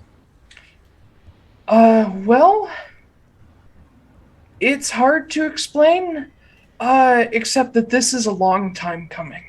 The darker complexioned woman tells you. Glacier Watch, we know. Well, it's not just the Glacier Watch, it's a few things, but once this dies down, probably tomorrow morning, our leader's going to send out some messages to the city. And she looks over your group and says, I have no idea who you guys are or who you work for. And she looks at Magda, kind of confused. It seems they're not really sure about the AMC.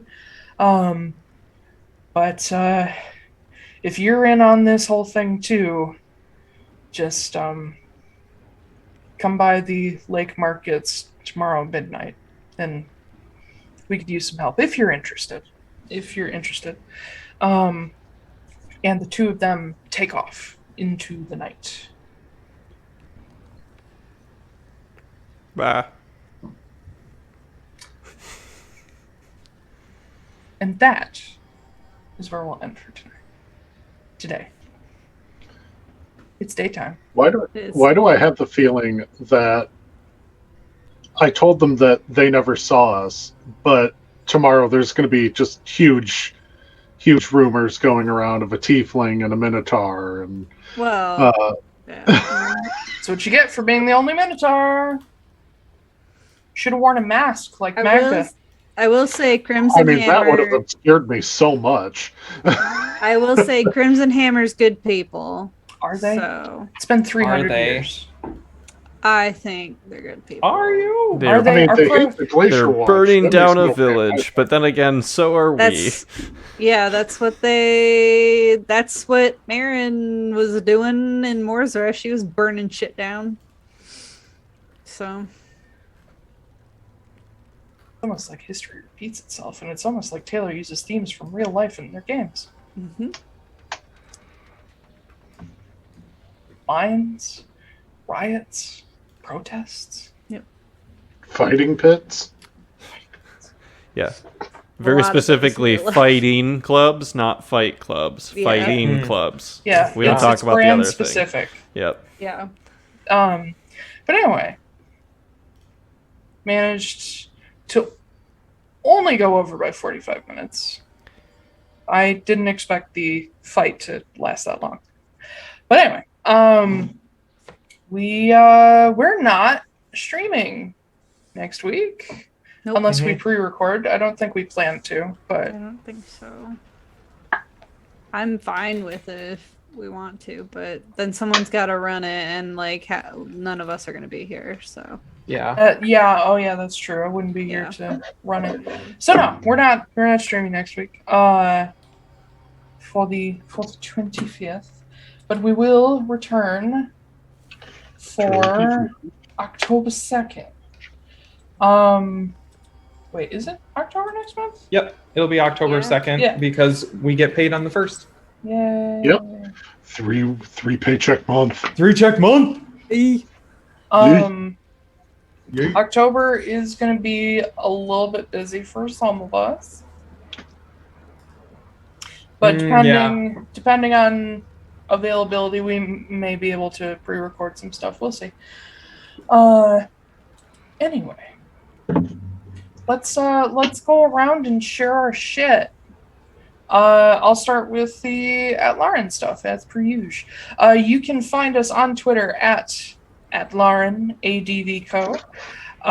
There you can find also here on Twitch. You can find all the links in our link tree. We also have some showing on the stream now because we got an upgrade. Thanks to our stream master Zack. Not me, Koop. Koop, yeah. Zack. Not Zachacha. Oh my god. I thought it was funny. But yeah, you can find us at all of our link tree links, including each one of us in our Twitters, and the other stuff that we work on, which we will mention. Ben, you go first this time. Oh, I get to go first. Yay. I never get to go first. I'm Blake R. Wolfe. You can find I write books. You can find my stuff at blakerwolfe.com, BLAKERWOLFE. I write fantasy. I just finished a fantasy series. The last book just came out on Wednesday. So, yay, it's done. First series is done.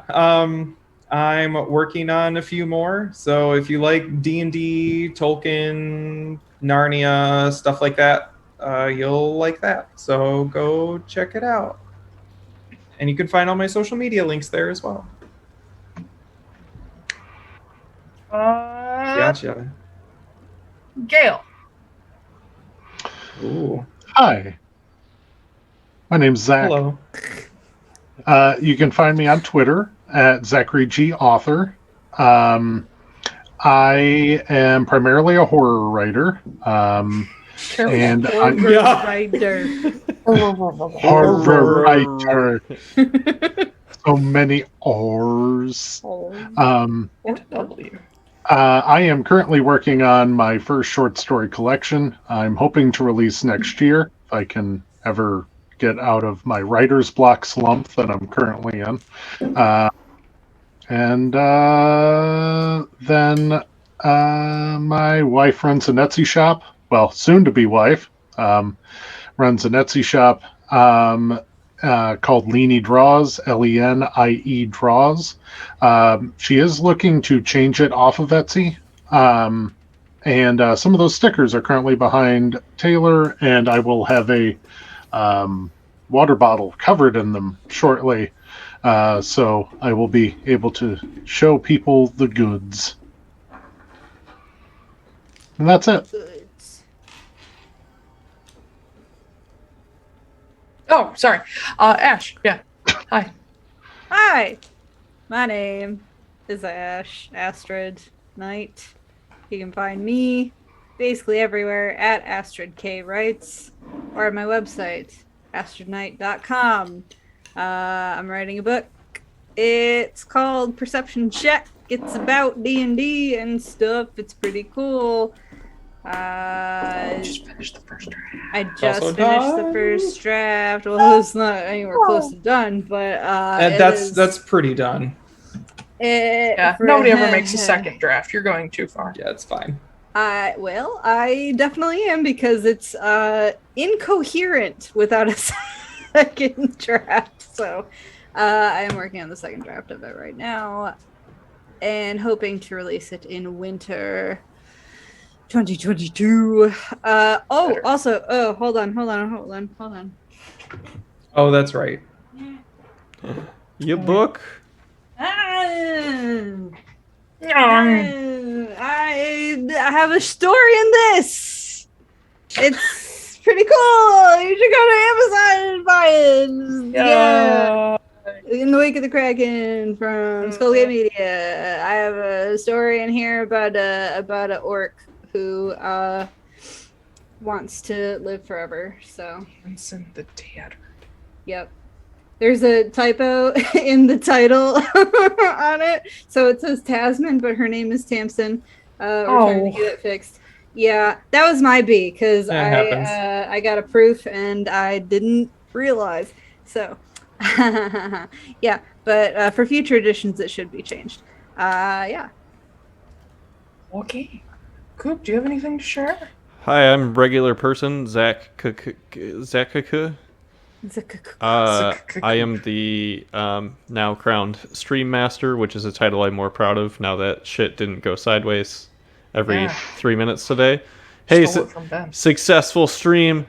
Well, Ben, his laptop got fried, so my desktop got fried. Oh shit! My that's laptop right, is fine. Desktop. Yeah, it's my fucking gaming desktop. Cool. Yeah. So yeah, that it was good timing. Boy, what else? Yeah. You got a cat. He's back there. I do have a cat. You guys can see it, but no one else can because of the nameplates that we have. But that's okay. That's it. That's me. Okay. That's all I got. I'll have a show and tell next time. I promise. Yeah, we should do that whenever we don't have anything to say. Just bring a show and tell. Right. Just be like, this is why Quincy's Tavern coffee mug. Because I love that guy. What about you, Taiylor? Well, I actually forgot to mention something for Atlaran Edvico. I just got prints of Death or Discouragement and Borago's Bruised Bones. Yay. You can find these on our Redbubble, which is also in the link tree, and other stuff. Mm-hmm. We have loaded designs in there, and hold on. No, that's on my laptop, so I don't have the Phoenix one right in front of me. That's okay. Anyway, hi, I'm Taiylor. You can find me on Twitter at TAIYY. That was so badly timed. TAIYLORWALLACE. Make sure you spell it wrong, or you'll never find me. IY. Fuck you. My account is primarily dedicated to D&D and writing, kind of editing, begging people for edits. You can find me also on sonderediting.com, where I am very professional and will not charge you